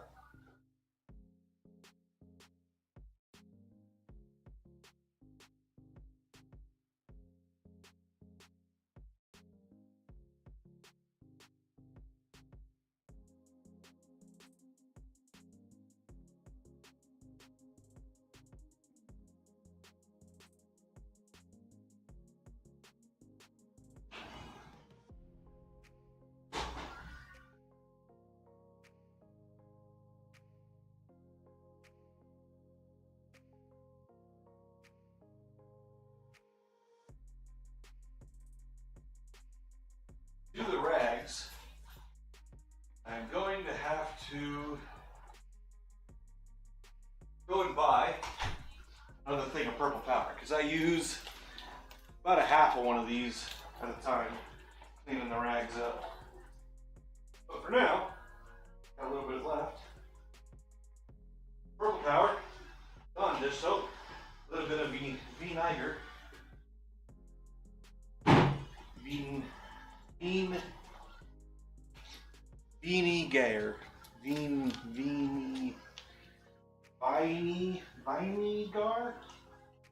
I don't know.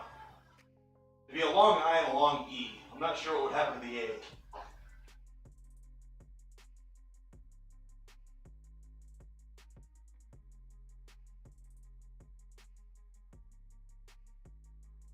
So, alright, there we go. I'm gonna rinse off my hand real quick.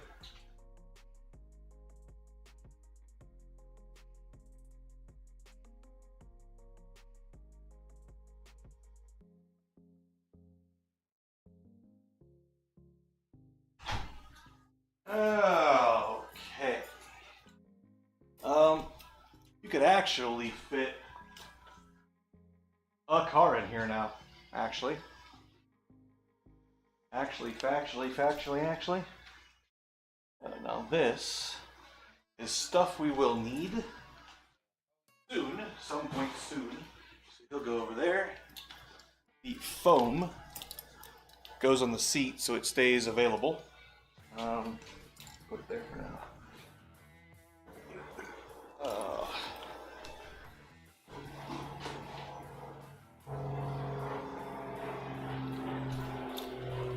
So, jerry can.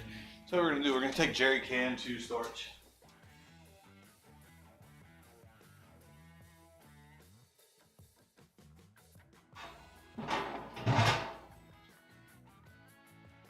Buy things. One of these batteries is good, the other one is not. Probably just take him to Joe O'Reilly's and just be like, here, dispose of it for me.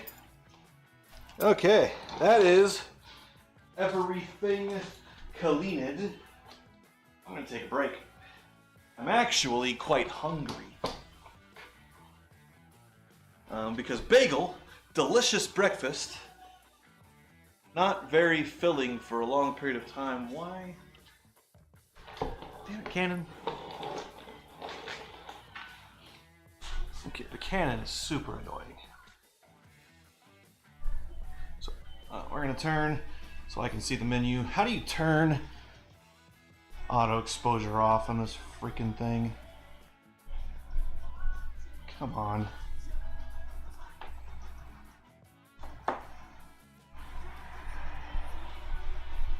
Go. No image effects. Jesus Christ. Yeah, this stupid thing, when it's plugged into the wall, the freaking touchscreen just does not work.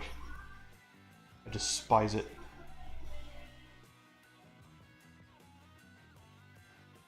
Oh, sneezels.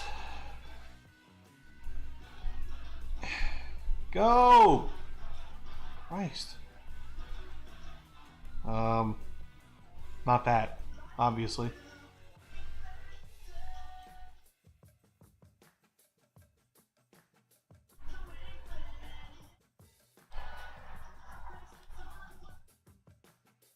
Because I don't care if That's blown out. I want to be able to see me. You don't need to be set for the freaking sunlight. I need to see the interior of the garage, guy.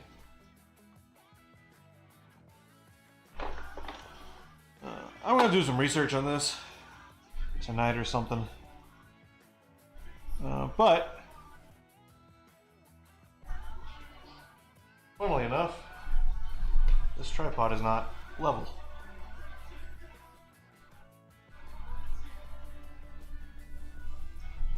So when I rotate through an axis also. I need to figure out how to turn that off. Tell you what I can do, actually. Instead of being a moron, I could grab my circular polarizer with this lens.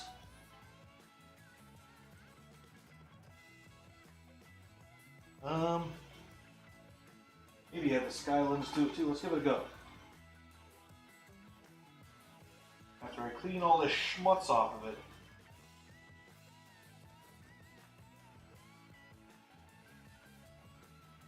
So, excuse me a moment while I whip this out. Come on. Sometimes these threads are a bit weird to deal with. They're very fine and they're very finicky. Alright, now, if we turn you over here. Look at that. Polarized light is far less annoying and aggressive. Okay, now, how does that deal with me? Better! I need a polarizer for the Logitech. There's no way to do that, I don't think. Alright.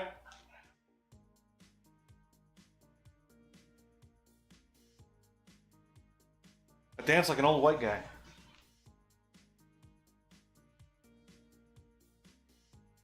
Okay, so. We need the accordion here. The accordion needs to come inside.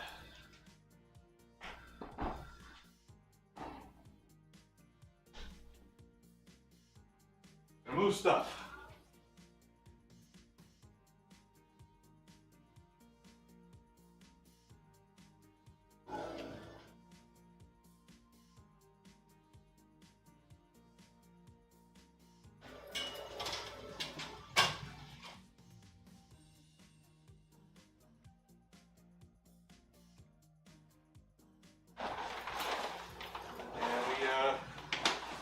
My roommate, not listening to my advice the other day,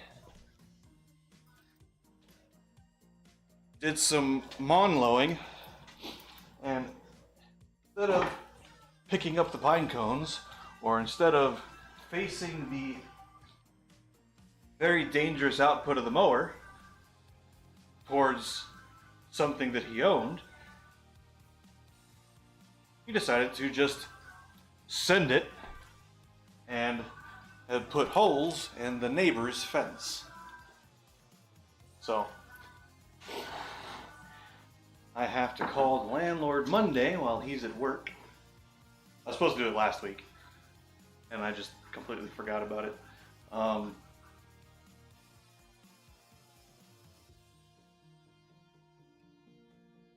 gotta call the landlord and see if they can't get a hold of their fencing guy. I'm sure they've got a fencing guy. And see what it's going to take to replace that. It's a single panel. It's a vinyl fence. And it's a single panel that's damaged. There's two little holes in it. But could have avoided it completely if you just paid a little bit of attention. That's my problem with most people. Not paying attention part.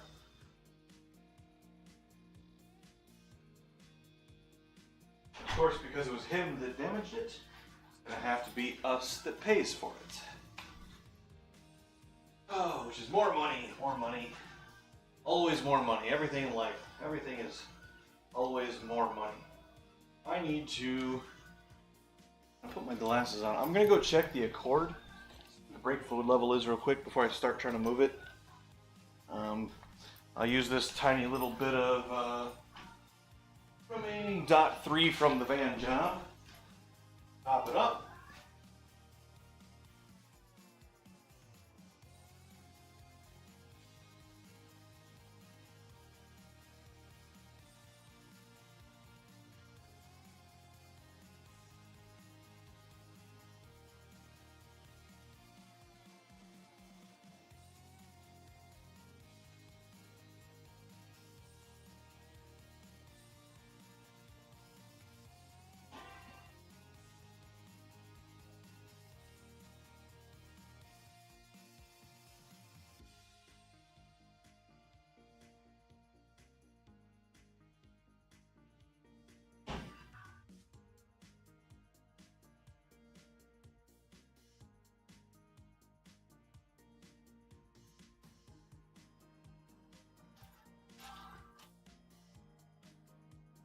Ah.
Tell you what,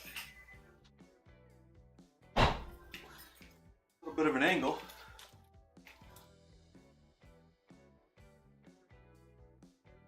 But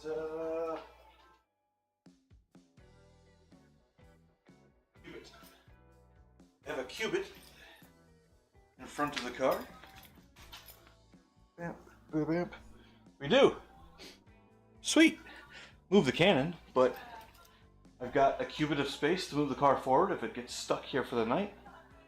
But I currently have room. I can walk around it all the way and open all the doors. Shibby. That is totally shibby. Whew, rich, stinky, stinky. Well, let's lift up the driver's side.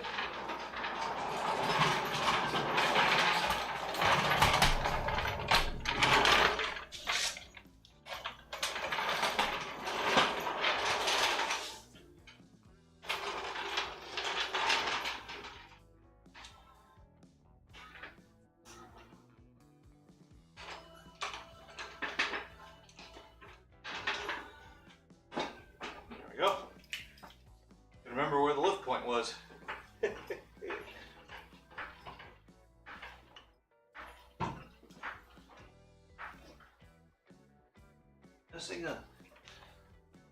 The heck? Guess I'm missing a stud. Oh, I need to eat. Oh, I need to eat. Tonight, the idea, the plan, the thought, the thinking is to make spaghetti.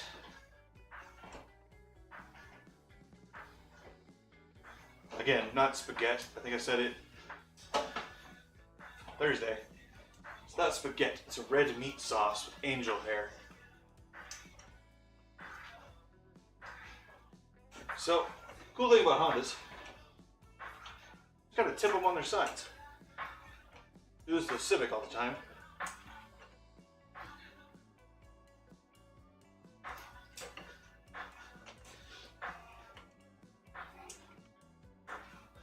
About as high as the jack will go. Get our big truck jack stands here.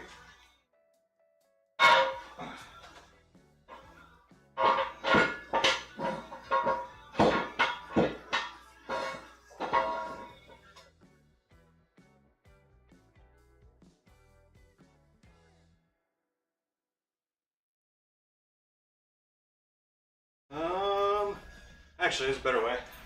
Okay. Instead of laying all the way down.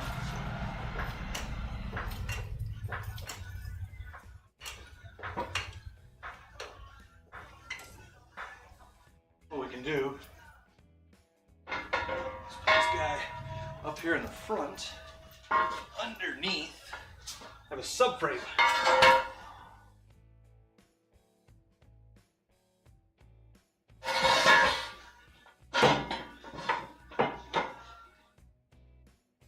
Do it there.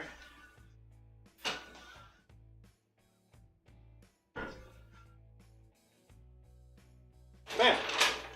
Like that.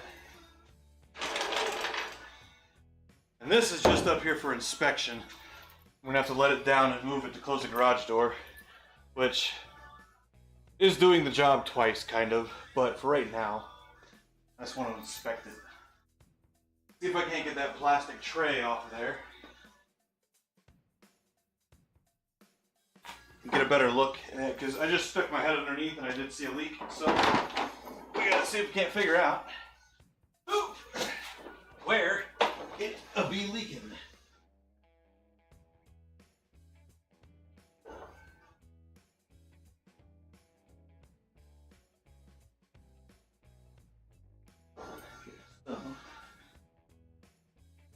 Oh yeah.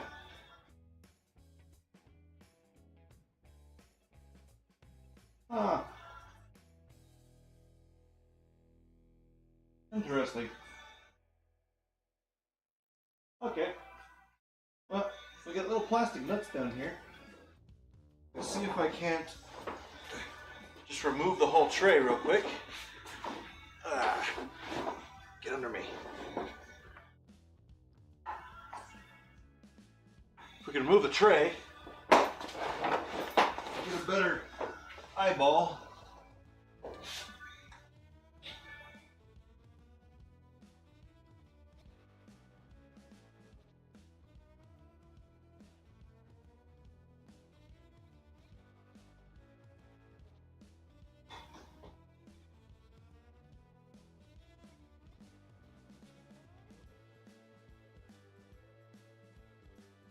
That actually, right?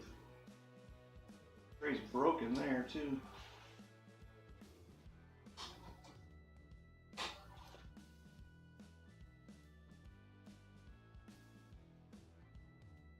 Be a 10 mil. Might need to replace all three of these lines. That would kind of not be a happy day. The Honda, so imagine, it's a 14. I thought they were twisty clips that you just turn it half turn and it pops out. Does not appear to be the case.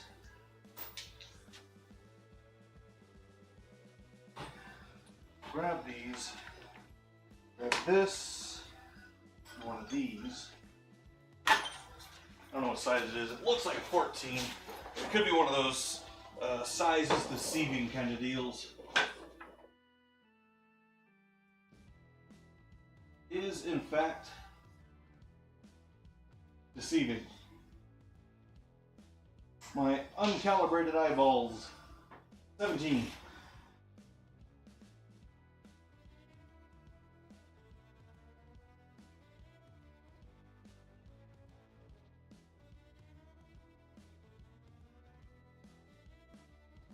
Of course, I stood up and didn't grab the 10 mil I'm going to need.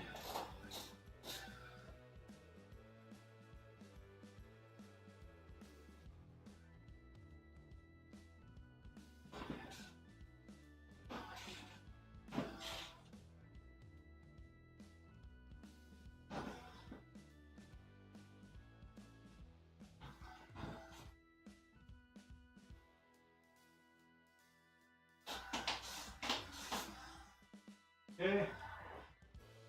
Now, you necessito a 10 mil. Yep, this is another vehicle plagued by poor emissions design. They put the charcoal canister below the fuel tank, or below a point of the fuel tank. You want the charcoal canister vapor in line to sit no lower than the top of your fuel level. Otherwise, fuel pours into your charcoal canister and it gets clogged and it clogs the vent, and then you can't put gas in your car. Oh, so many times I've seen that. Whoosh. Get off me. Don't know me.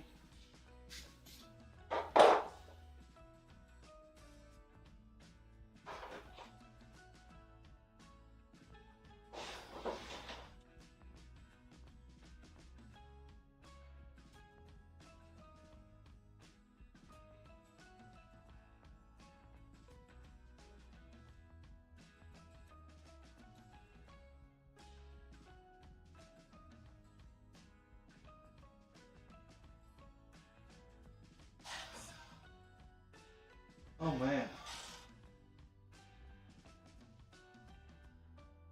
Oh, I might have to write this car off.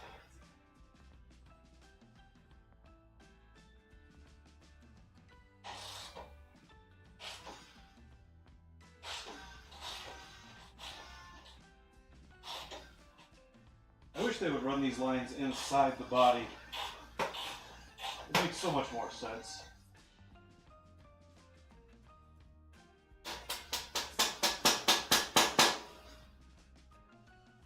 No.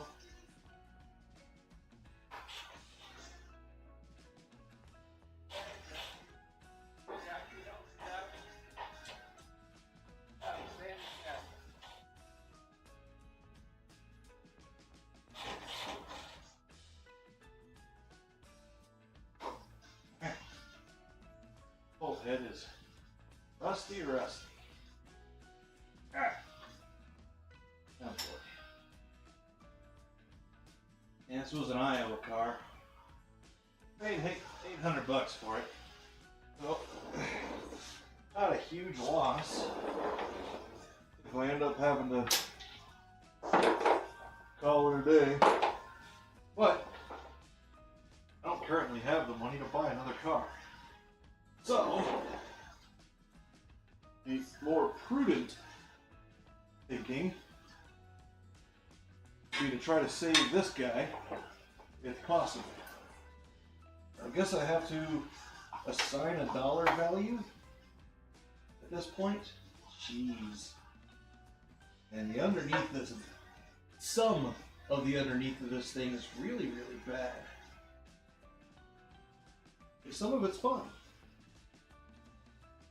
Like steering knuckles, fine. Struts, fine. It's got a little bit of rust on it, but it's not crazy bad. Then you get over here to the rack. Like the rack body is, oof. And then you got the exhaust and the exhaust hanger bolts. Those are really bad. Like the exhaust, if this cat goes bad, I'm gonna have to cut the thing off, weld a new one in, which is not that big a deal, honestly, at the end of the day.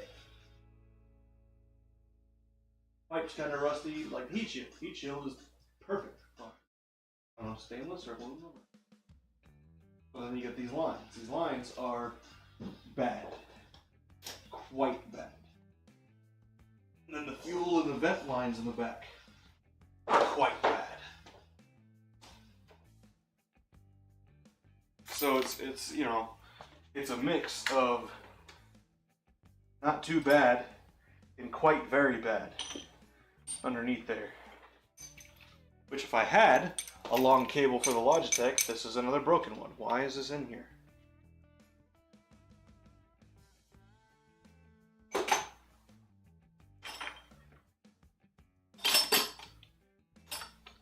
Lovely.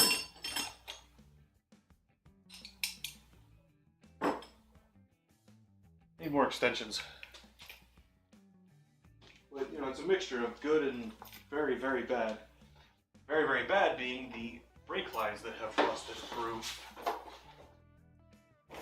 And potentially the fuel line that's about to rust through. But I guess I need to go through this thing and assign a dollar value. Point at which it is no longer worth the headache. Because this is not a project car. This is a beater. And beaters, we don't put tons of money into.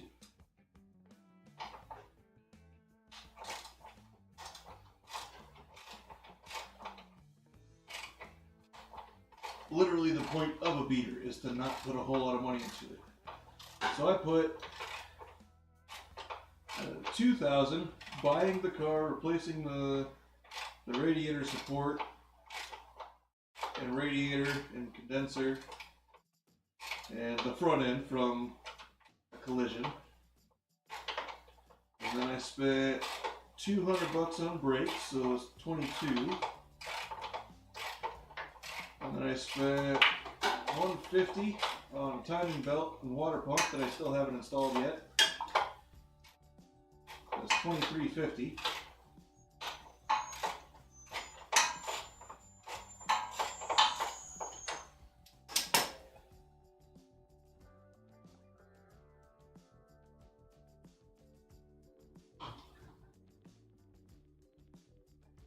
That's broken.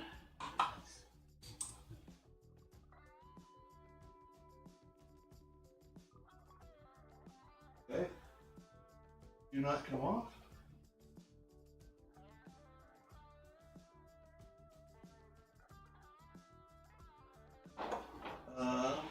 Hello?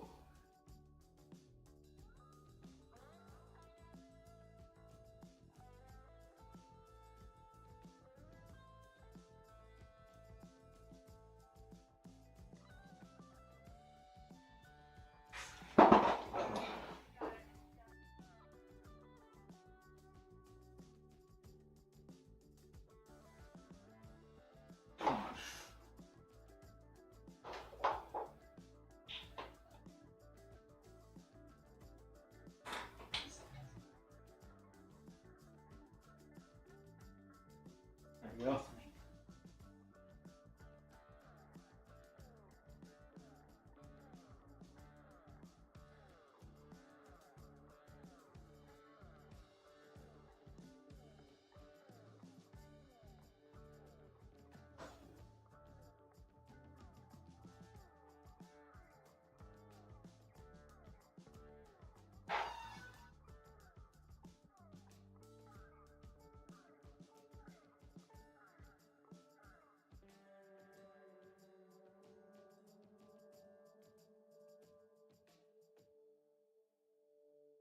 Okay, I need to figure out how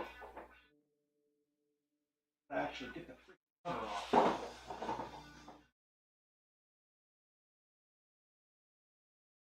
Oh boy.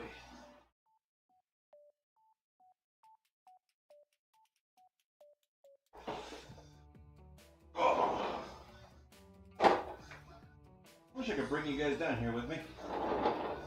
Show you all this.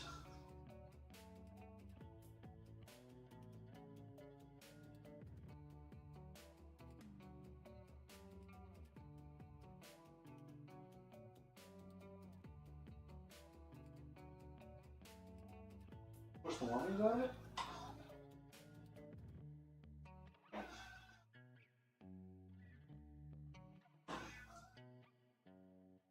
Oh. Okay, maybe that's how you do it.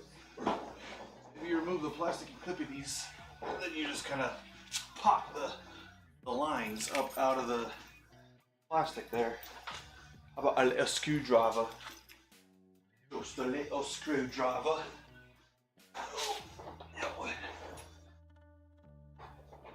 Okay. Come off over here. Why would you not come off up here? And come off up here.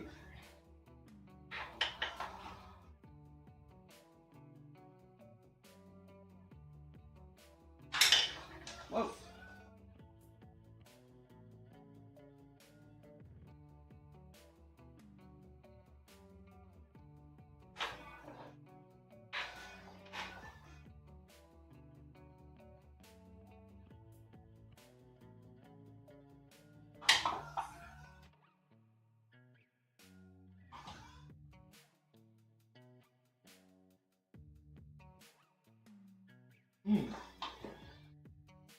Ends.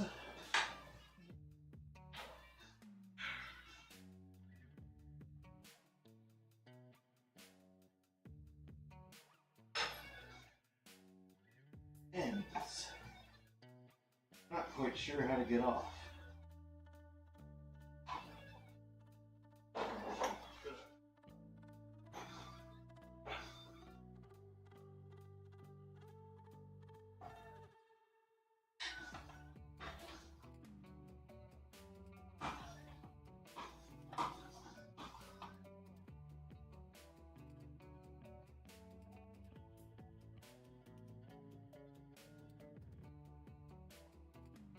Kind of smashed.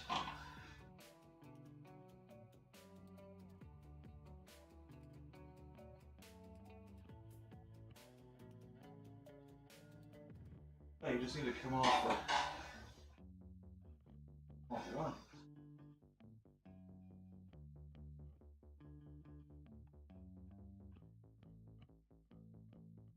Okay.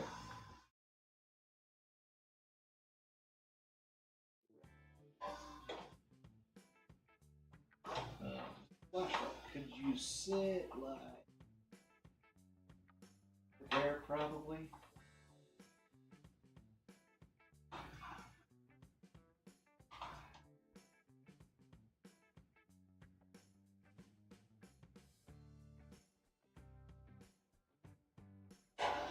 You should just come right off. The little clippies down into the thing.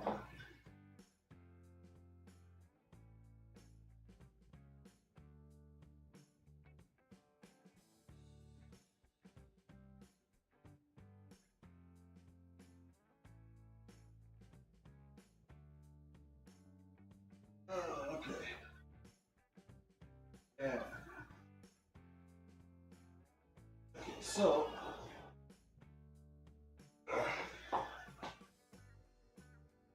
needly nose. I've said it 20 times. I wish I could bring you guys under here with me. Soon we can bring you guys into the little holes with me. And perhaps, actually, not perhaps, definitely. So soon, I will also have the ability to use the stream, so use you guys as my eyeballs. If there's something I need to go in the back and look and find, use the Logitech for that.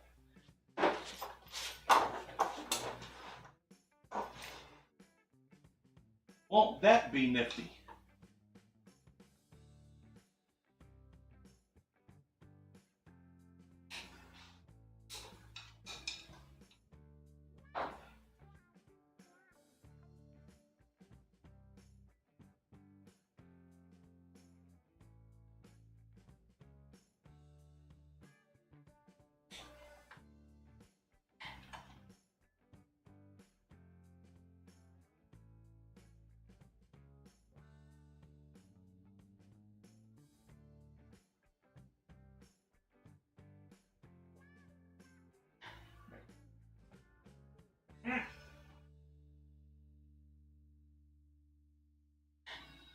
pull this little bracket off of here. And that should let little plastic things slide. Yeah. Alright.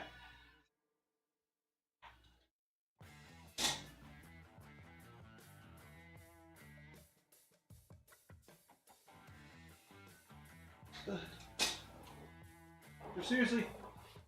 Oh, jeez.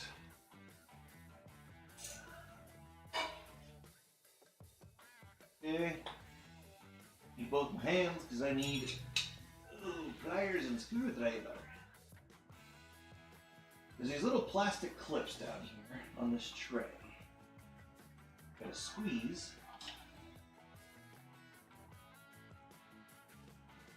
Pull the plastic off the clip. Oh, it just went back.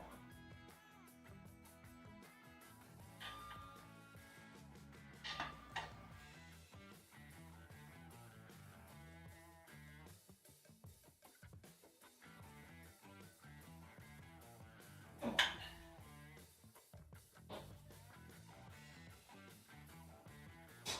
Screwdriver. Driver. Need to.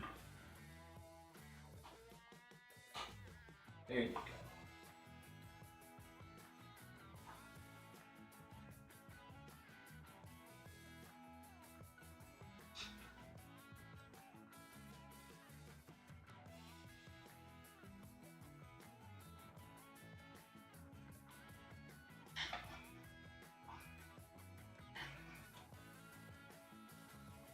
Oh, you son of a biscuit eating bulldog.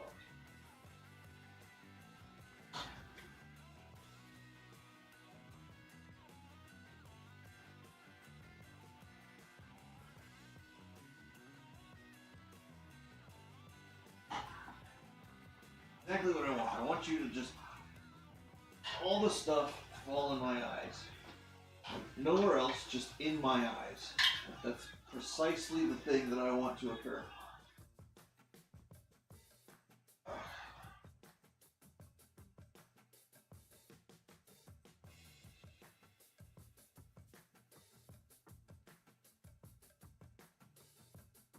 That's why you wear safety glasses, kiddos.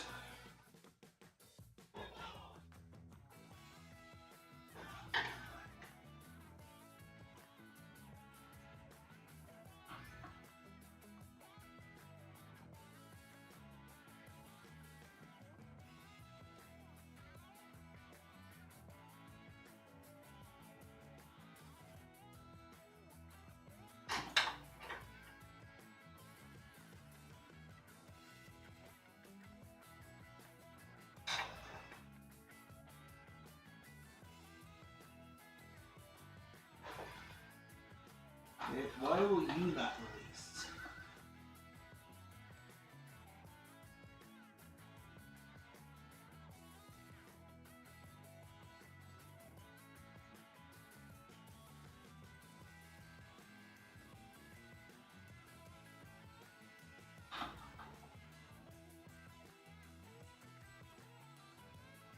Oh.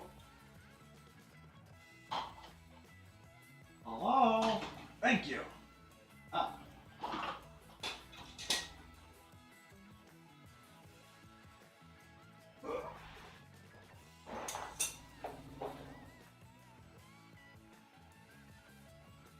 Whatever. Whatever. Whatever.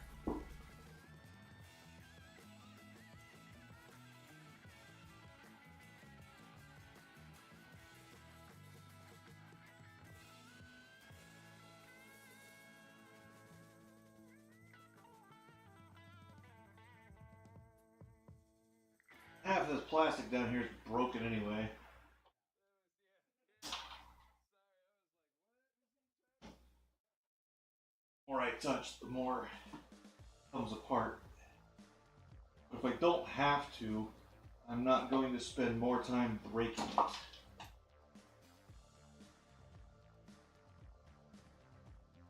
Or if I don't have to, I'm not going to spend...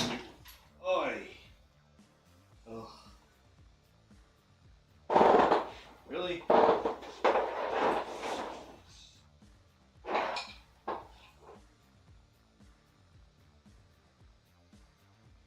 More clippies. More clippies. Clippies. Oh, I'm getting brake drippies right now. Active brake drippies. Not on my hand, please.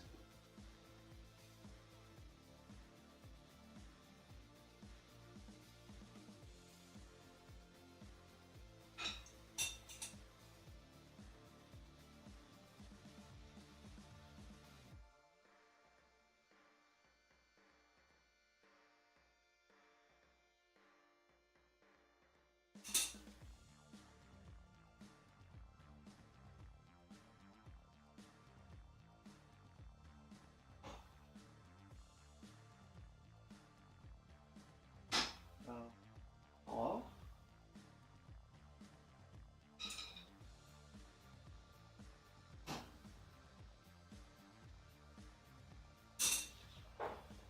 Seriously.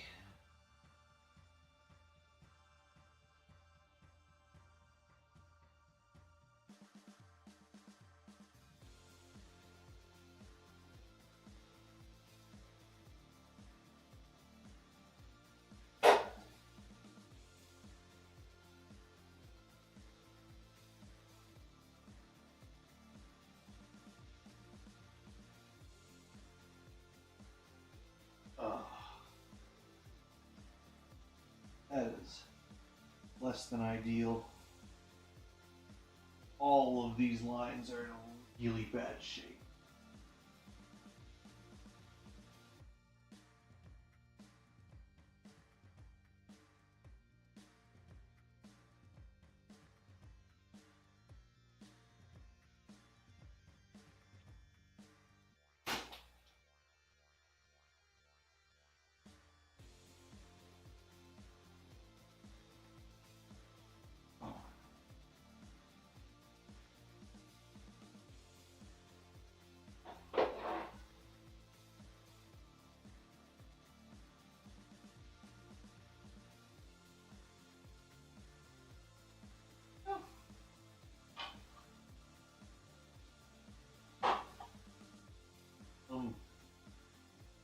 Hello?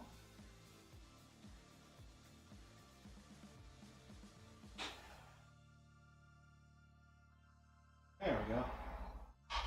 That's one tray piece. Oops.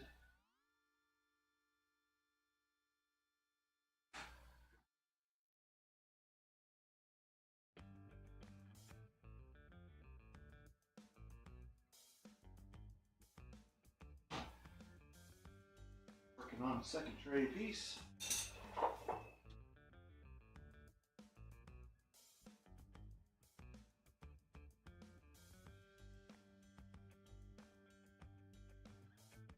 And how those are supposed to go the correct way.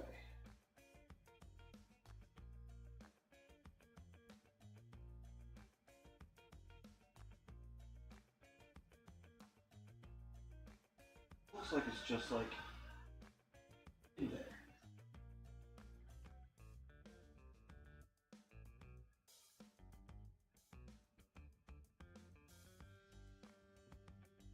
I think it is just in there.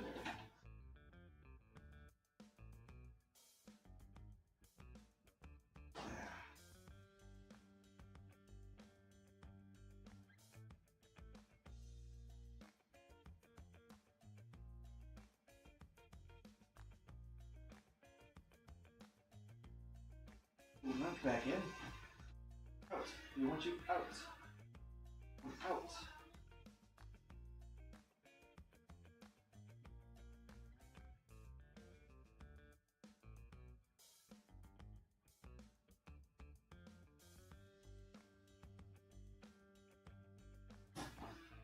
Go. Go.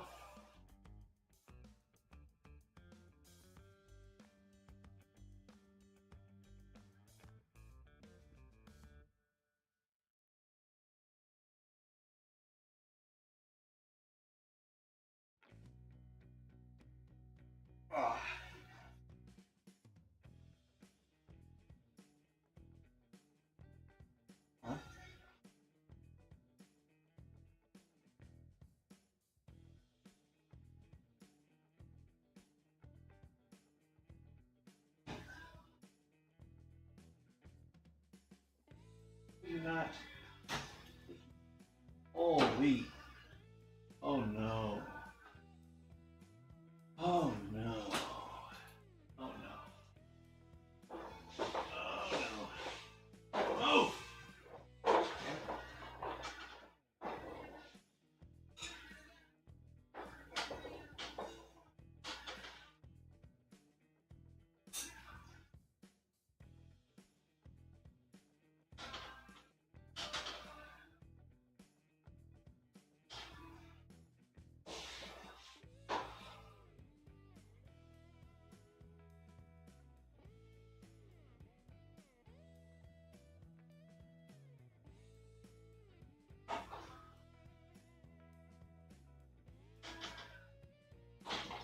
Okay, there we go.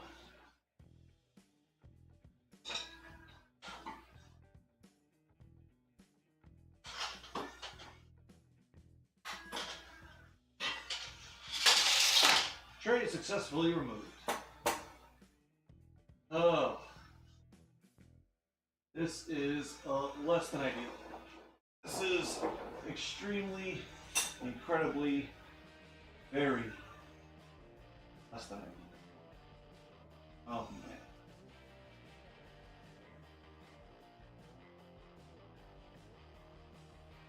We're gonna have to like. Oh no.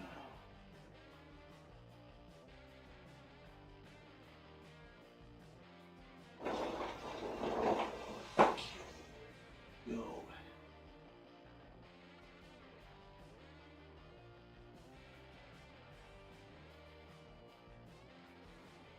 That side will be easy to remove. That's not a big deal.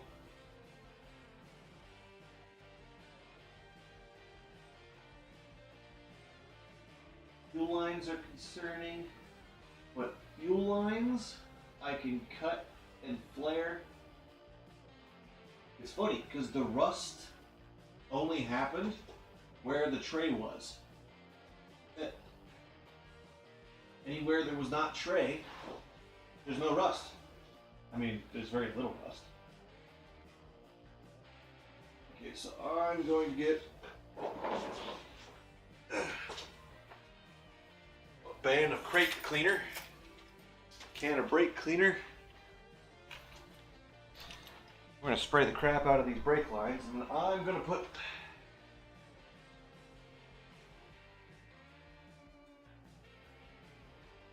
of course constantly, because probably why nobody does this. It's such a pain.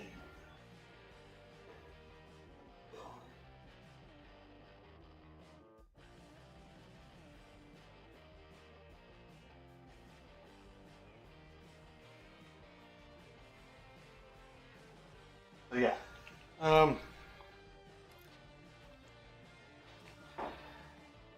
the longer cord will probably be here before I have the brake lines to replace these brake lines with. I'm gonna have to do both. There's no way around it. But I am just curious. I want to see which one is leaking, or if both are leaking.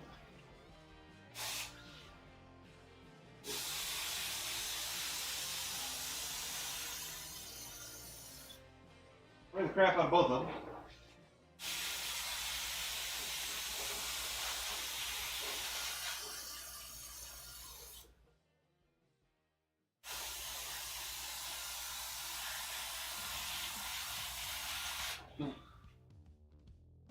Damn it. Right in my eye.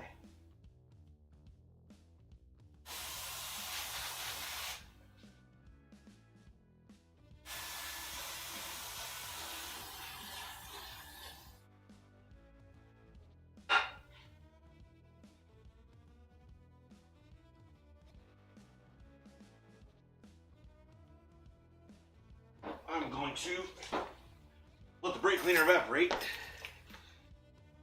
while I get up and not breathe it. Because that is the gross stuff. You don't want to be breathing that. Actually, what gave me pneumonia, the only time I've ever had pneumonia. I'll wash my hands and I shall return in just a moment.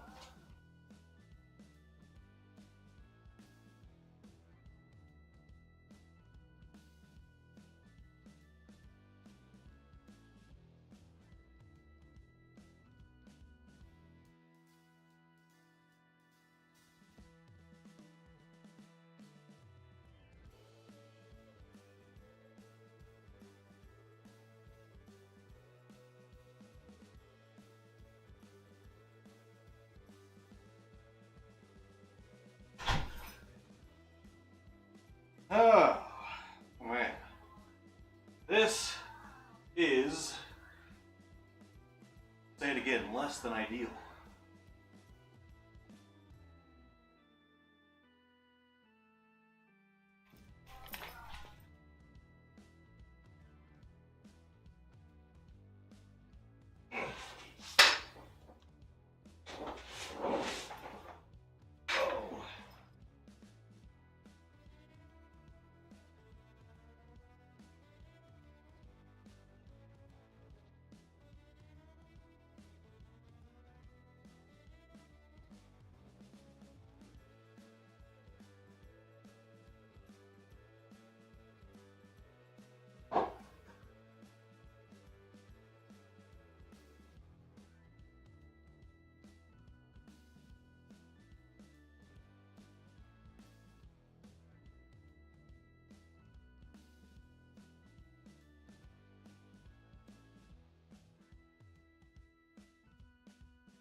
I'm not putting the plastic tray back on.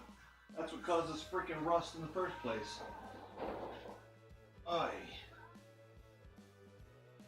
Crazy.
You're dead on the floor. You're Reggie. That's for.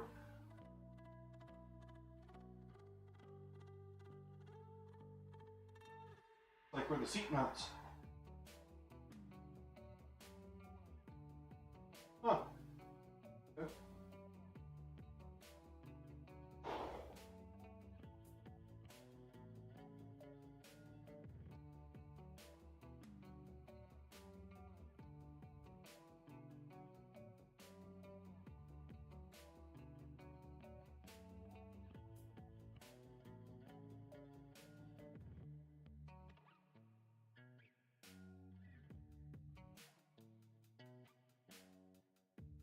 These are the fuel lines. Fuel lines. There's going to be two fuel lines. The fuel lines.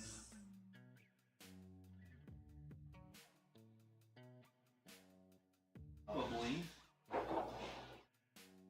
those two there coming from the top of the tank.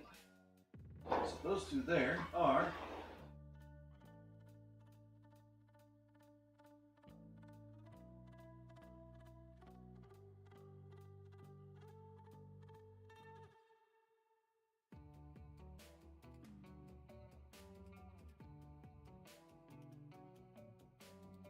two inner ones.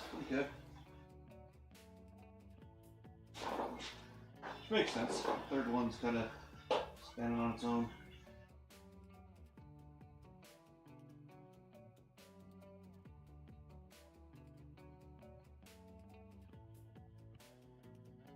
Oh. We'll see if I can't get. Wait, what?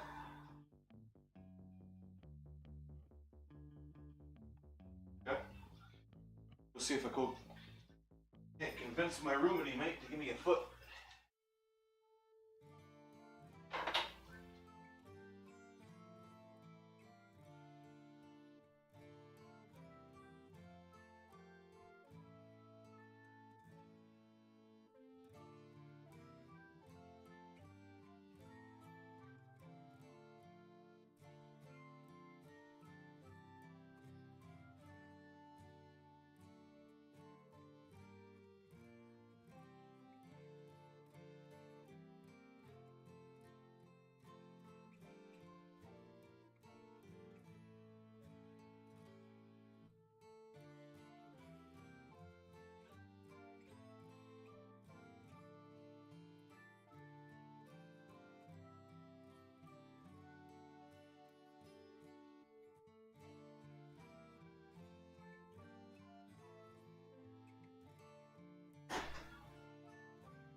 has this thing where playing a game, he does not stand up and walk away from it for any reason.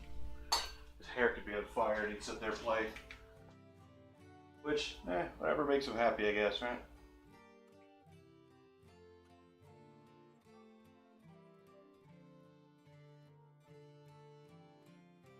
Yeah, these trays are not going back on. I was gonna put them back on, but looking at where that rust is, it's only where the trays were. Both the brake lines, the little guys, underneath there, they run pretty well covered for most of the length. They're rusted all the way down. The place where the clips are on the trays, that's where the rust is on the fuel and the evap line.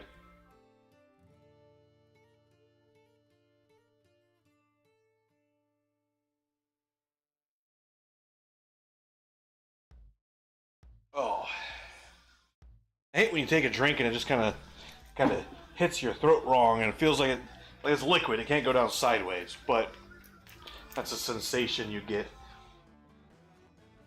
But yep. Yeah,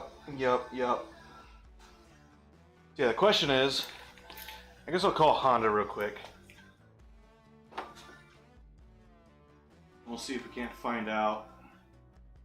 Honda.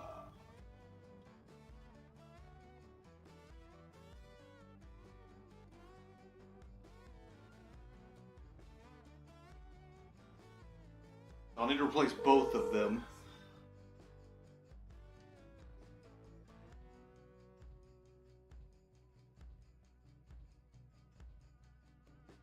Can I get parts, please?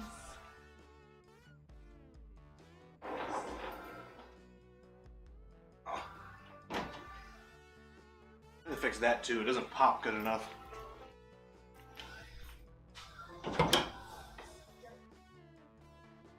So I need to figure out price and availability on some brake lines.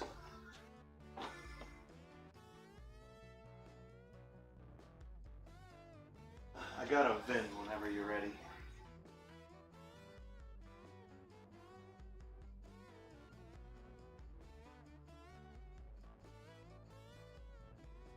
One Hotel Golf Charlie Golf 165 X-ray 1 Alpha 0077001.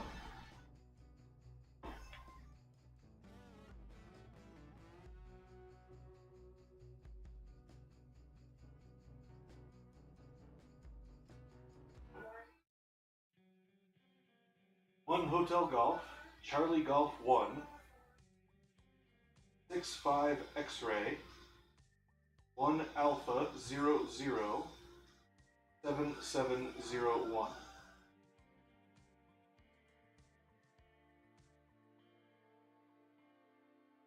I need both the rear brake lines, the hard lines that run the length of the body there.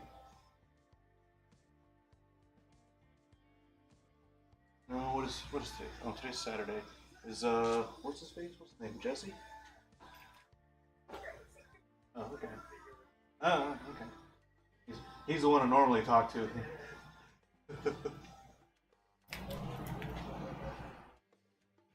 Yeah, it's. I pulled the tray off, and it's both of them. They're both like rotted, all the way down. Yeah. So we need to figure out like how much it's gonna be for both of them. Ugh.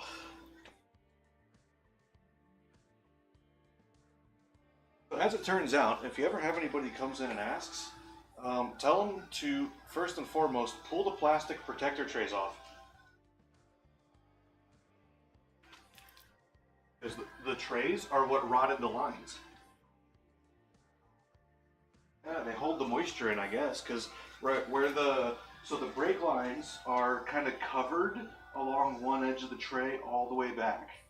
And then the fuel and the evap lines, there's like these little inspection holes all along the tray. The rust on the bigger lines is only where the little clips are that hold the lines in place on the tray. Yeah, if I'd known that, it'd been the first thing I did.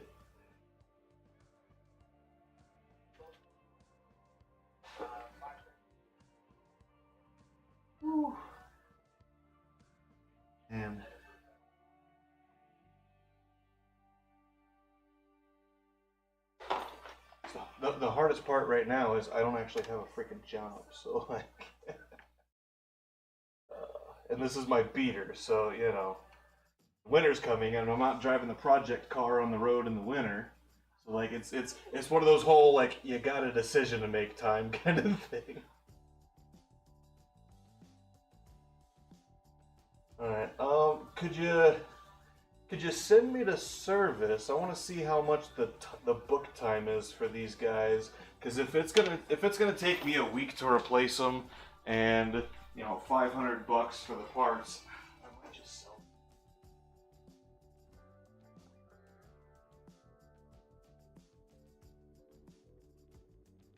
Looks like you gotta pull the rear subframe down to get.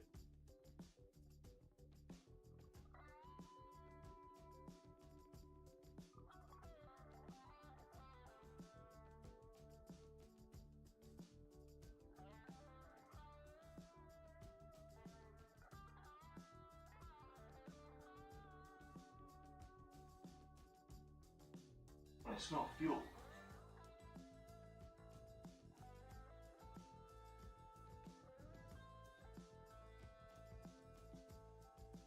Yeah, because like most of the rest of the car's in pretty good shape. Not that much rust on the suspension. All that. Lines, and you know, like the fender well rust that you normally get, not a big. Brake lines, exhaust. I'm a pain in the ass.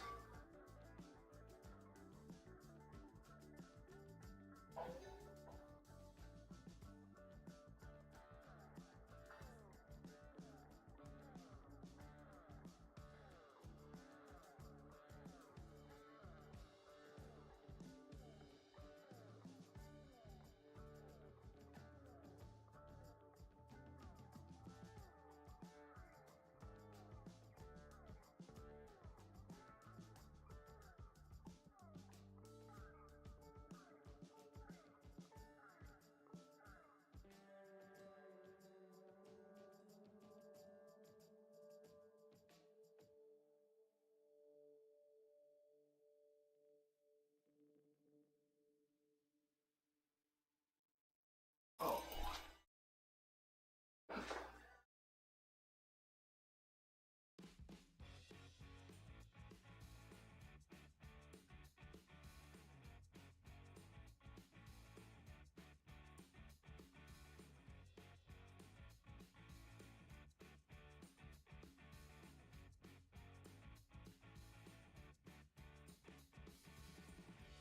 Oh no.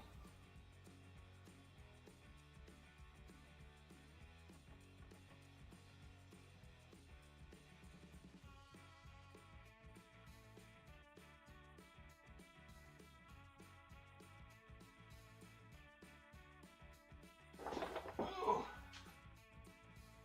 Might need a third one even.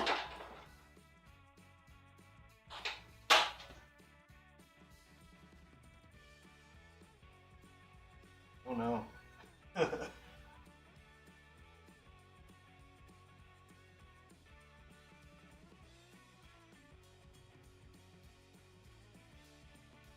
Looking at the what I believe to be a proportioning block. It could just be like a T-junction though. I've got on the front of the T-junction, that bottom line in the front looks like it's also about to go. Yeah. Which doesn't look like it's too hard to do. It's like, you know, you just move this one beam here and kind of like fish it out through the bottom there, but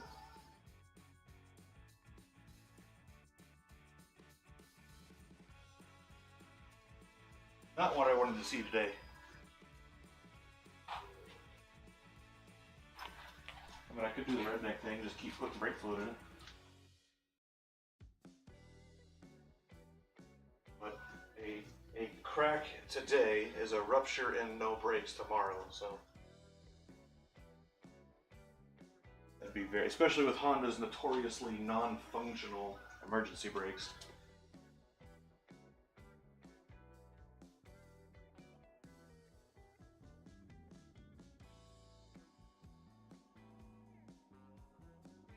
And then if it doesn't show it to you, it probably won't show it to them.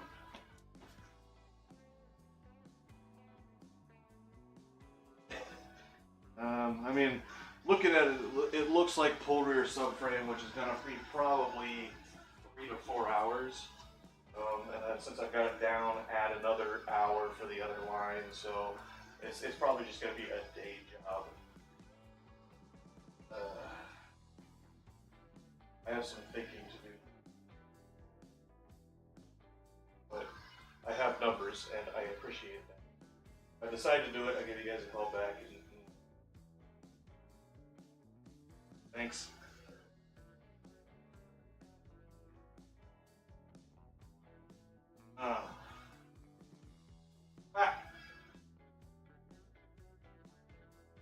Pluck a duck.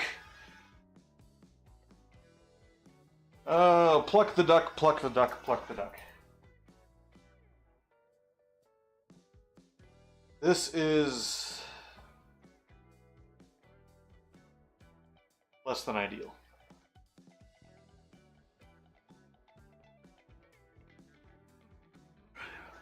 Because if I do it, that completely kills the job I just did, and can't use that money to pay bills. I've got... This is definitely one of those, like, you gotta sit down and make a decision kind of deals.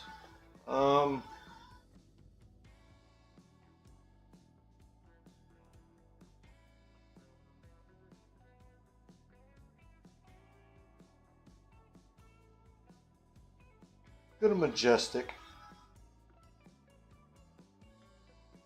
I want to see if I can find like some new old stock parts from some gray market warehouse that's going out of business or something that they're just trying to get rid of. Because if I can get the guys for like $120, then that would be something I could just justify. I could just say, yeah, I'm gonna do that. No way.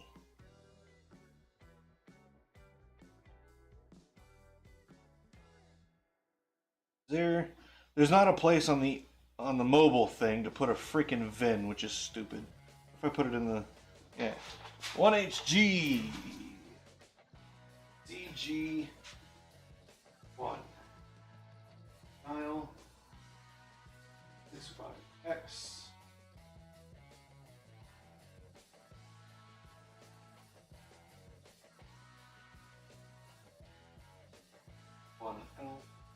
00701.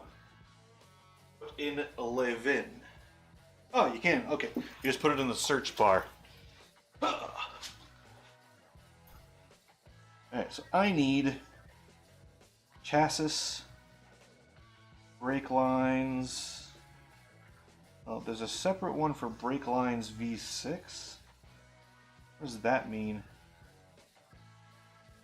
Brake lines V6 ABS, brake lines ABS V6, brake lines ABS. What's the difference?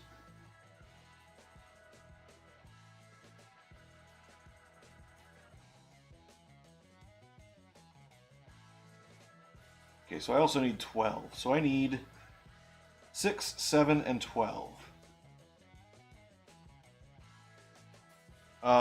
That's cheaper. Wait a minute. What? Chassis. Middle one. The same 6, 7. Yep, 6, 7, and 12.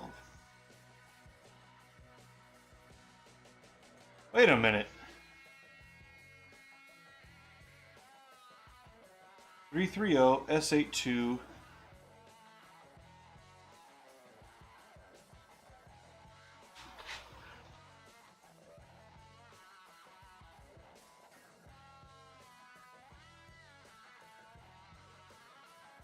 84.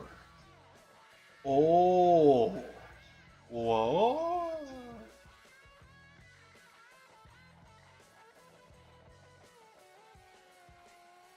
Okay, what? What the what? I'm going to open the Lenovo. So, we're gonna move you guys kind of like that so I can scoot through here. Scootily scoot on my Scooty Puff Jr.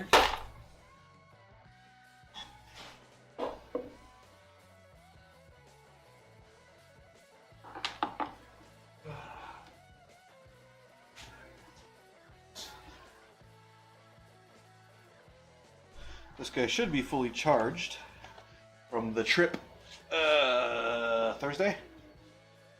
Trip Thursday. And of course, the constant process.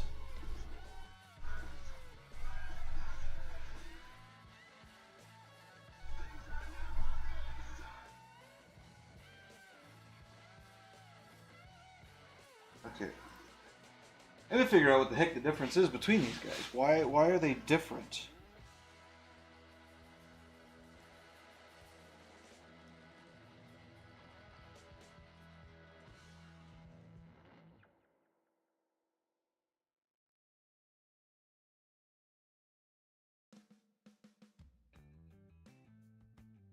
Okay. GCG1 65X 1A 07701. No. How far off was I? Maybe it's A, no 0. 3, 4, 5, 6, 7, 8, 9, 10, 12. Oh, I'm missing 2 characters. 1 or 2 characters. Okay. 1 Hotel Golf, Charlie Golf, 1 65 X-Ray, 1 Alpha 0 0. Okay. I was right. I just was missing a 0. There we go. Ta-da! So now we're going to open all 3 of those. Chassis. Brake lines. 1, 2, 3. Oh, it's 7 and 9 on the first one. Interesting. Interesting. Okay. Oh. Okay. That's a little bit different. Why does it come up with all 3 of these then?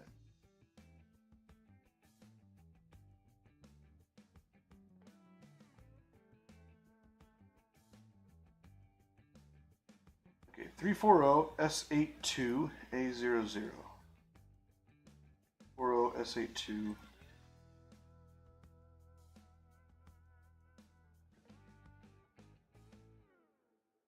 Okay, so that's the same part. Okay. 7 4 O's. Brake pipe D. S84. And it's cheaper. And then S84 is available for this third option, V6. I don't understand. Okay, I gotta call them back. Like, what's going on here?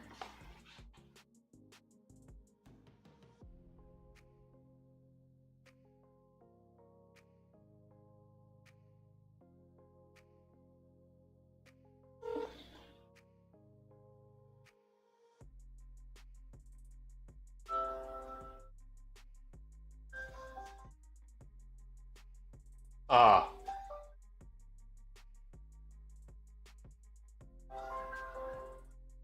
Weird.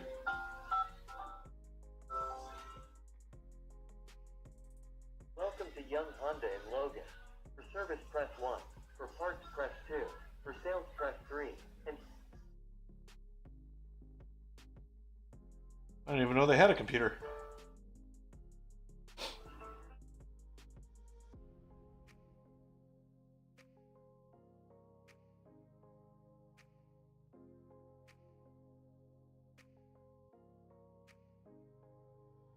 It's me again.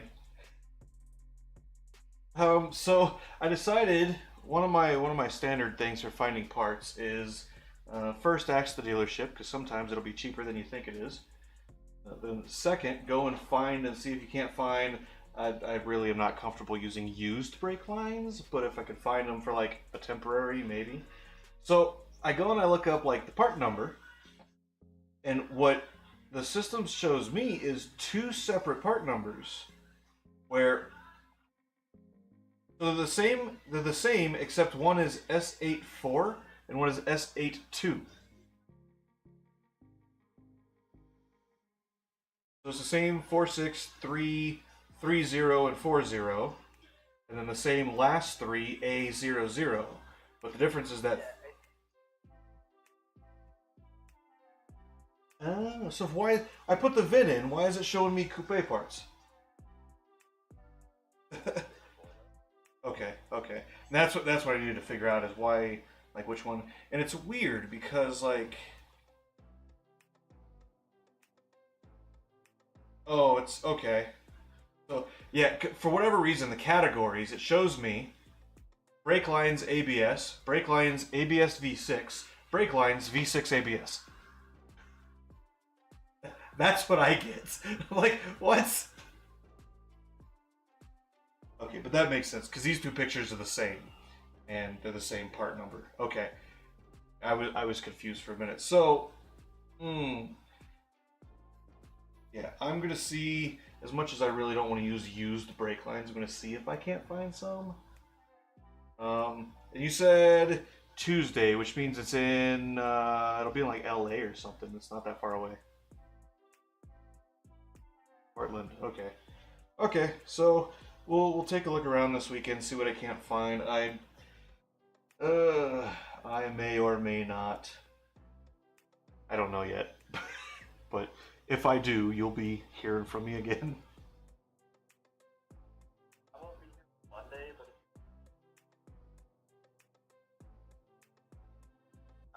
we can still. Okay.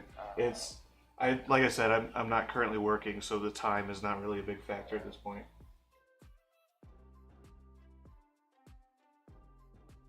Okay.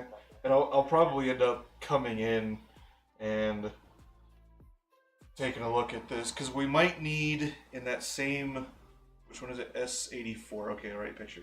So in that same picture, number 12, brake pipe Y. I might also need that one. And that one is, of course, we already talked about this the last time where, oh yeah, it's $60 from Rhode Island, but then it's going to be $500 in shipping. So I'm like, which is cheaper? Well, not $500 in shipping, that's cheaper. So, but we might need to look him up, but that's, like I said, that'll be a later, we can look that up later. I'm not worried about it today. So, real quick. What is... does your picture show you 5? Number 5? Because I got 33 right beside it in that little bracket. Does that mean that's like superseding 5?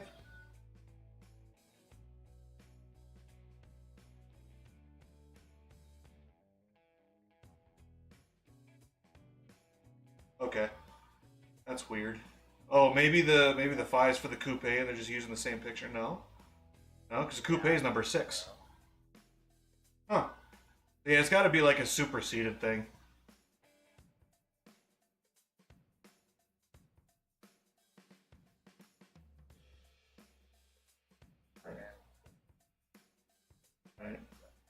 All right. Well, all right. I think that's all I need. I appreciate your help. Talk to you later.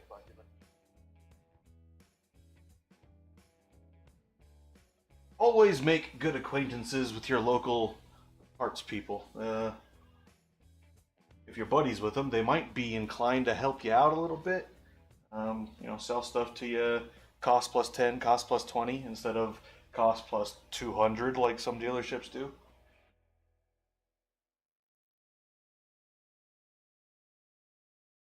And everywhere I go, I seem to make pretty good acquaintances with my parts people. Now, we're going to put this guy back down.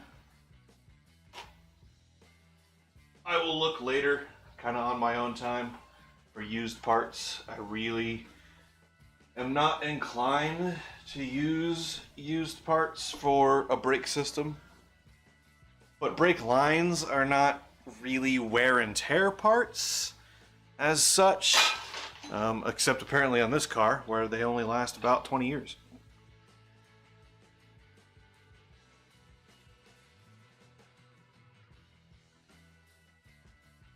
And I don't want to... I guess I could put the Civic over there. I don't want to pull the ECU out of the Civic until it's sitting where it's going to sit. Although...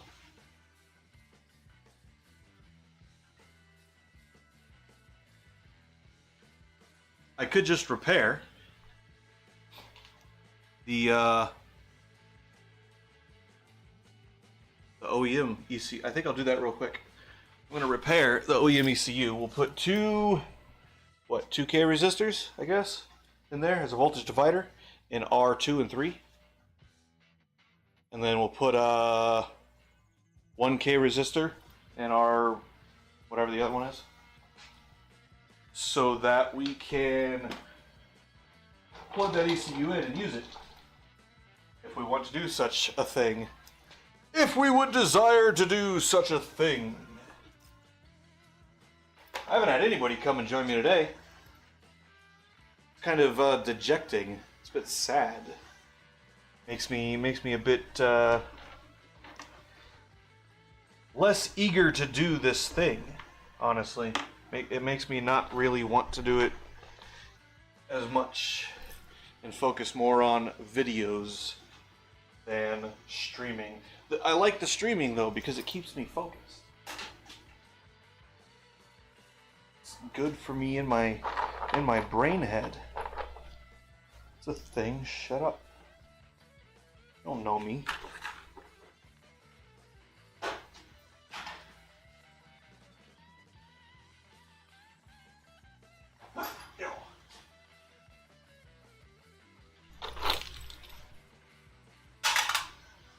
Probably just roll the windows up and pass it and let it sit where it lie. Put the Civic over here. Put the Passat. Oh, just leave the Passat where it's at. Put the Civic over here. Bring the Accord further in. Yes. After I see what line is leaking. And just put the Civic on the road over there. And then they can both use the driveway. Because none of my stuff's moving. I mean, the Civic ECU is going to take me literally like 15 minutes, 20 minutes. Speaking of, we're going to turn that on.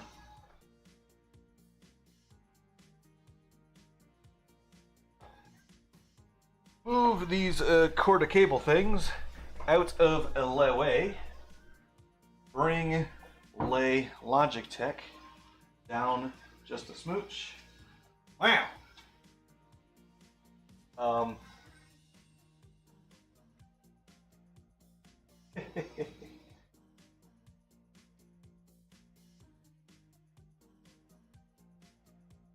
Okay.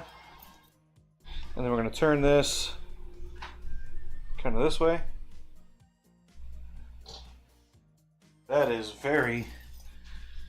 What the... I didn't put you there. What the heck?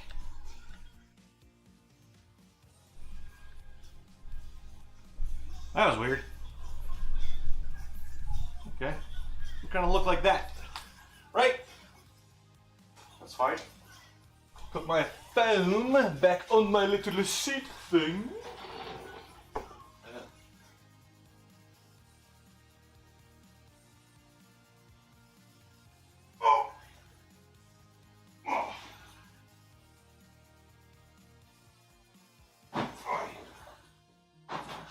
There we go. That was not light. Grab this ECU box here. Grab the simulator. because you're going to need the simulator in a bit. In ein bit.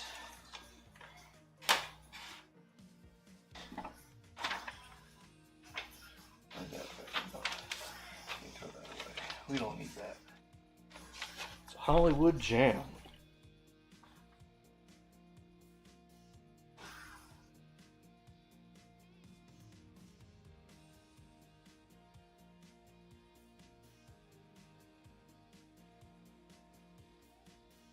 Oh, actually, this one.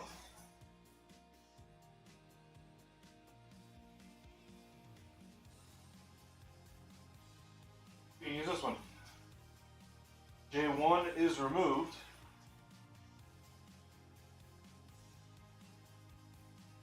J12, where's J12?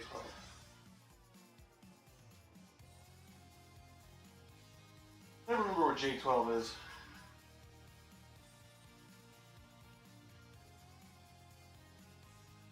I always have to look for it.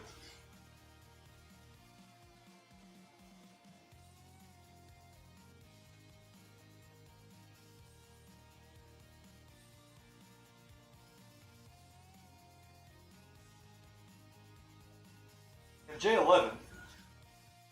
The heck can't I remember where J12 is? Ever.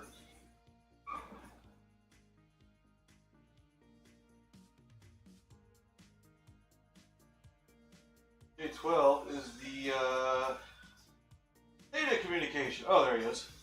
But yeah, J12 is removed, which means you can't communicate to this thing. But this ECU should work just fine, because R1, 2, and 3 are all still installed as factory. Okay. What I should do, I need to go to the storage unit today. Stuff's in the truck today. We have to do it today. I don't want that stuff sitting in the bed of the truck overnight. So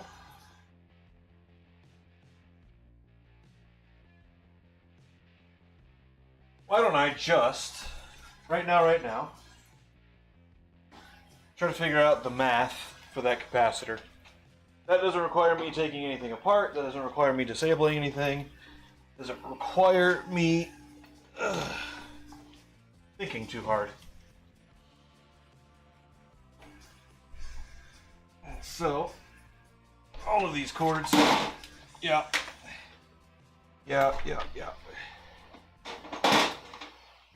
So, why don't we just put the laptop right here.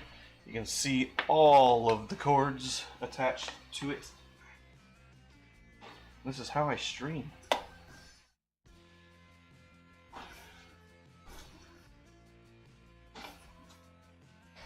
Okay, so we're going to start a new browser, and then browser. Bam! Okay. And then what I'm going to look for is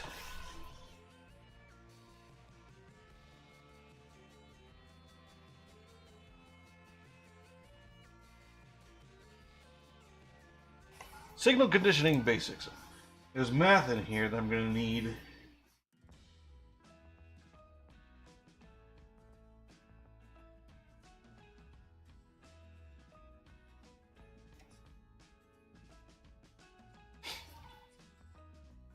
No, that's talking about something a little bit different than what I'm looking for.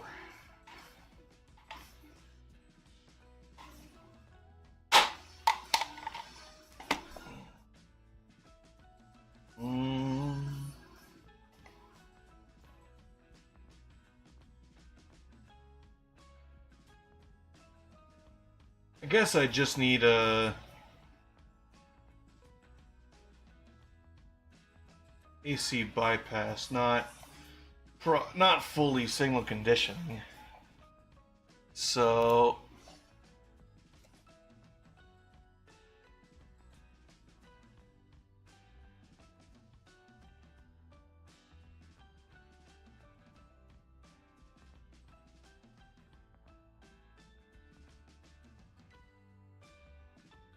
I guess what I need is a low pass filter, technically. So, does the wiki have the math? The question. Yeah, because I want a frequency response of 4 hertz max. No, I think I want it faster than that. 500 hertz, probably 500 hertz.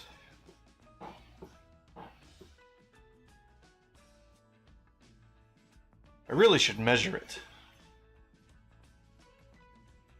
Actually, don't. I think 500 would be too high. So the lower the pass I want to exist, the bigger the cap's gonna have to be. That is a negative side effect of all of this. So I need to figure out.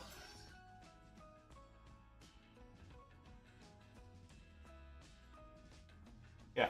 See, exactly this, right? This is a cap to, ground, essentially. The signal comes in on this resistor, and I would put a cap from that line across to ground to filter it. But what I need... I don't need the time response. I need... cutoff frequency. So... to solve for capacitance, the resistance is 1K, which means I might need to change the resistor. That would not be good, because that's that wire mod I did. And while it wasn't hard, it was slightly annoying and somewhat time consuming. So, that. Yeah, so what I need to do is I need to solve... Okay, so what is a calculator? Low pass filter. Calculator. Hey, look at that. Okay, so the resistance is 1K. Cutoff frequency, I want to be... 250 hertz. Oh, really? That's actually not bad. Yeah. Okay, so what if I wanted...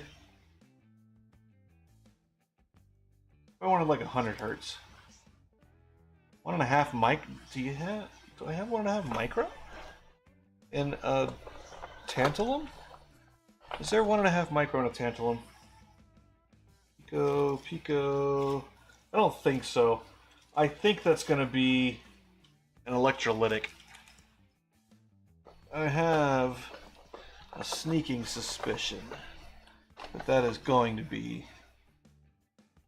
Yeah, because these are all nanos. Okay, so what if I go...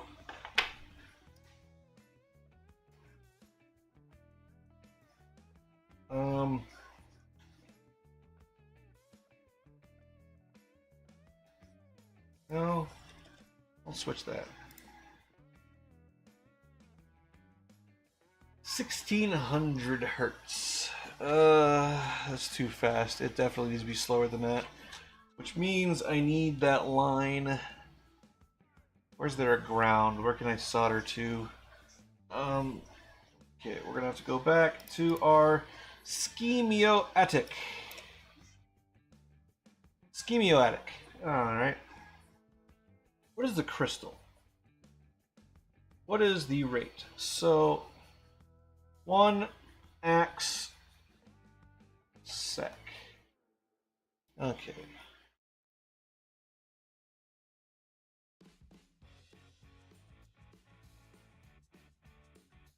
The S or 5?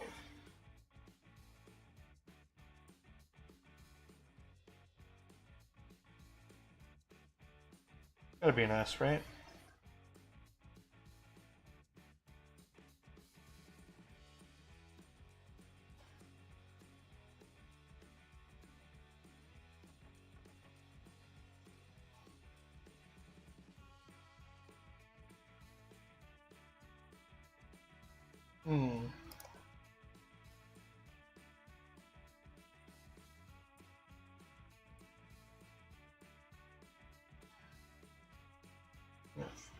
N, AKS,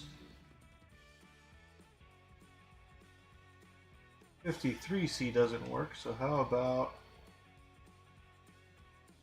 S3C?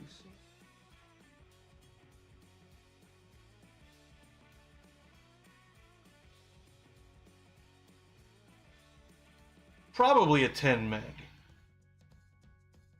Oh. But there's no way that that calculator is running. What is the... Hold on. Data sheet for the MC.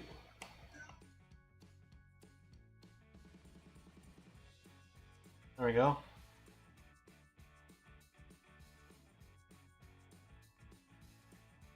SM 66207.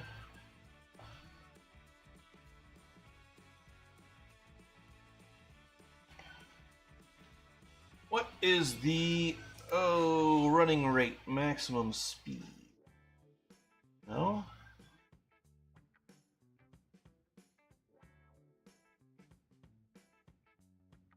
Wow.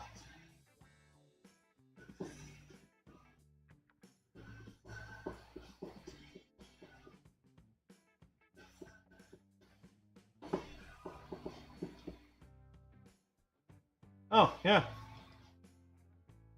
And Meg. Okay. Sure.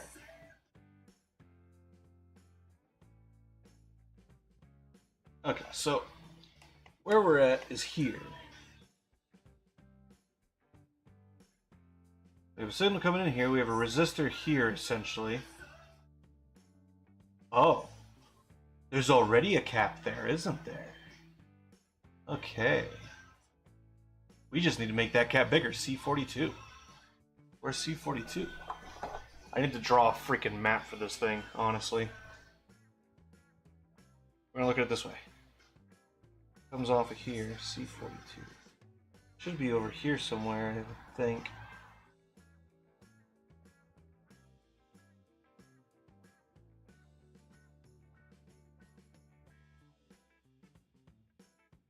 C42. C42 is not installed.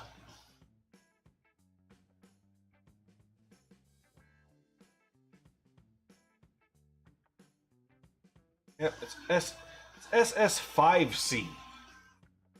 The hell. They didn't even have the right number on there. Whatever.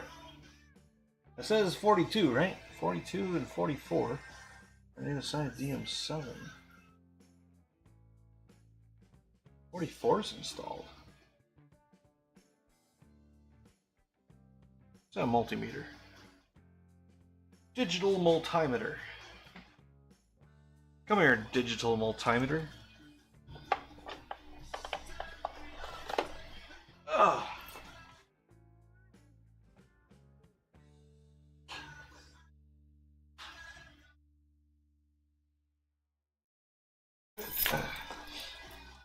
So I need to measure this guy to pin 5 of RM2.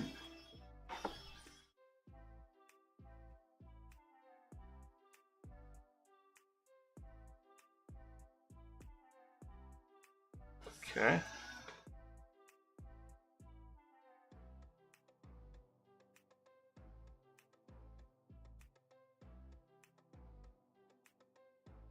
Yeah.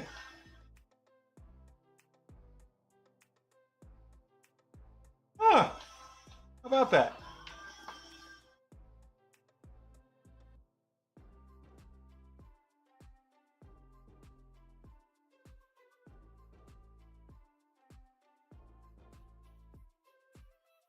Also, I'm going to label this guy OEM, sort of.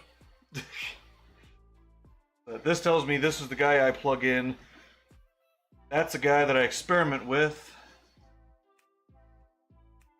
I'm just going to go grab the other guy. I need to figure out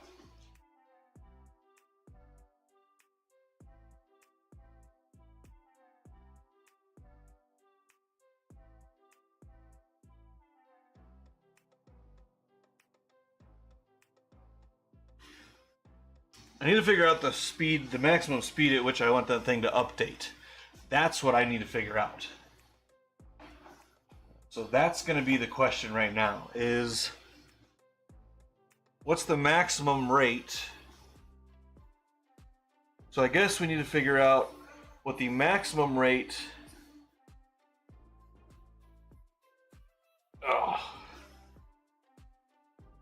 What's the maximum rate the fuel trims update at?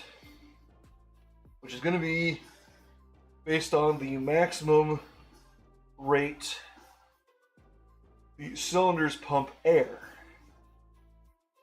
Right? So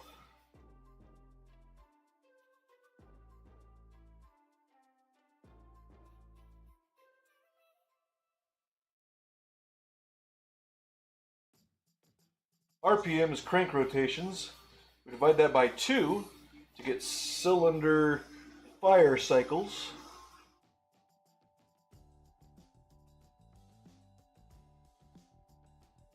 So at 8,000 RPM, which I don't rev to, I rev to 7, so I guess we can do 7. The maximum number of fire cycles per minute is 3,500.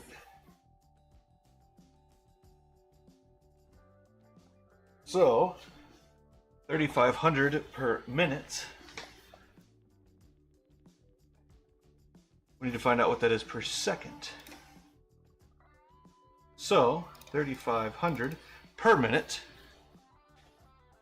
In each minute, there are 60 seconds. My brain is not mathing right now. Divided by 60. For every second, 60 hertz. Duh, 3,500. Damn it. 3,600 would be exactly 60. Okay, so 60 hertz. So if we go back to our calculator. So if I want to make this maximum 100 hertz, that would be 1.5 micro. I can do that.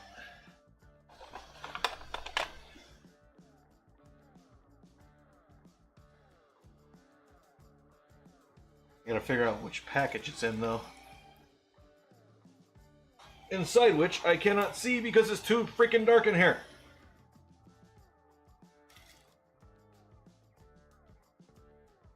It says 22 micro. I also need 16 volts minimum. 100 micro.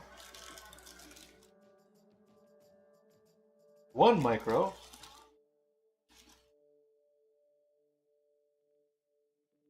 3.3 micro.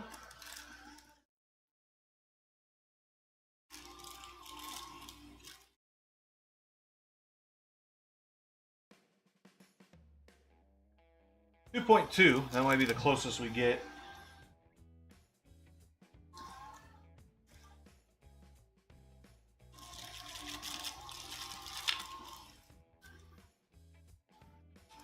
.7.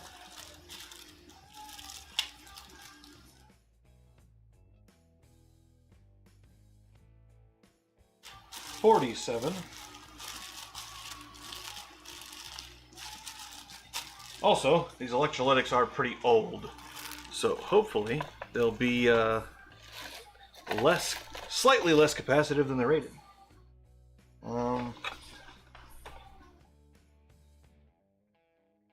These guys are all bigger.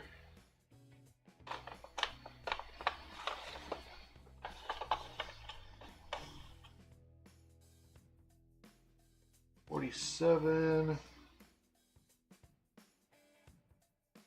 Either 3.3 or 33. Kind of hard to read. 100. What is that in? Yeah. 1,500 nano. Which I don't have. So, closest thing I've got is going to be 2.2 micro. I wish I had some mica caps. Those would be handy. If I make this 2.2, that's fine, 72 hertz. That's acceptable. All right. Well, that's what we're gonna do. I'm just gonna go grab the ECU out of the Civic. We're gonna set him up.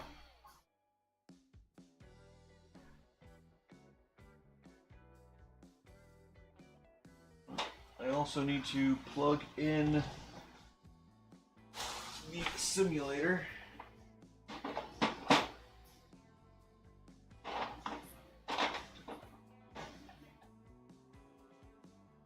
I'm not using the simulator right this exact second, but let me put the laptop back over here.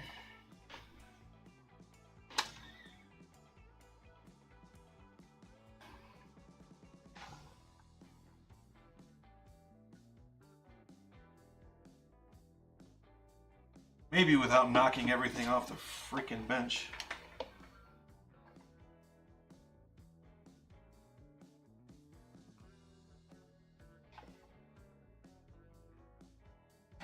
Alright, I'm here, I'm sorry. Good timing. Yeah, kick the thing, whatever that was. It's your block. Your block. Your face is a block.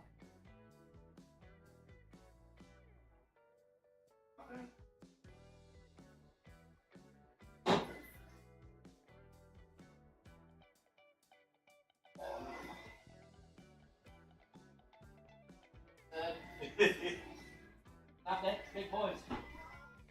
Of course not. It's a Honda. It's designed for 160-pound drivers.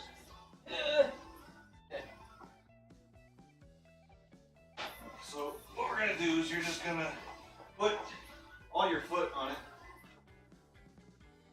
Hey, all right, yep. Or?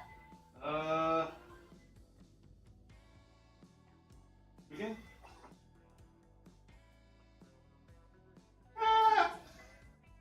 Just squirtly squirts on out of there. Yeah, I can feel it. Okay. Yeah, the hole's getting bigger. So, turns out, protective plastic cover tray thing causes rust on metal. Yep. Lines are rusted exactly where that tray was clipping onto them. That rubber piece on it looks so tacky. They're little T's. Go in there, you just go back to the door. Fine. Right down, it's fine.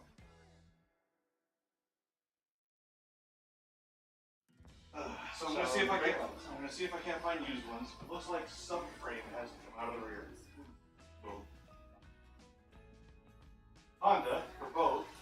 After the guy has given me rate with cost plus 10, cost plus 1.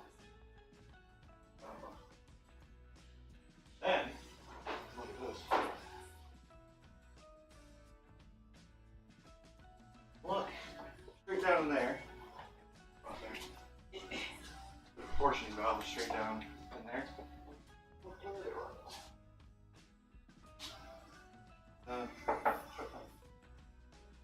Okay. See the front line? Uh-huh. Pipe Y. That one runs to the ABS marketplace, just right along the back there. That's not hard to do, but it goes that guy. Iowa? That was worse than Idaho. Iowa, Utah, Idaho. Yeah. And it's like everything else in the car is in fine shape. Like the suspension's not that crazy rusted. So it's the question of, do I put $600 into brake lines? Yes.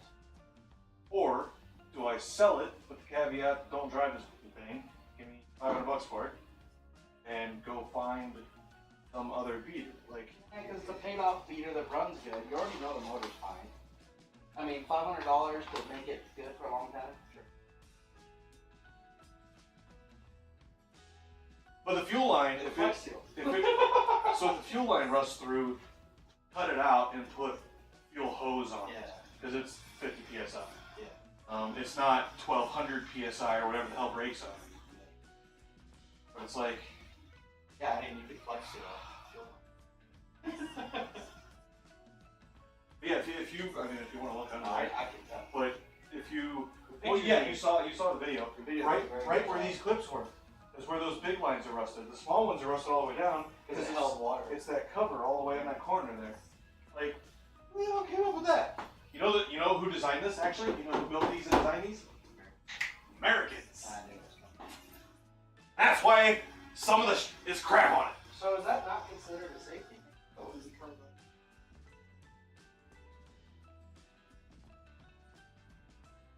The airbags, yeah. The airbags was a thing in the 90s where they got some big class action lawsuit, and they will cover everything that has to do with the restraint system for these areas. Seat belts and airbags and all of that. All I gotta do is take it down to them.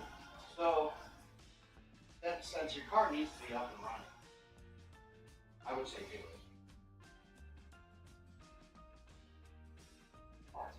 Not to stress about finding another one to try it if you need it. Rather, just take it. It looks good, but it's not a winter car. I would highly, it's- highly suggest just fix this. So,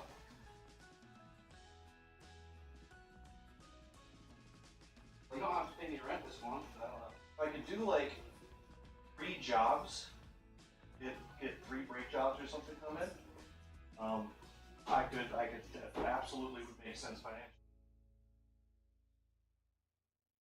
So maybe ask around, be like, hey, some stuff's come up, we need money, jobs, guys need done, you're gonna pay a shot call. I mean, the amount of money I owe you, we're not really owing each other, but.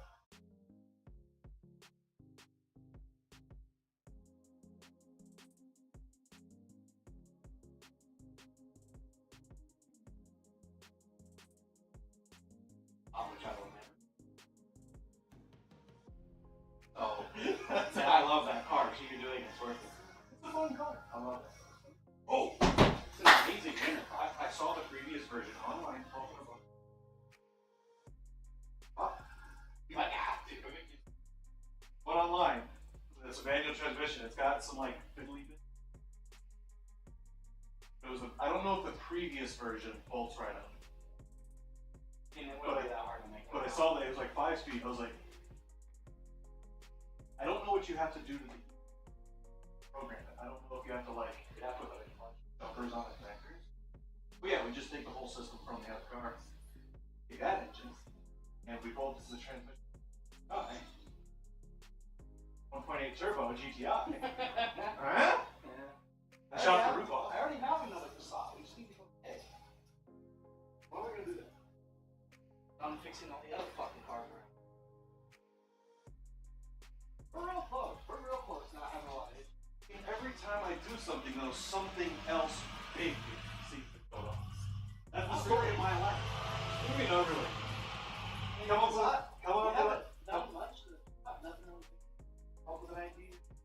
Problem with the transmission. Here, bam! You need $600 brake lines. That was this happened. No, it didn't. That happened in Correlation Vegas. does not equal causation. Funnily enough, the first time we saw that in Vegas is when I drove it back from Los. That thing. Yeah. I have no idea what I'm talking about. Oh, so yeah, you're like, I was like, what do you mean? Like, so what do you do when it happens? Happened. What are you talking about? It was weird because I got like, well, no, I guess it makes sense because I pulled in the parking lot and it was light. I mean, that's the thing, is it makes Oh, right. So.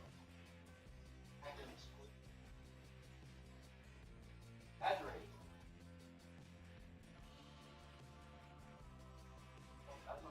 I always come back to that house.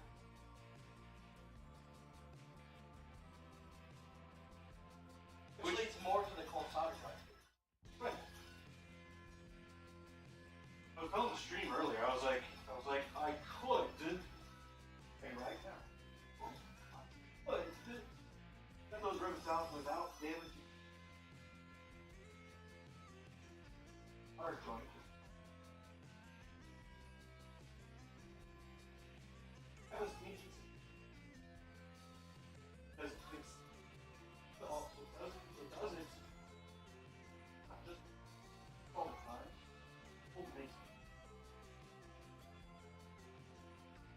Watch the cluster.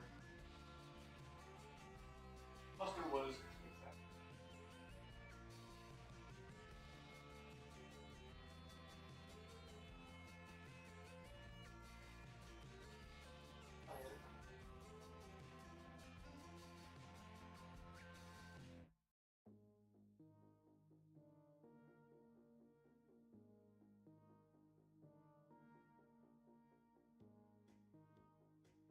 I walked into the room and was like,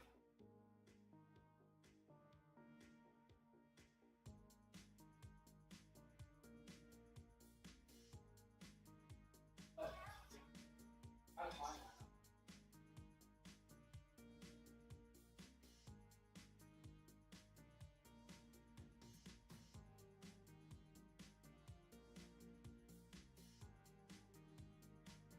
all right.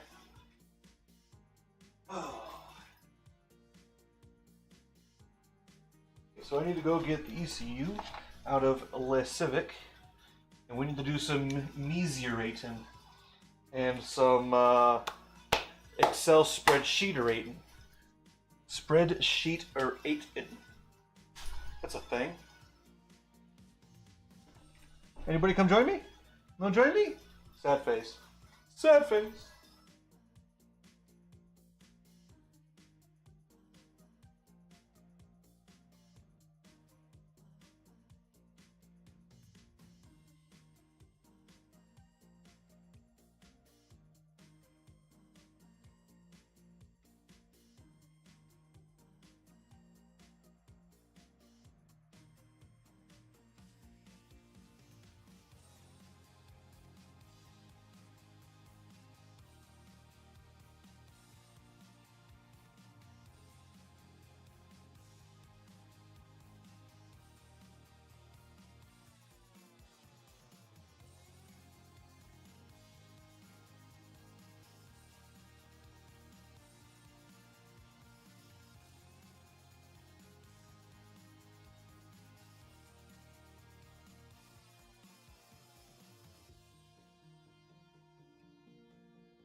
Number two screwdriver. Oh man, this thing is so gross. Oops.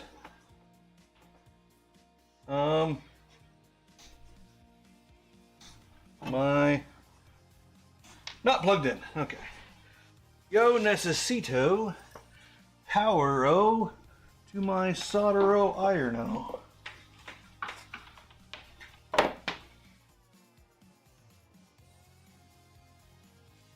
Need more power-yo plug-yos.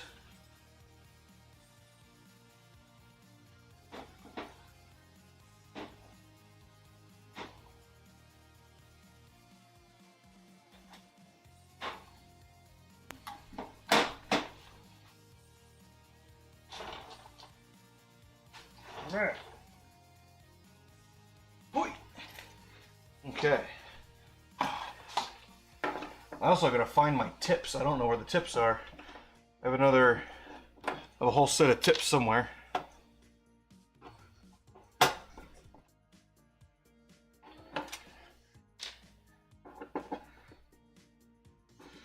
I also need to pull the Civic in, and I think I'll pull, well, not pull it in. I think I'll pull it in front of the garage. Pull the doors off one at a time.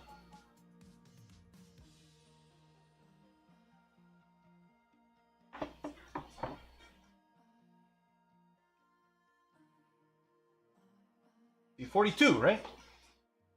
So what the heck is this?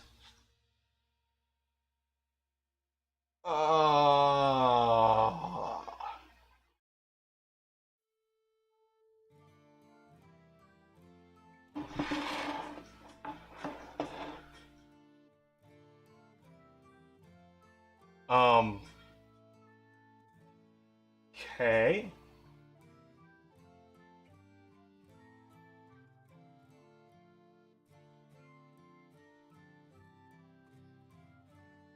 C42 is installed on this ECU. Why?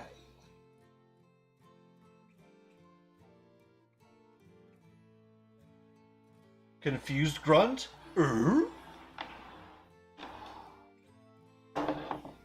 What's the difference between them? 37820 P06 A02. A00. Oh. So what is the A02 for, and what options does it has or not has? Ah. Okay. So we're gonna have to look up. I'm pretty sure this guy is the OEM ECU for the car. Pretty sure it's the one that came with the car. No, no, it's not. No, it's not. No, it's not. No, it's not. No, it's not. Might be this one. I know it's a Denshigaken guy. So I need to look that up here in a minute. Figure out what the difference is between those two. Okay. And then we're going to start you up.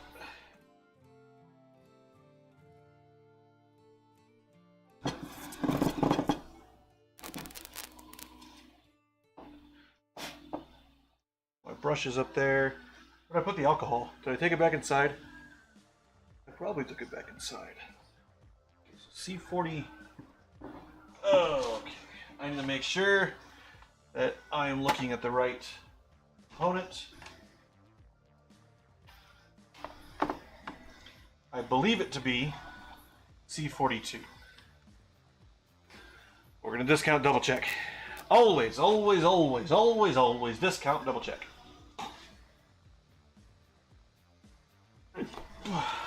We're also going to switch back to that guy.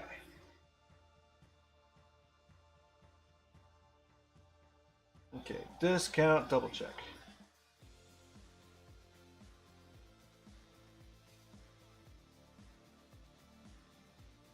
Yes, 1,000 different things opening all at once.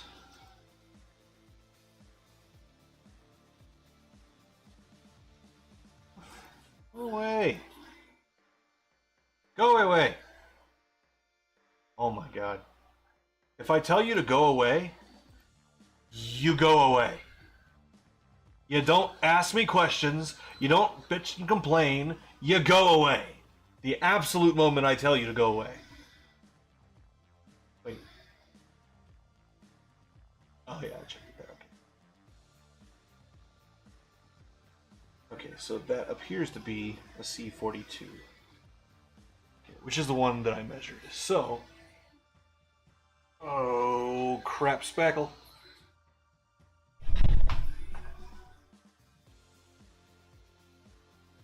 There we go. All right. C42 is. We're going to pull this cable out because I don't want him getting damaged in any way. Then I'd have to figure out where the heck to get another one, or I'd have to build one.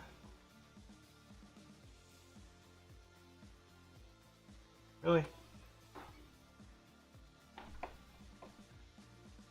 Come on. Thank you. I mean, it does just look like a standard data cable. Probably just everywhere.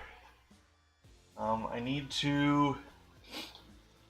Where's my markerator? So C42.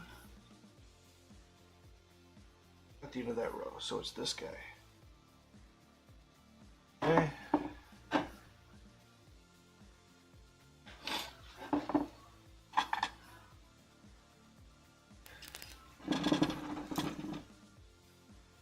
Maintenance.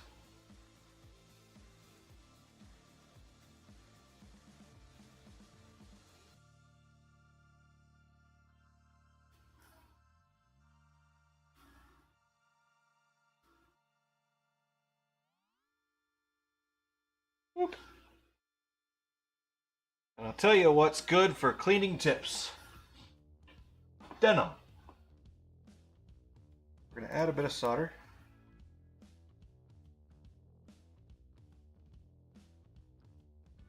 We're going to add a bit of flux. It seems to have a little bit of trouble.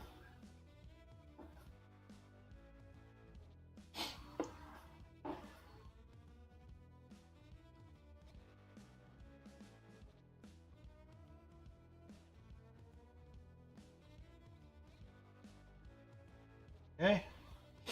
We are then going to grab some dikes so I can cut the solder wick.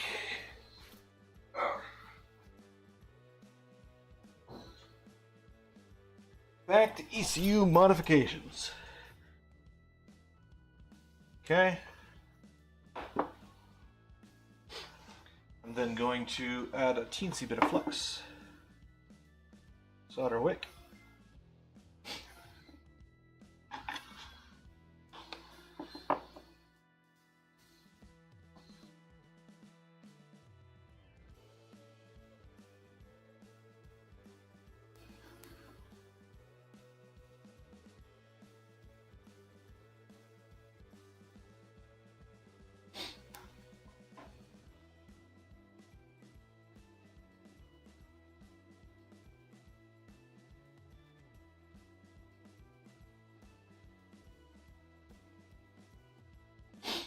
Okay, now we should be able to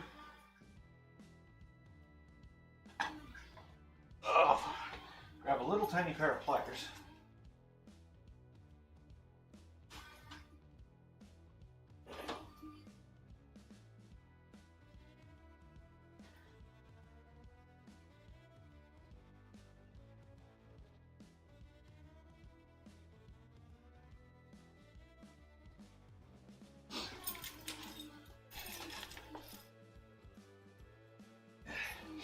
Grab the part with said little bitty pliers. Maybe.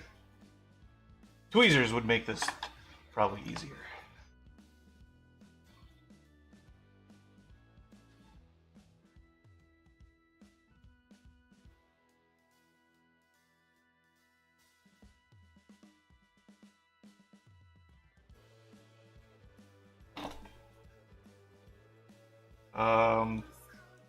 Yes.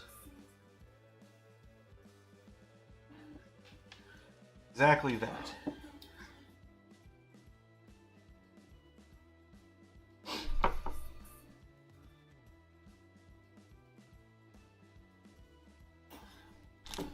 Okay.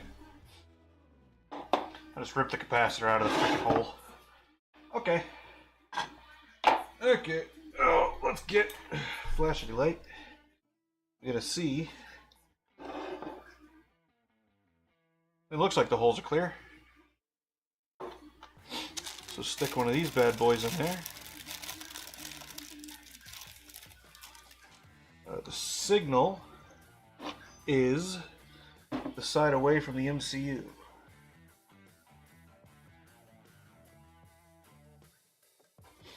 Okay, well, it appears the hole is not necessarily clear.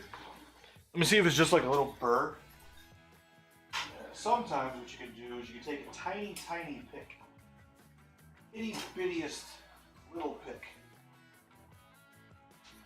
And you can pull all the crap off the end of it.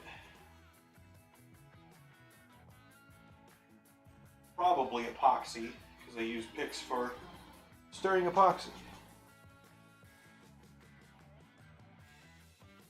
Okay. Sometimes what you can do safely. Sometimes you can do it safely. Is you can take a little bitty pick. You can run it through your holes. You don't jam it very hard. But solder is softer than steel.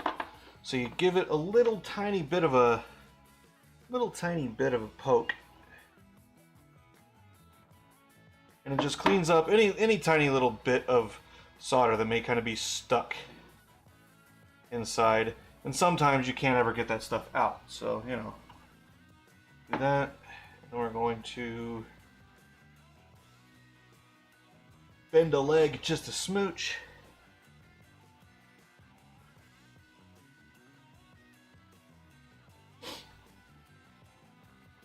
Kind of like that. And then bend the legs out. Yeah, see, this is where a light over the bench would come in very, very, very, very, very, very handy. Come on. Okay.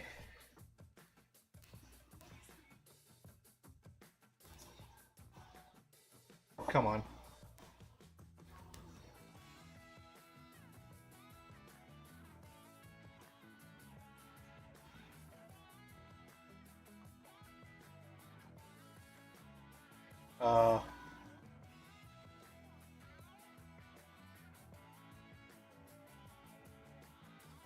What the heck is going on here? That's the signal side. Oh, don't tell me it pulled the pad. What? I think it pulled the freaking pad. No way. Yeah, I think it pulled the pad. Wow.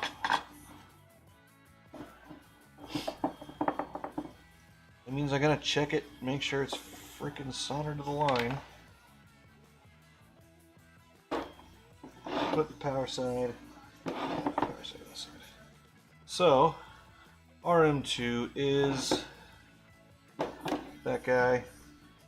2, 3, 4, 5.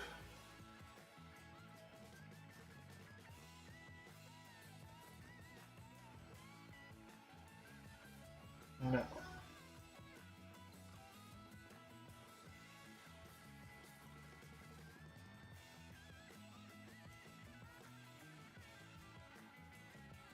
Lovely. Okay. Well, we're gonna have to suck this solder up.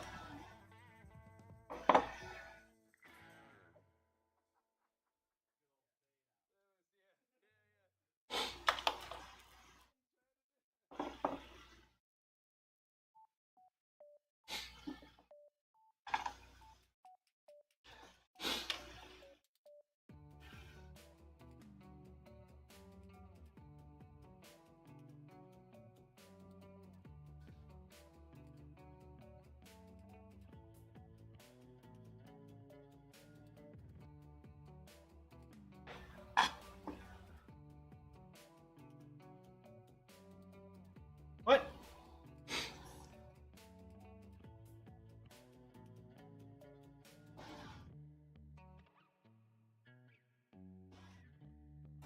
Huh?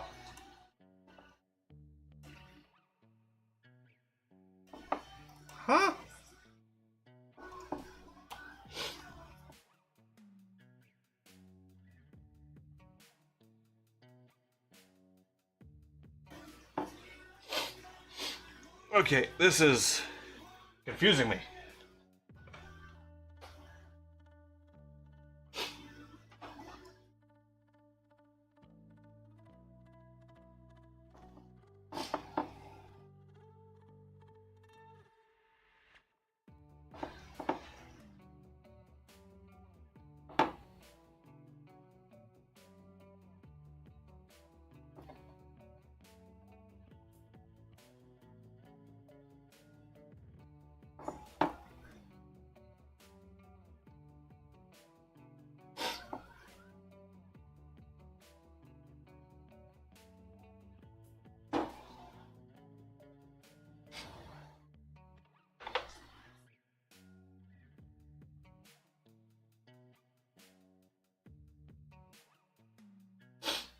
Okay. 1, 2, 3, 4, 5. What the? That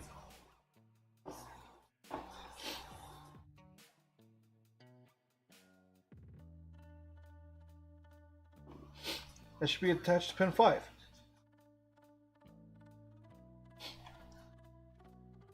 Oh no, because I cut the line to pin 5. I didn't cut pin 5, I cut the line to pin 5. Okay. Okay. So, yep. We were right.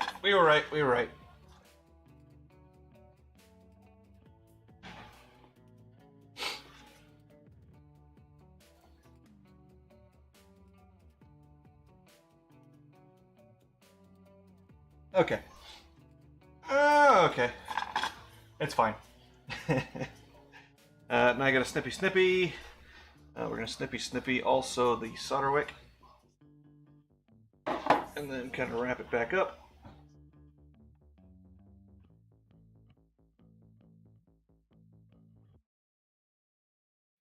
Wrap.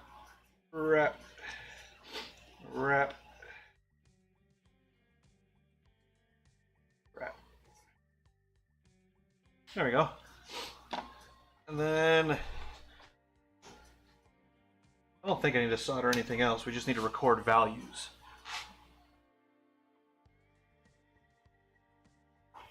Okay.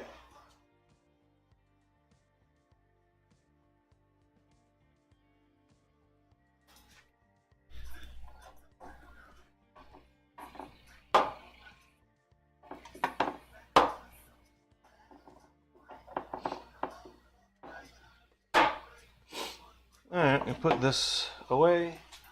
I'm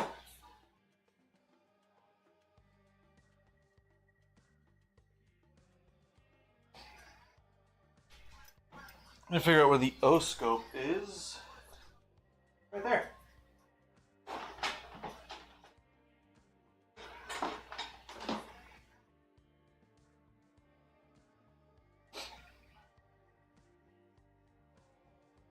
Alright. So now I need to bring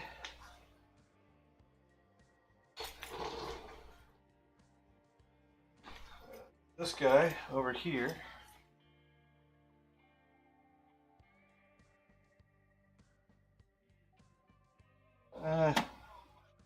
Not gonna work very well up there, is it? So this, wrap our solder back up.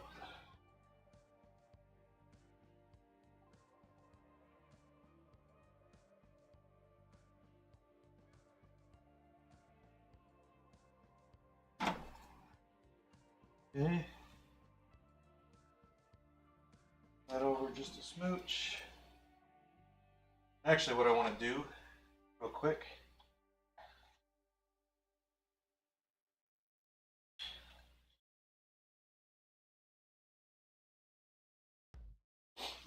set the O-scope.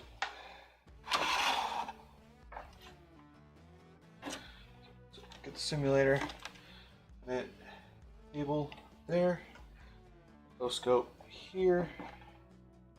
Cables go over here.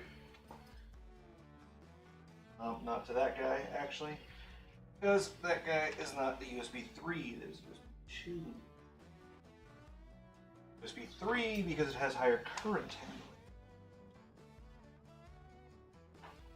Okay, plug him in there, get the probe, then going to grab this little extension cord thing here.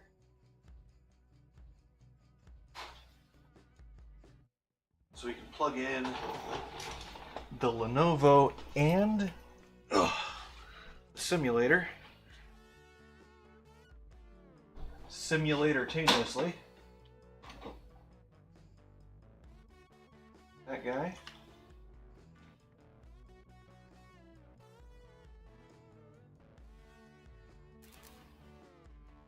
That guy. This guy. Oh, sneezels. This guy. Turn the screen back up a ruse. I was doing night driving. That's why it was turned down. We're gonna move the VW stuff over here. Alright, now what we need to do, see, is first things first, connect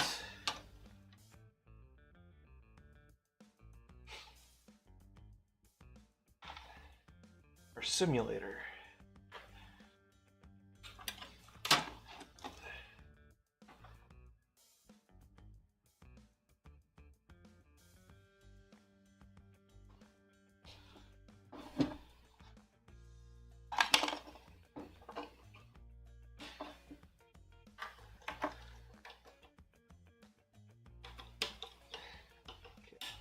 So what we're gonna do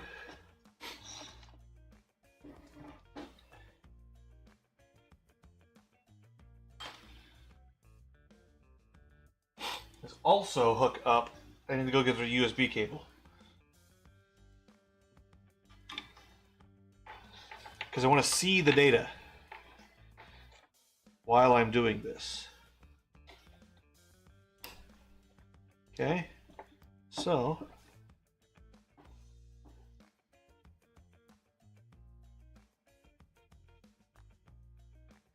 right here.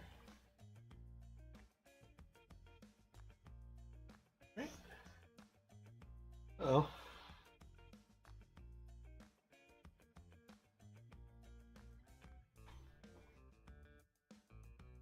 Did it not come through here?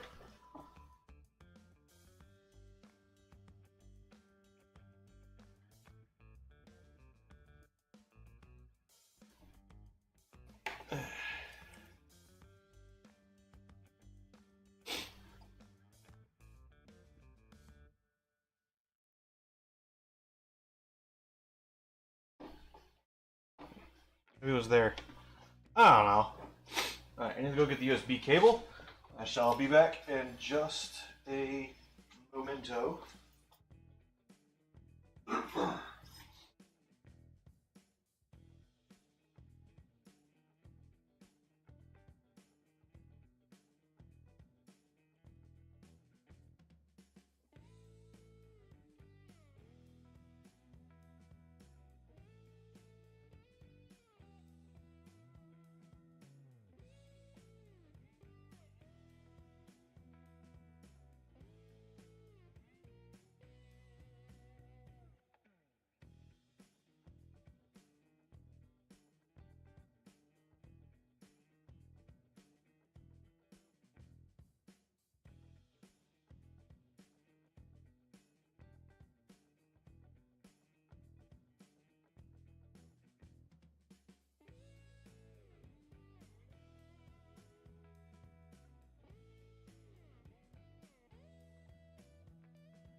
Alright. Alrighty. Okay. Feels like my freaking nose has been running all day. I don't know what's going on. Good morning, some country that I've never been to. How that goes, right?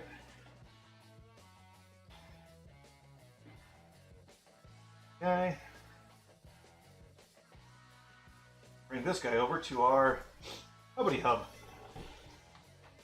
The Scrubbity Hub.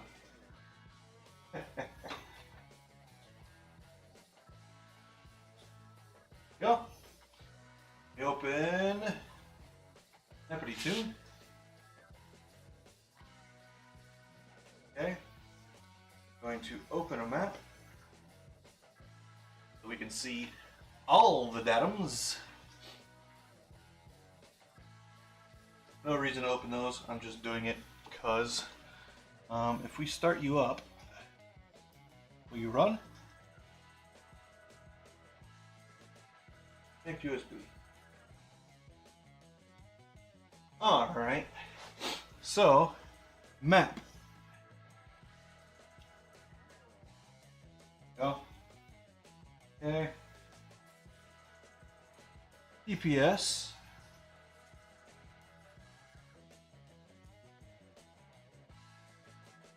Zero. This way I can actually set the parameters. ELD. I don't think I'm monitoring the ELD. I'm not. What's the ELD?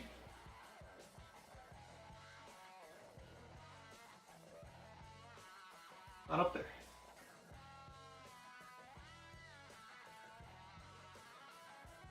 There we go. Okay, we wanted around like 2.4. Alright. O2 input. That should not be 2 point something volts. That should be like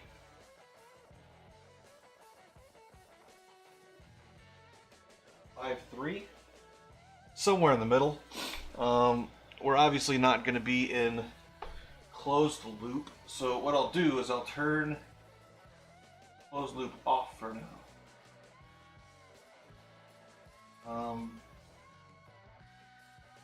EGR lift. Do we have EGR? We don't have EGR lift. So it's just floating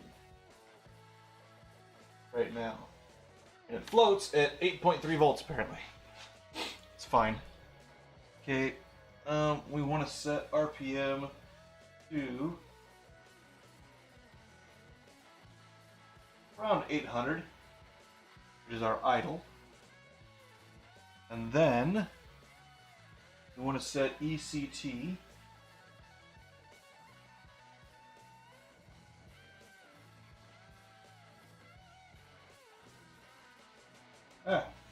far.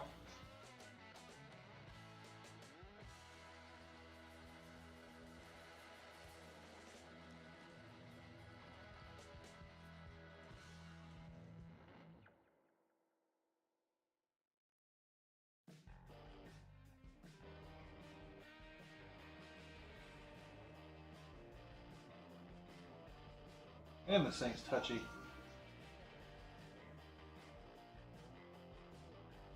Didn't set the voltage divider up correctly on this thing.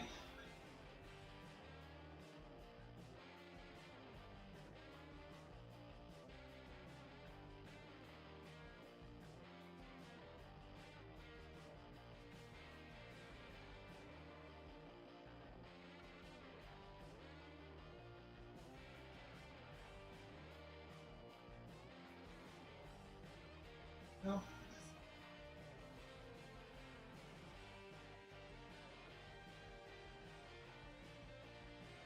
Oh.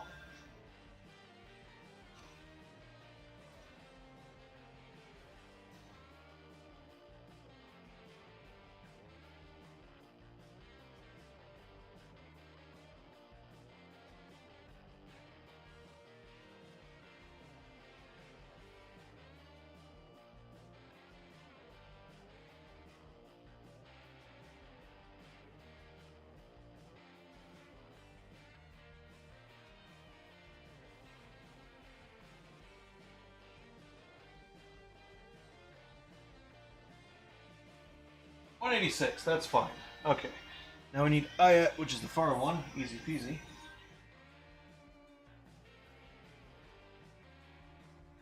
Okay, that's pretty linear.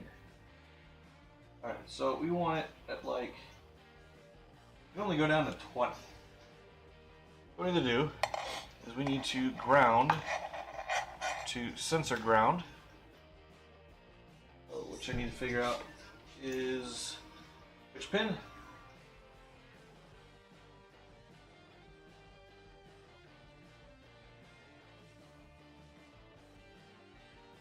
Sensor ground. Well,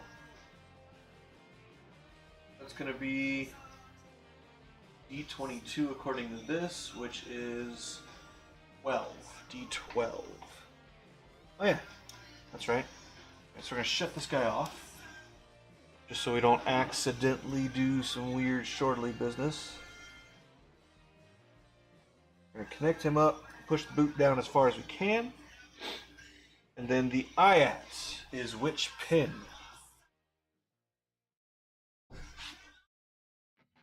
Actually, which component is the more interesting question. More poignant question. Okay. So IAT normally is pin 4 of RM1. Okay, where's RM1? RM1, pin 4. Can I reach that easily? Is the question.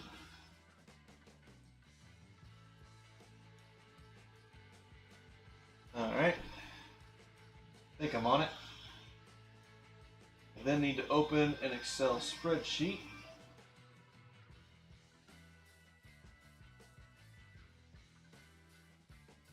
Oh, hey! Jesus. Quit! So I want 20. What voltage do we read there? I need, we're going to make this, that, this.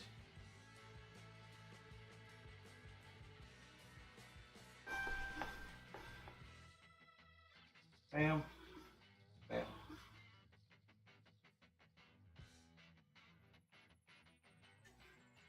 DC volts.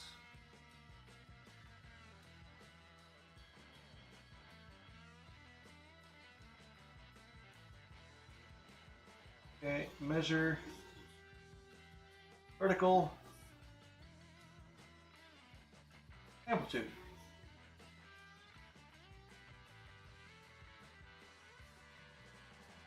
No. Measure vertical maximum. 4.47. Okay. If I adjust this. Okay. So 20 volts. 4.47. Or 20 degrees. Alright. If we bring that now to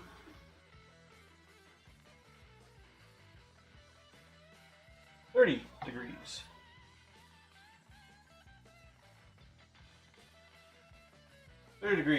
We've got 4.22. I also want to see how far off I am.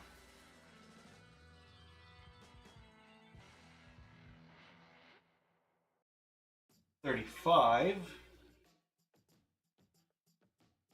4.1.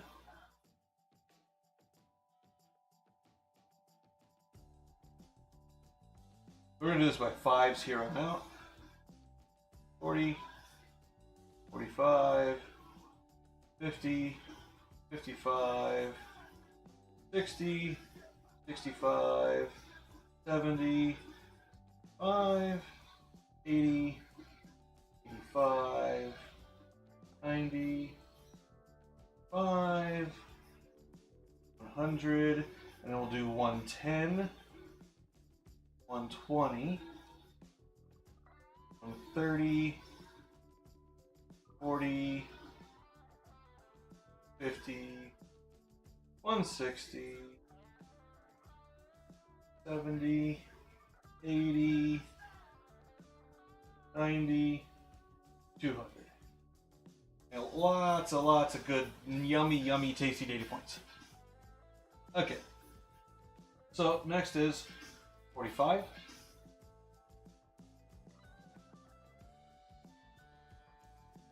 Or 40.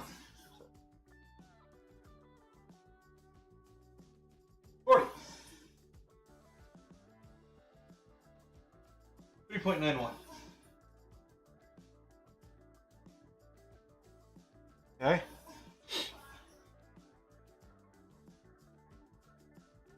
45.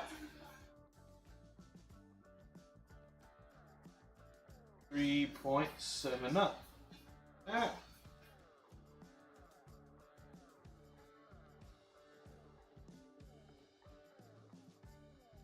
Next is 50.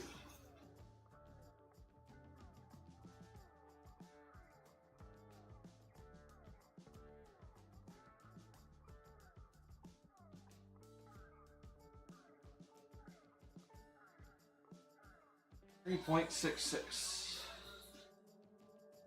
I'm sure this is riveting content also.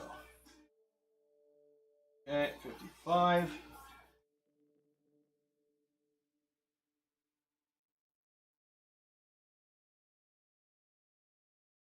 $3.50. 3.60. 60.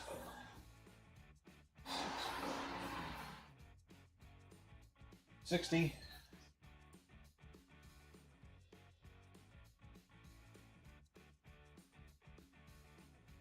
Might have to skip some values.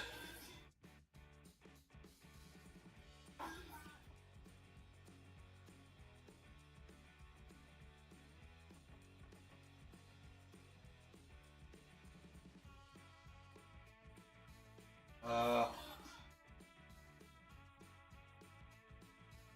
3.42.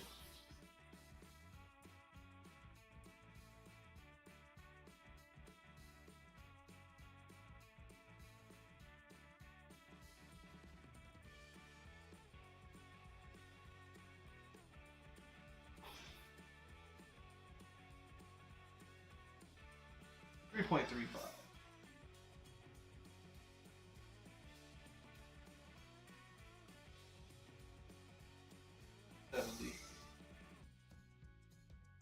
Okay.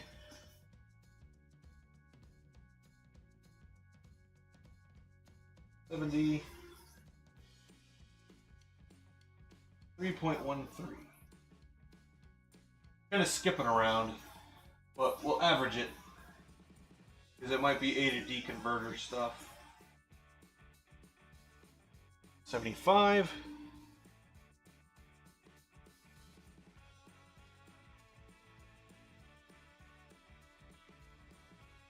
Be 3.04.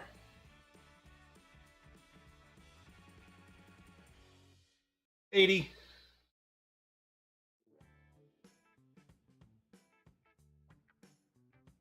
Check engine lights on. Don't know why the check engine lights on.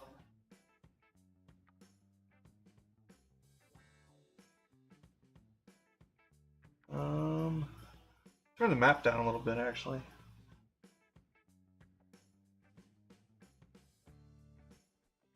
There. I mean, it idles well above that. It idles at 200. Not that.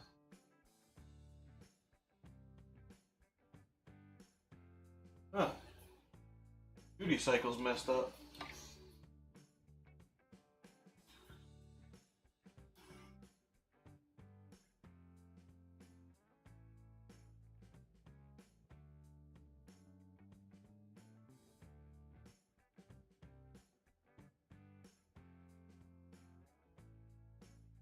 Why can you command 0.6 here, but never when you're actually running?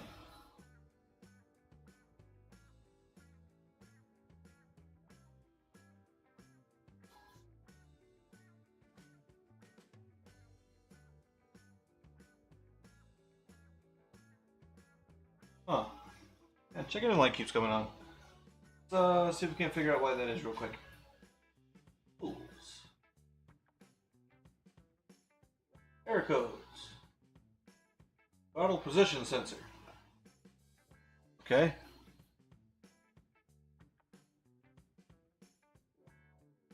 Turn up a smooch. And idle air control valve. Clear. I've never actually used that function before. Idle air control valve. So, idle control, disable IAC error, clear.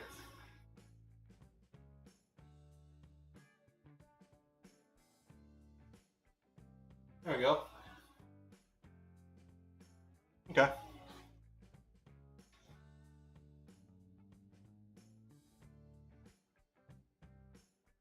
We've got Where are we at? We need 80, right? So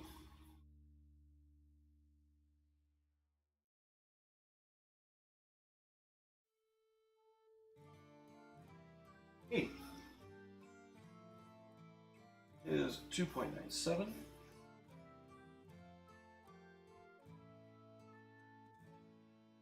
85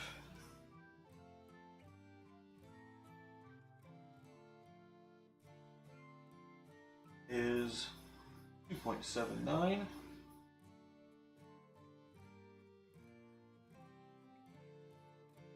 90 is 2.54. 95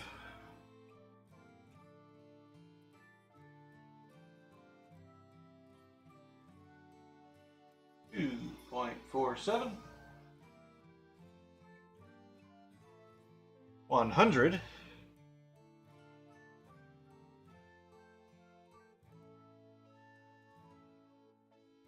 2.35. 110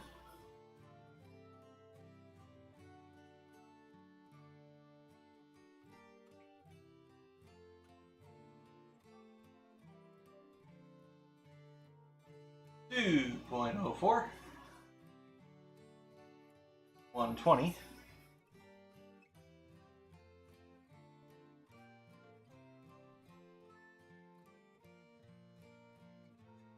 1.85.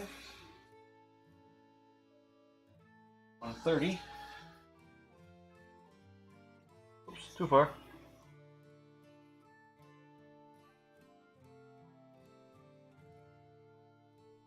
1.7.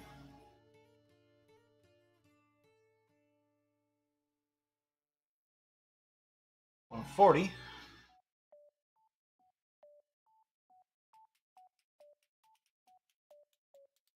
1.47.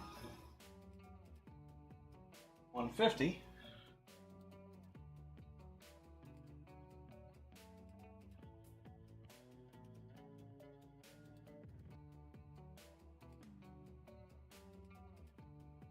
too far.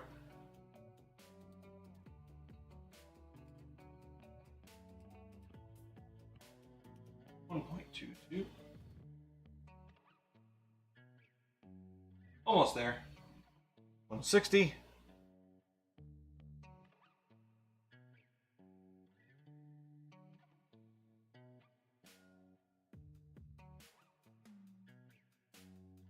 1.04.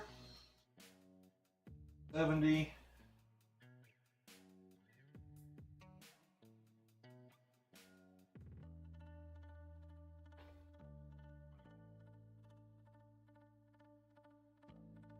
0.973. 180 Woo.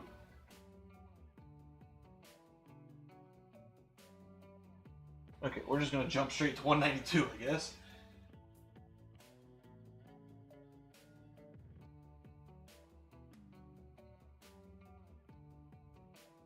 $723. And the next one is gonna be I'm just gonna crank it some amount.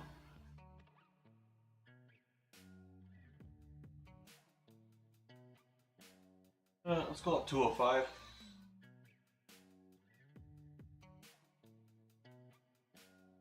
At 88 or 98? 98. 5. 0.598. 0.723. Alright. That is that. Now what I gotta do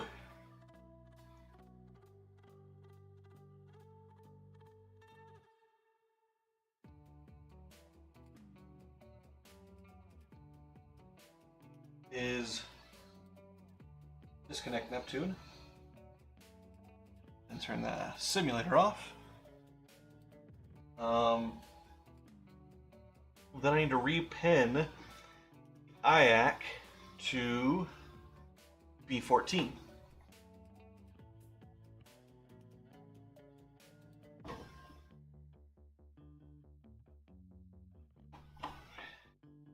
Or IAC to B14. Okay. Which isn't going to be that hard. It's going to take me, I don't know, 2 or 3 minutes. Okay, which one is the IAT? I don't remember. IAT is this guy.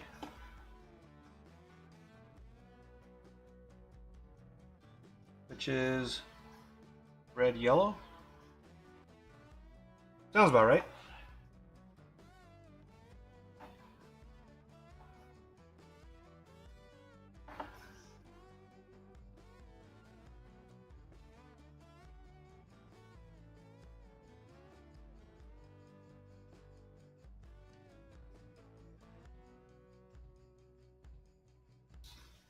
Really?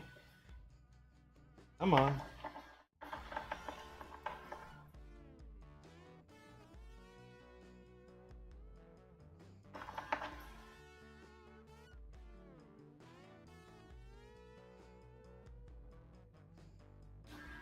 Thank you. Alright, red, yellow needs to get pinned to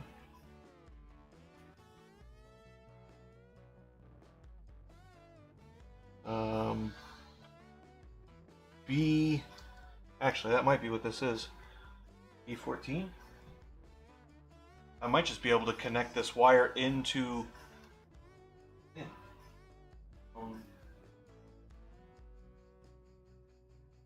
Not that.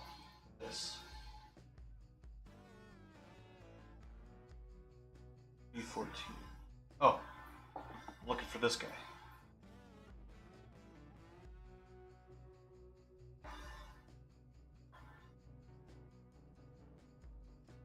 One. Right?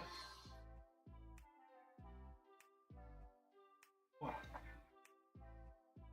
8.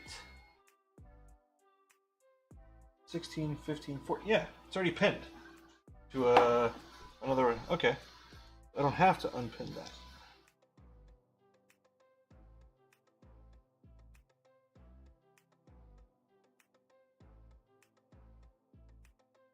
Yeah.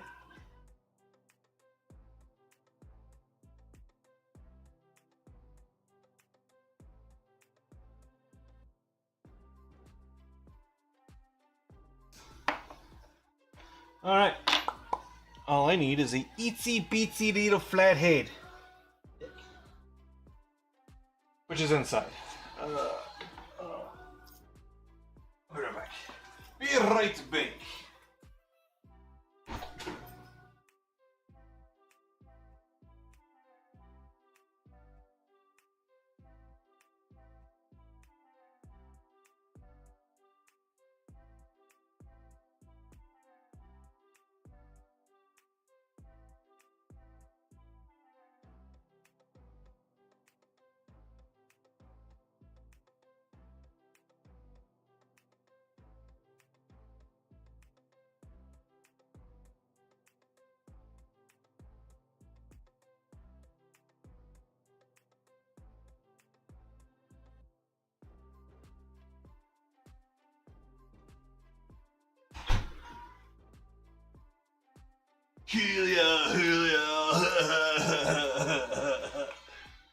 I'm back, in case you couldn't tell.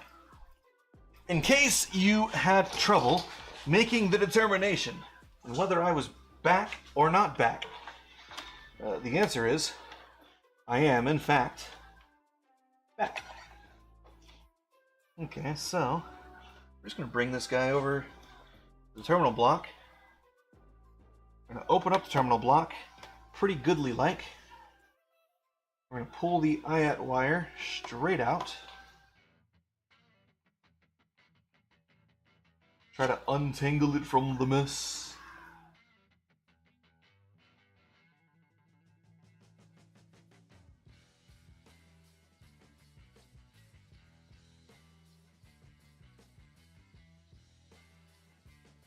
Now what I'm going to do,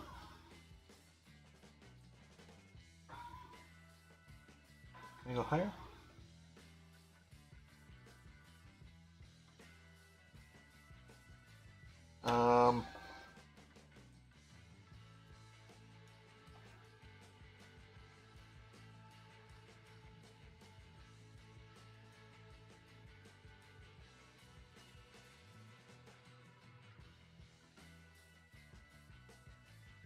There we go.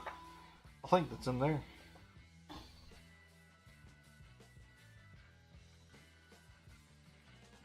Yeah, pretty sure it's in there. Fly thing, go away! Fly thing, go away!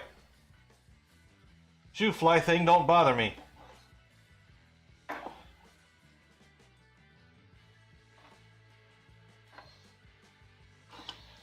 Now, real quick, I'm going to reprogram the, what you call it? I'm going to reprogram Neptune with the values that I've collected. It's a bigger table, it should be more precise. And then we'll just turn it on and run it through and make sure the numbers match up.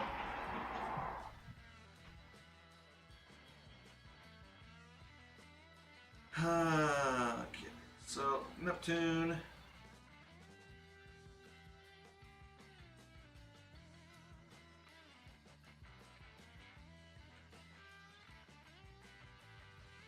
I should have made these. Can I?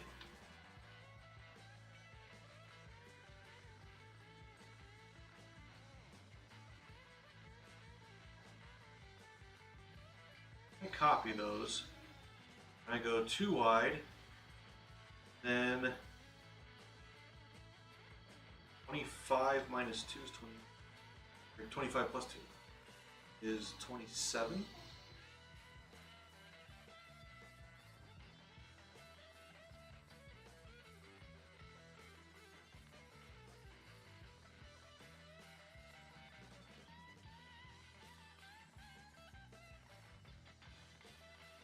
Tell you what, let's grab these, cut them, there, grab these, cut them, there, that'll work, I guess. So the Neptune, want the sensors, inputs. Alright. Now, leave that and turn this into 0.598. 98. That's going to be 205. And 0.723 going to be 192. Go!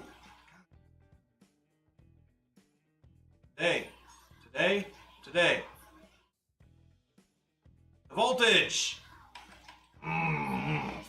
Neptune. Jesus. Go away. Open it back up. Takes 20 minutes. Let's go. Still no. Jesus.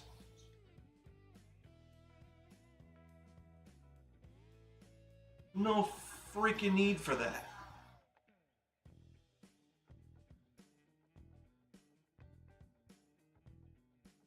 Really?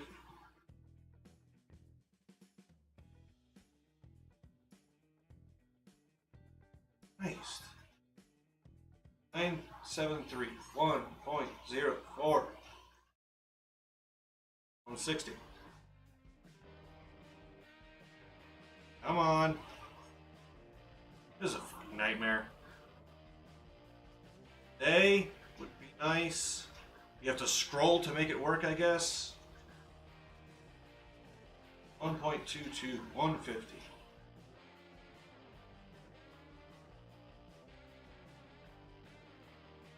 1.47. 40. To add a bunch of things. 1.70.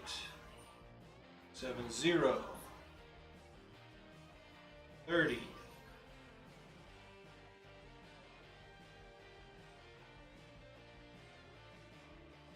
1.85.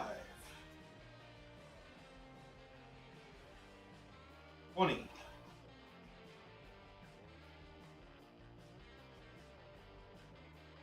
0.04. 10.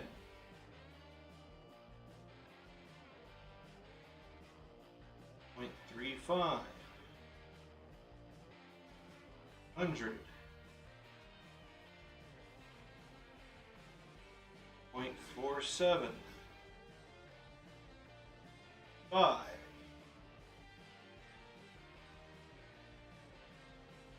0.54. 90.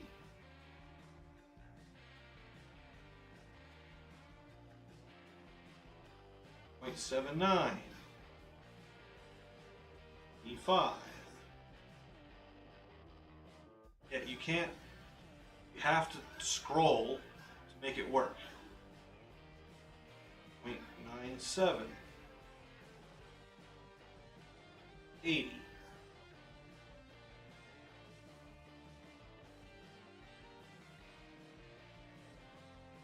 3.04. 5. 0.13. 70.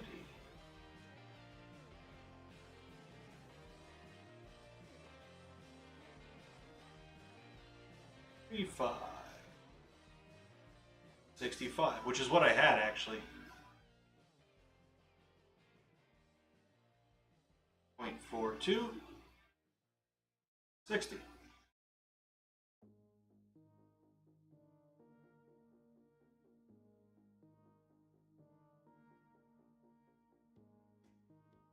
0.60.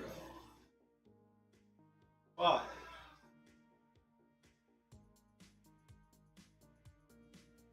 0.66. 50.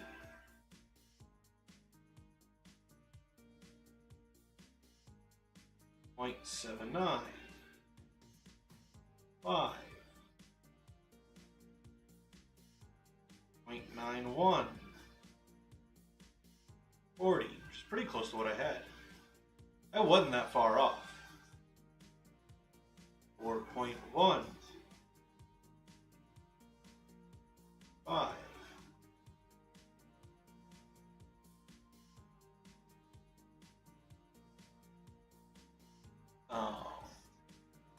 30. 0.22. 4.47.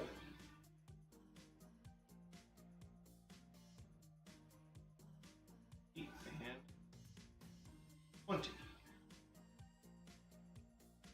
We're going to add one more. That's going to be 5.0. Going to be negative 10. Yes.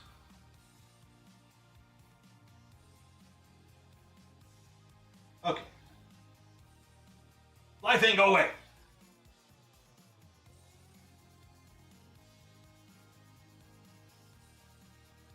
Always on the fucking desktop. Never anywhere else. Windows. You garbage. Garbage, garbage, garbage Windows. Okay, this is IAT table measured.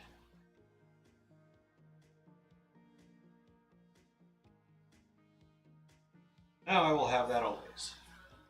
Okay. Make Neptune big again.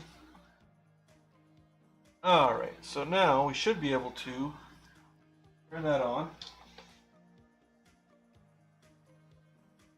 Connect. Alright, so we already have a problem. There's a difference in the measurements, which means the circuits are not identical.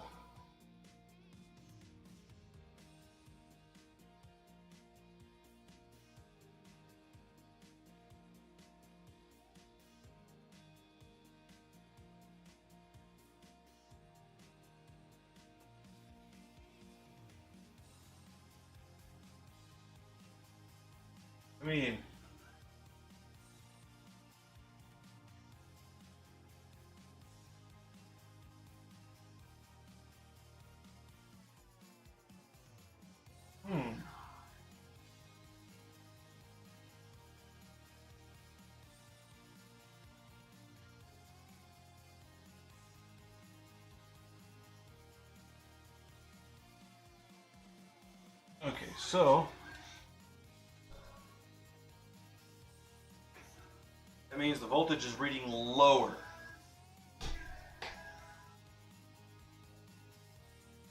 That pin on the multiplexer. What would cause that? B6.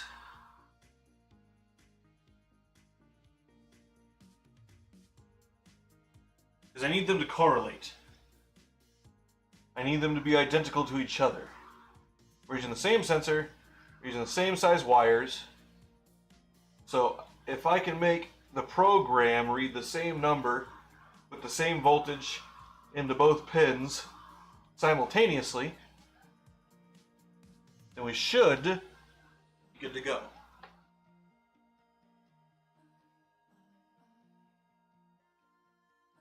I wonder if it's because of that cap.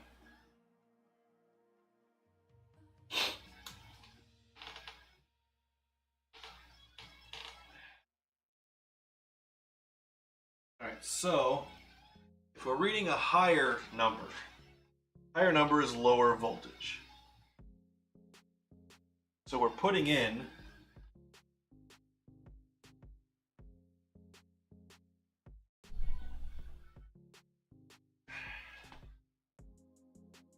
we're going to shut you off.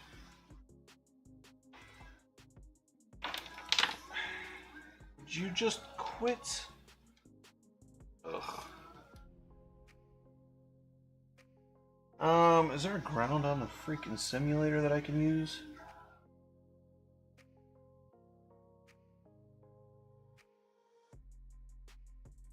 I mean, this guy is ground.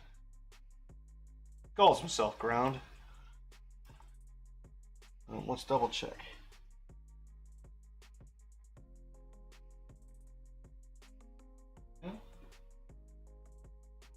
Okay, so I just need to correlate these numbers a little bit. And it seems to be a percentage. So I'll take a couple of measurement points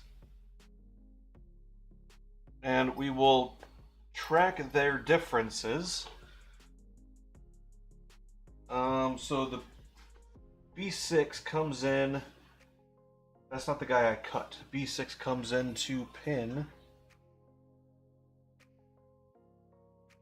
R1. I need to measuring pin 4. I need to measure downstream of R1. Wait, R1?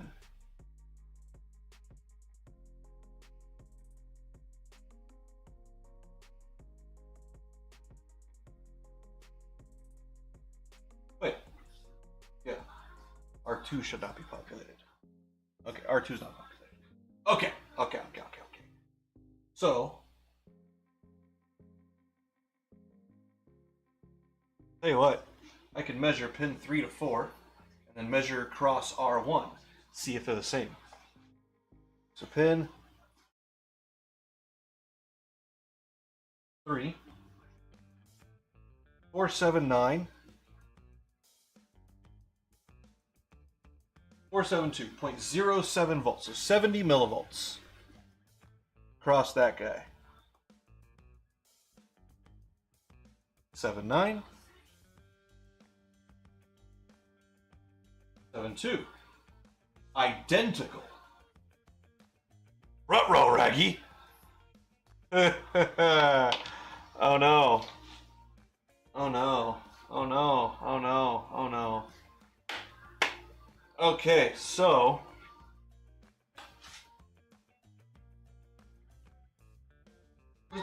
what does Neptune say the voltage is? Voltage, we're not looking at the voltage. Voltage real world. 4.65. Why are we calling that 4.65? So, what I guess I need to do is correlate new values.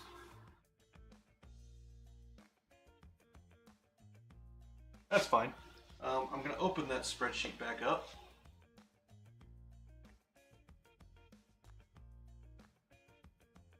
Wherever the heck Windows stuck it.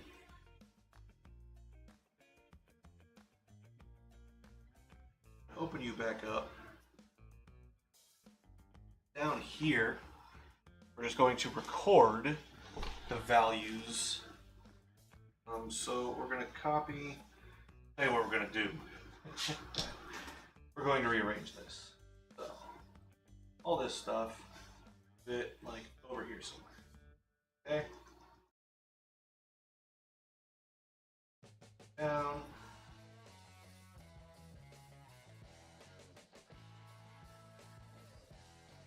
Not like that.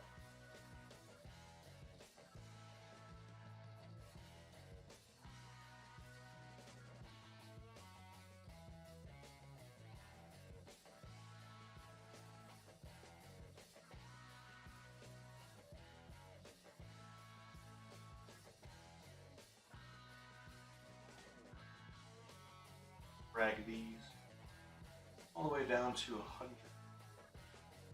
What? How is counting by...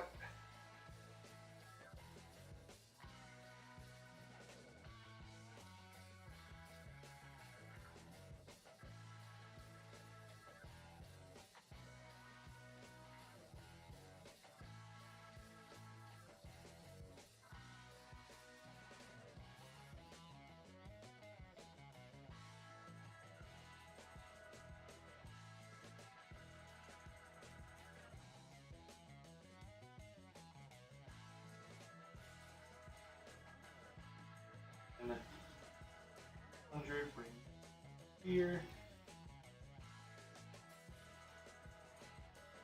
What does in columns? Columns are easier.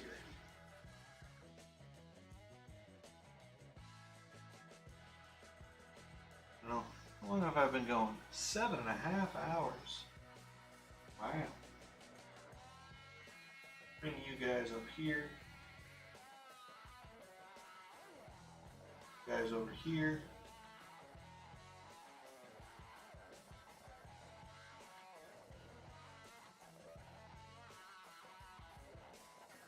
No. 70. 70.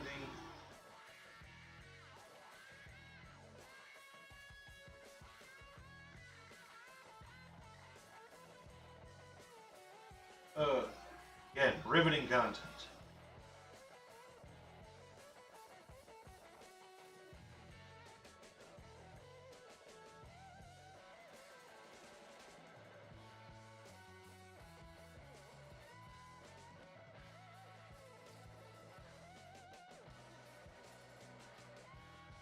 Okay. All of this, delete. All right, now, going to come down just a smidge. All this, I have measured with sim. This is F measured Neptune sim.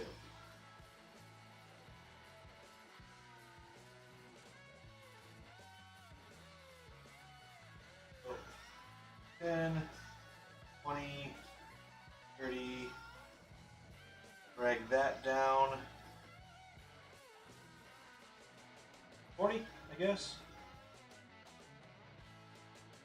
Okay. Neptune. Gauge window.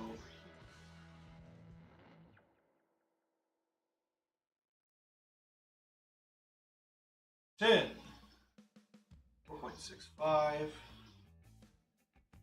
Oh, I need to bring the simulator closer to me so I can do the thing. Like that.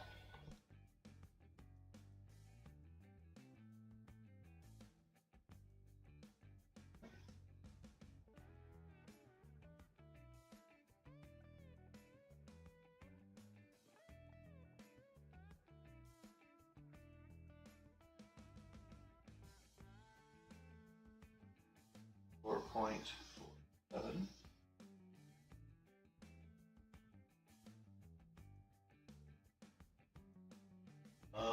Oh, what I should do is correlate this to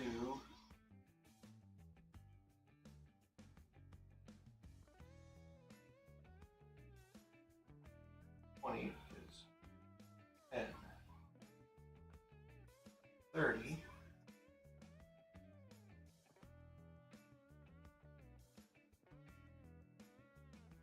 22. 4.22.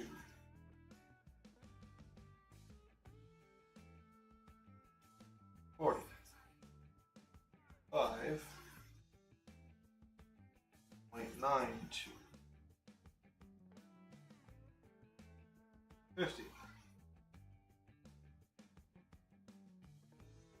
48. 7. There's a weird non-linearity in this thing. Something weird's going on here.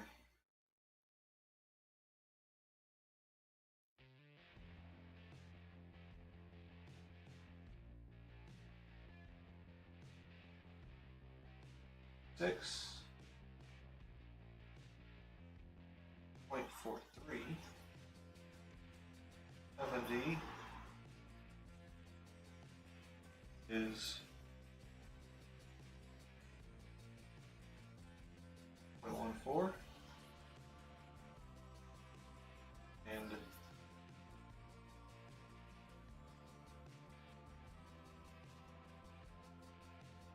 80. 4. But I notice, I wonder if I need to change the cap on that guy.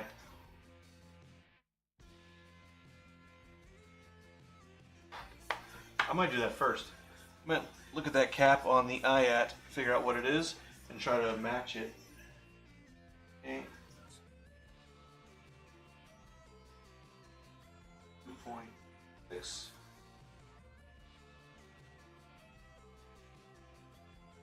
Oh, Schneider Schneikers. 90. 2.55. That's 87.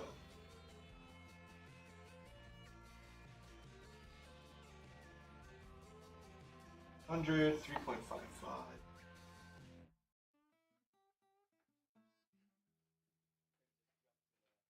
And this is 2.4, which sounds really familiar. Yes, it is. Okay, so the Neptune is reading the value versus voltage table correctly. For whatever reason, the value the multiplexer is handing the MCU is incorrect.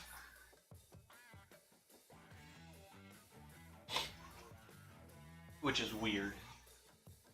Okay, 120.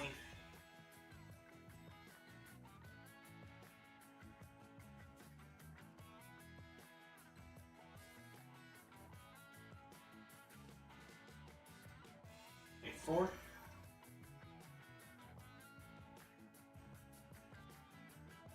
Yeah, 1.85. Okay.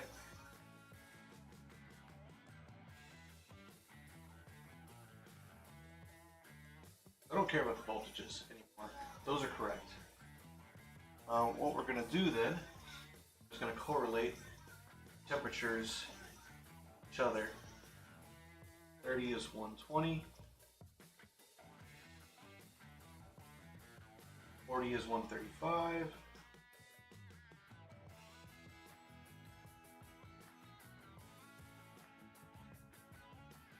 50. Oh, it's so touchy.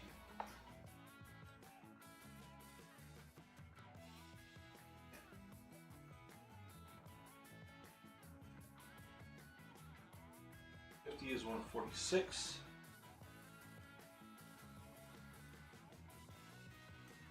60 is cheese. Come on. Touching the pot enough to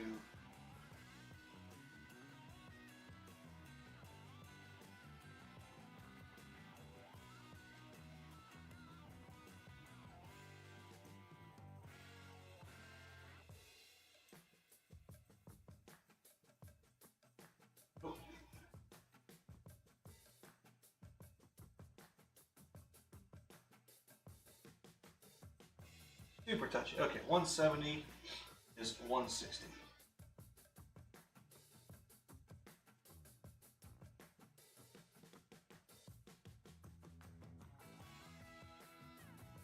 and whatever the next value is.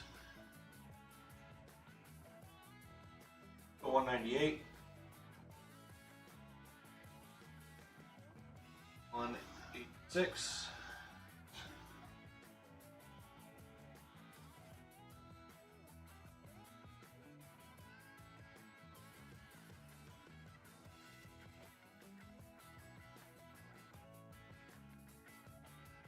$60, 90, 177, 100 is 188, value 204, 12, 92. I want to go higher. Should.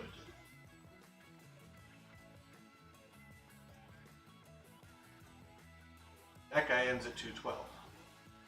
We need numbers higher than 212. Go max. Full max. Antec says pin 4, 1, 2, 4.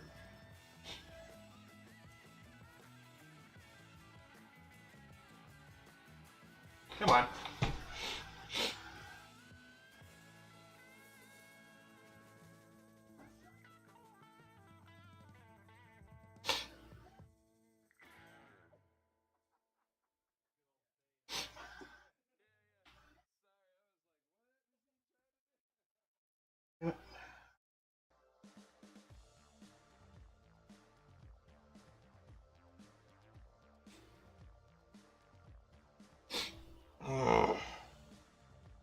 Cheap clip thing. Stop being cheap.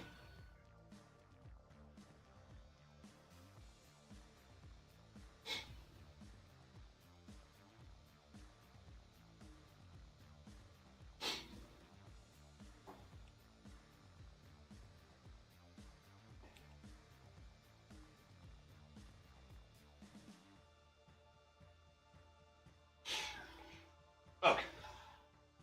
Turn him back on. In 4. Come on. Really?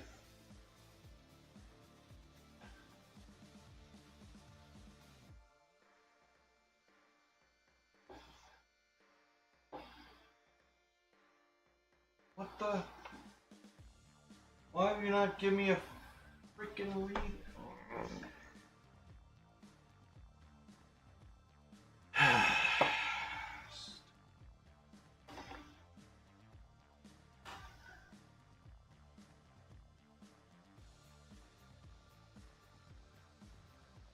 Okay. Now, will you read voltage?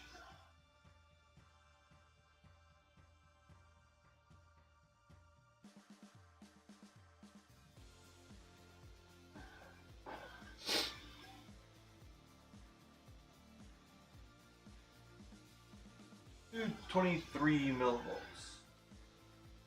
Okay, so 223, we're gonna add another line. Real quick. Maximize.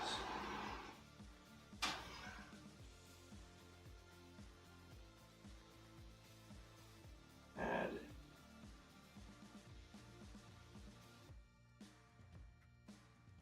Add it like up. Oh. And of course, you have to go all the way down.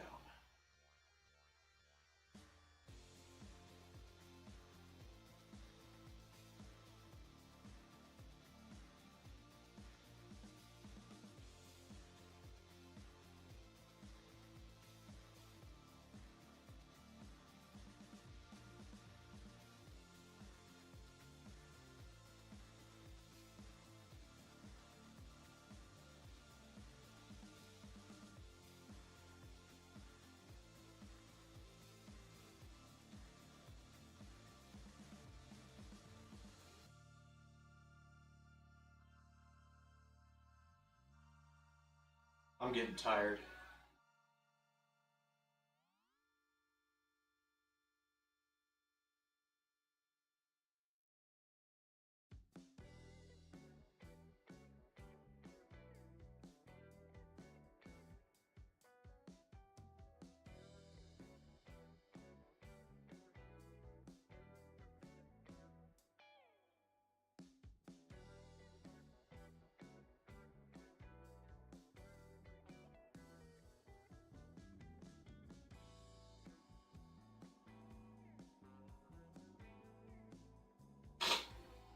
Tell you what, man, I'm getting really tired of Neptune.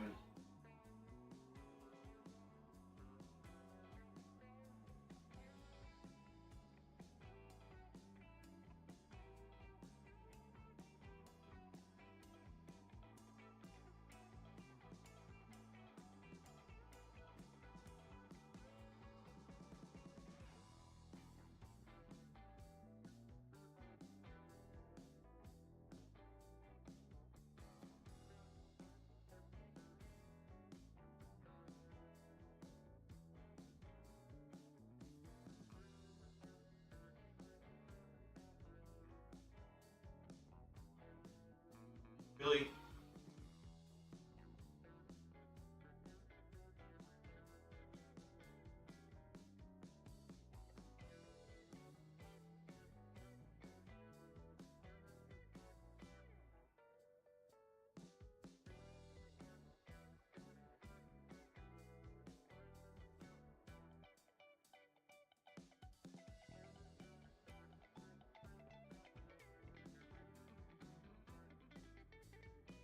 Every single one of these, down one.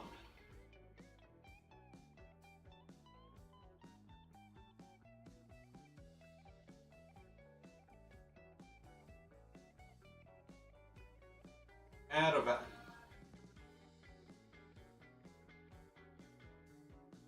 Because Neptune doesn't understand that you can continue extrapolating a graph. Chrome did. Chrome understood that.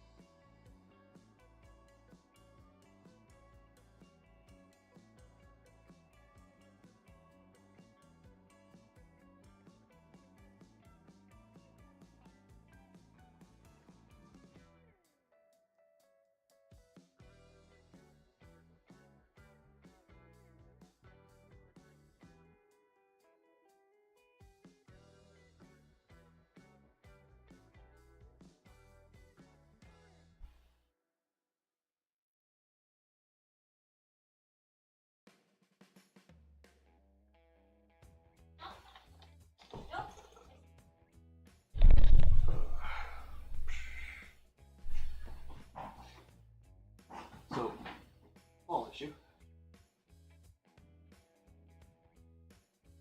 The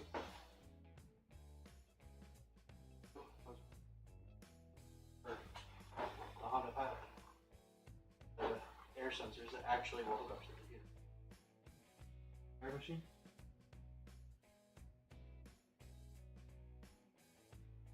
Or drive over. It's just good to go there and have them installed. Cost the same, regardless. Actually, they give it to me free.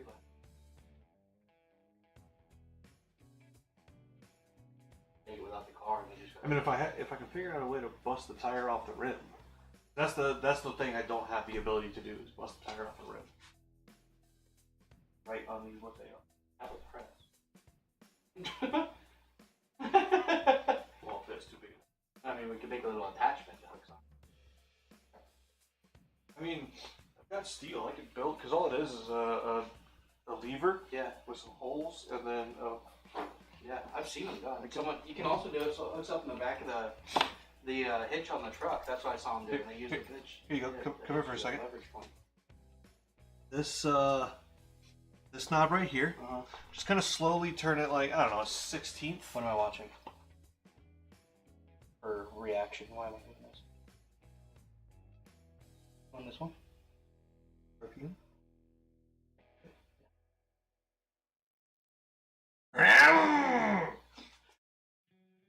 Holy. That's sensitive. Yeah, they didn't set up the voltage dividers right. These pots will actually all go outside of the acceptable range for the MCU. Nice.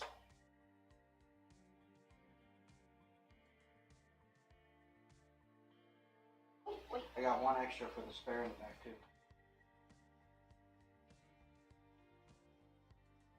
Yeah, this door won't close with the cord where it's.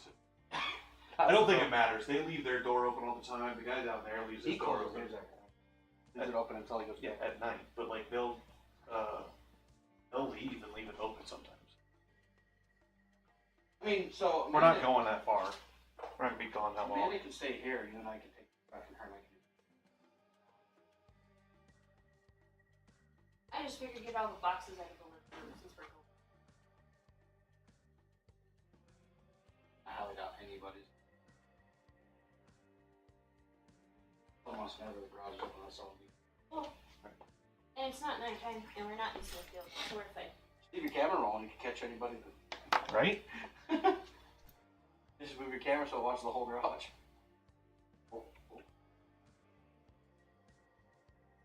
Yeah. There you go. Anybody walks in, Hi! get you on candy camera. Put the rag over the screen so they don't know it's running. Right? Yeah. Like haphazard though, Yeah. so nobody knows. I talked to her. I'm gonna put the be back in a bit sign up in case anybody does drop in. So yeah, so this is the engine simulator. This sends the signals like it's the engine back to PC. So you can check signals on the board, on the bench, easy peasy.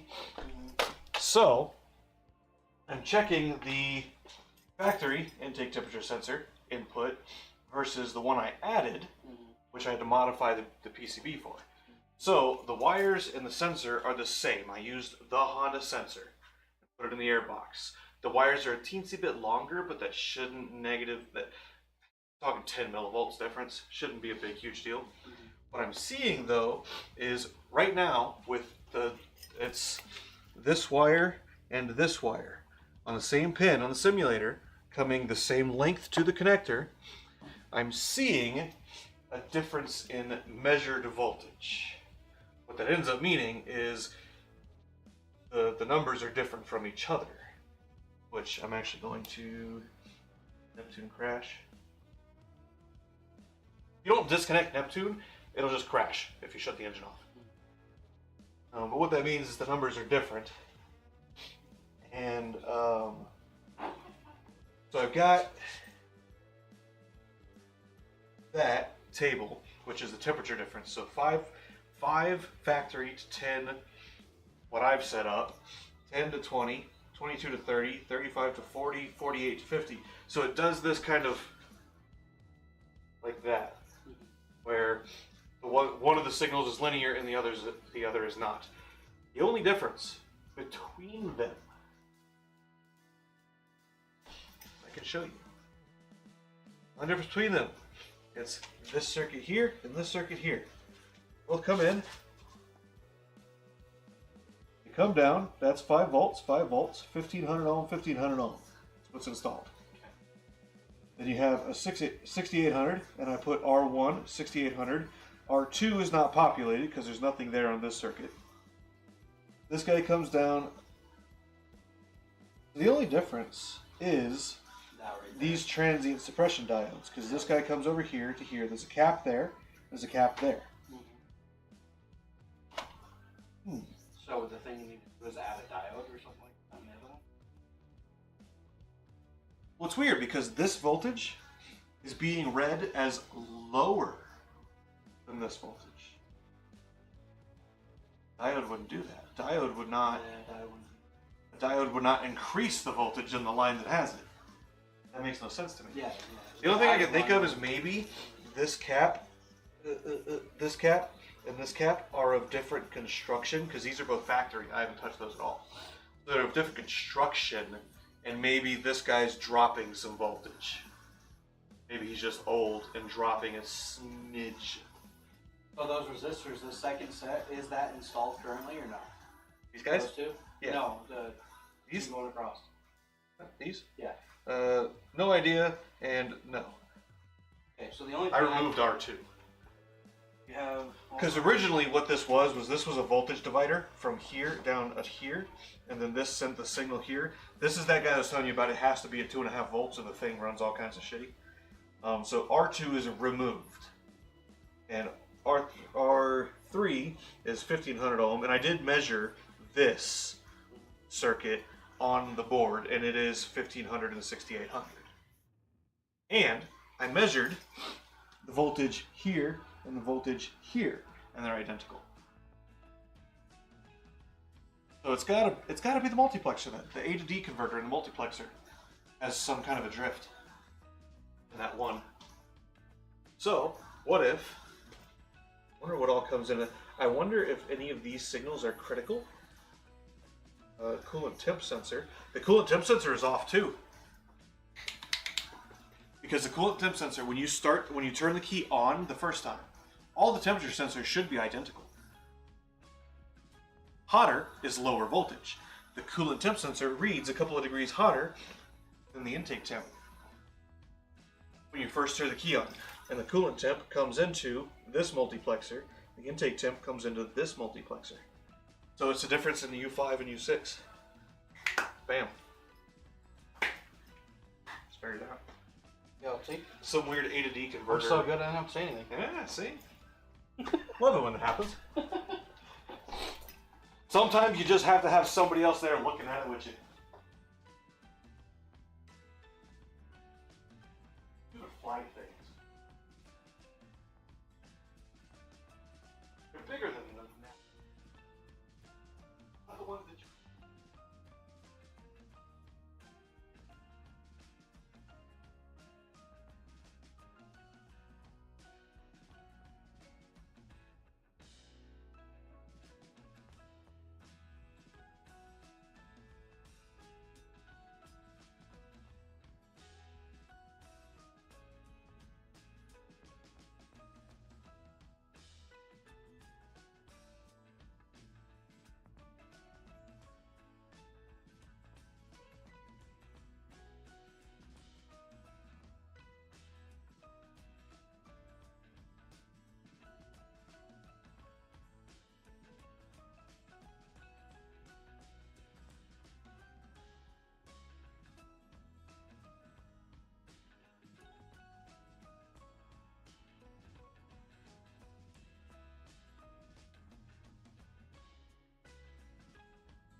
else are tearing.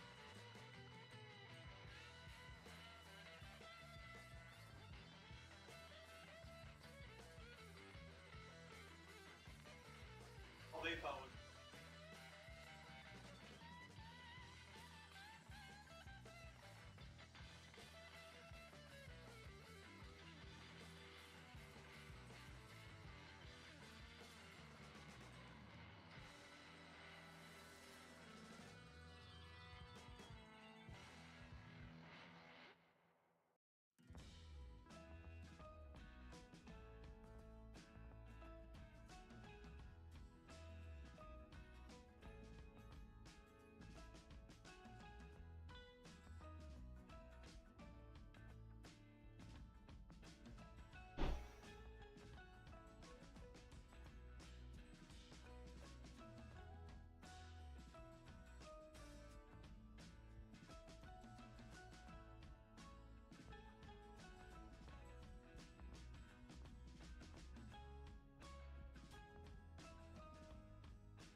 gotta be the receiver.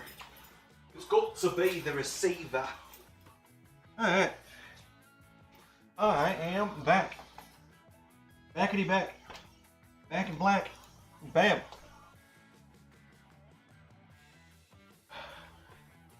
Nine hours of stuff.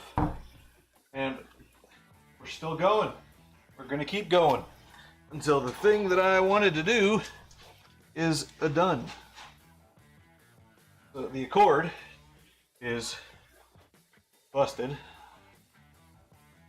It's gonna need stuff. Alright, so this guy, I gotta figure out how to correlate. How do I correlate these?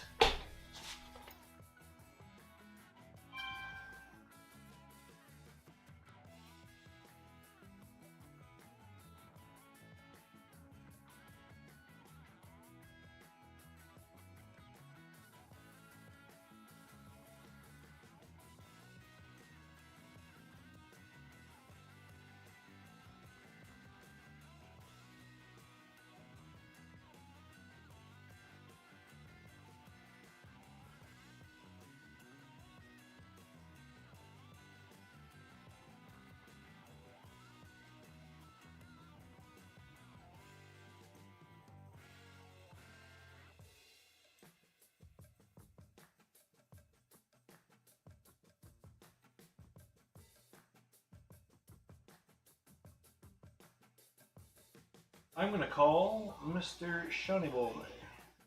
Contacts. Shiny Crippen.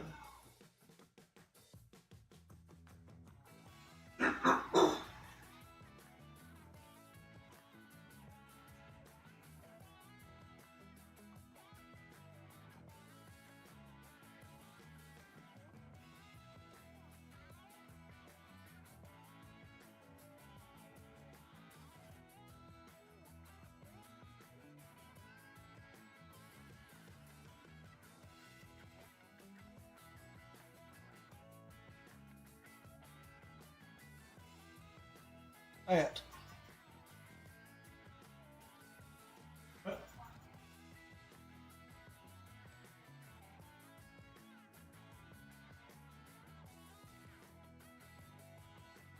The voicemail? I don't hear nothing. If it's voicemail, if you can give me a call back in the next 20 minutes or so, I'll be here waiting. If not, don't worry about it. It's not a big deal. Not critical or important or anything. So, yeah, follow instructions. Everything will be.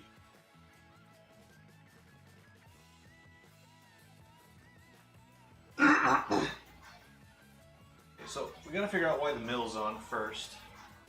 We're gonna turn RPM down. There-ish. Why is the mill illuminated?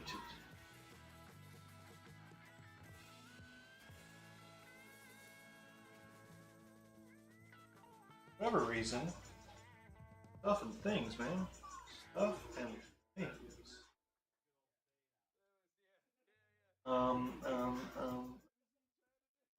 There it goes. Take temperature sensor. Why and take temperature sensor? What?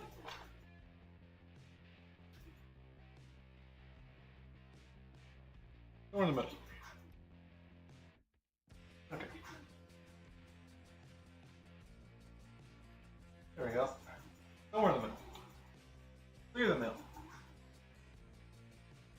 I love that. I've never had the check engine light come on in the car while driving around, but I love that. That is fantastic.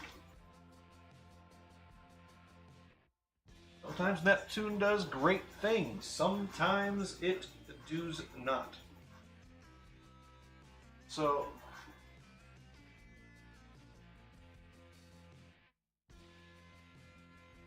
the problem is it's non-linear. I could apply a linear correction to the whole thing if it was linear, but it's not linear, and I don't quite know. I'm not a math guy, so I need Matt Parker. That's who I need. Where Where's Matt Parker when you need him?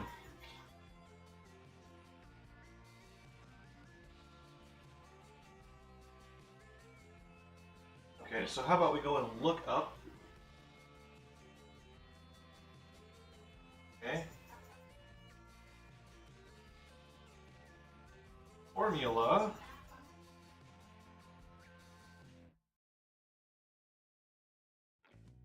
Finding nonlinear corrections.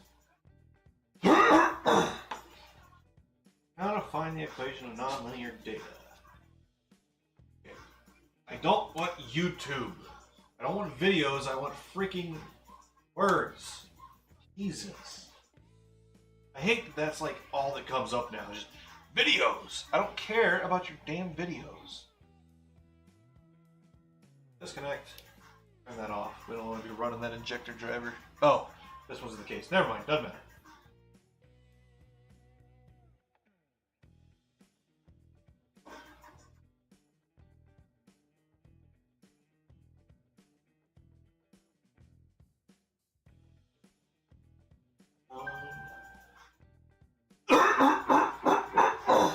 Jesus.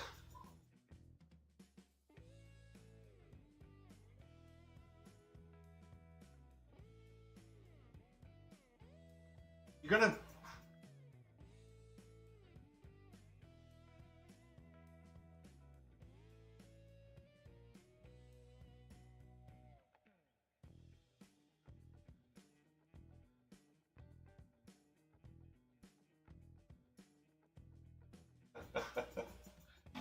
Okay.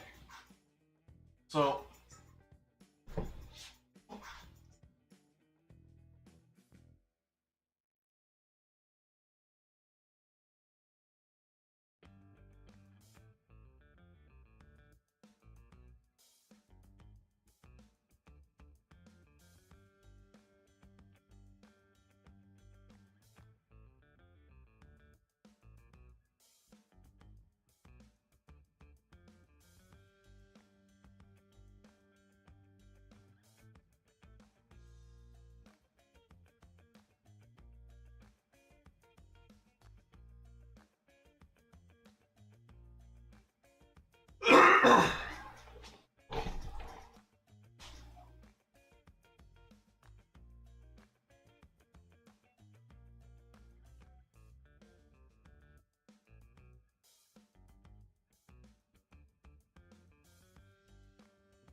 Okay, so I guess what I need to do then is find the difference. Okay, hold on. So this is going to equal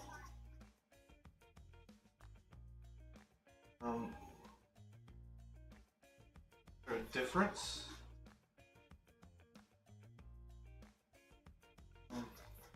So Excel.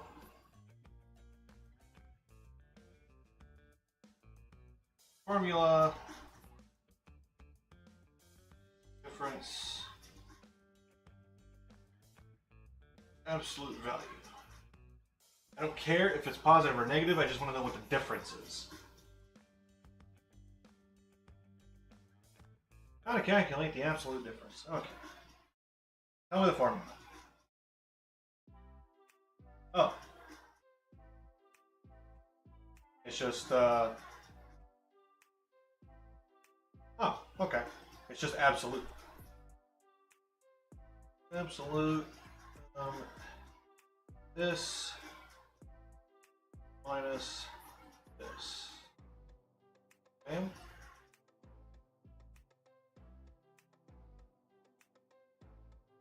What the?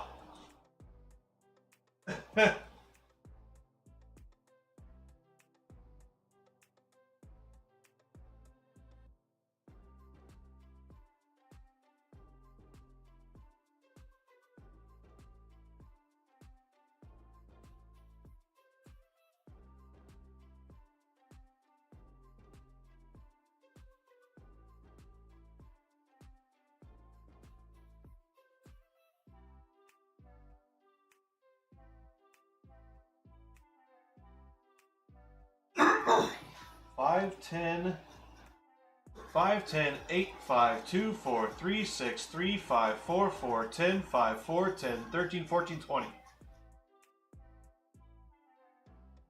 I mean, perhaps there's a function in there somewhere? How do you determine the function of a set of data?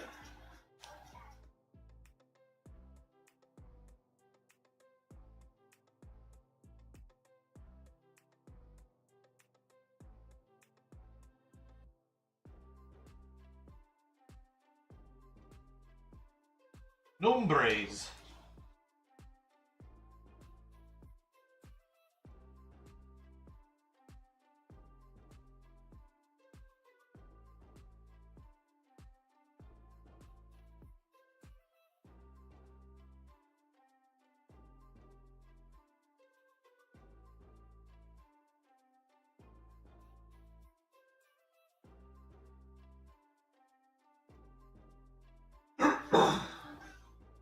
Okay.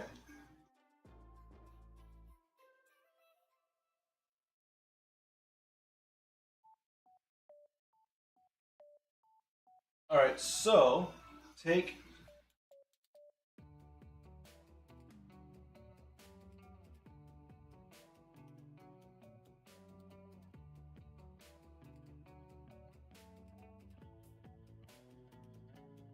okay, 140, 1.47, 150, 1.22.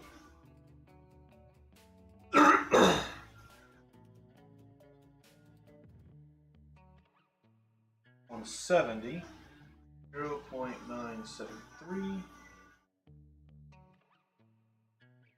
192,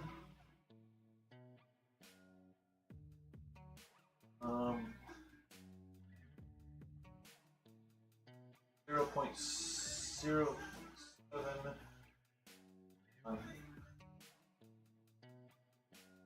200, 0.5,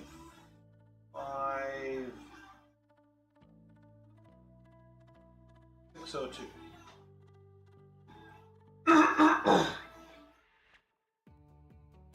Okay, now what I need to do is make a chart. All right, then how do you correlate? How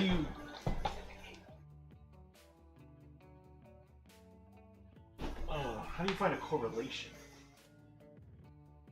I think what I'm going to do is I'm going to end the stream tonight because I'm going to go eat, and then pull the cord forward, close the garage. Want food? Okay. Thank you. So I'm going to shut down shop. I will see you folks later. I hope you have a good something or another using the wrong mouse. Have a good night, a good day, a good morning. Whatever the case may be, I hope it is good. Goodbye.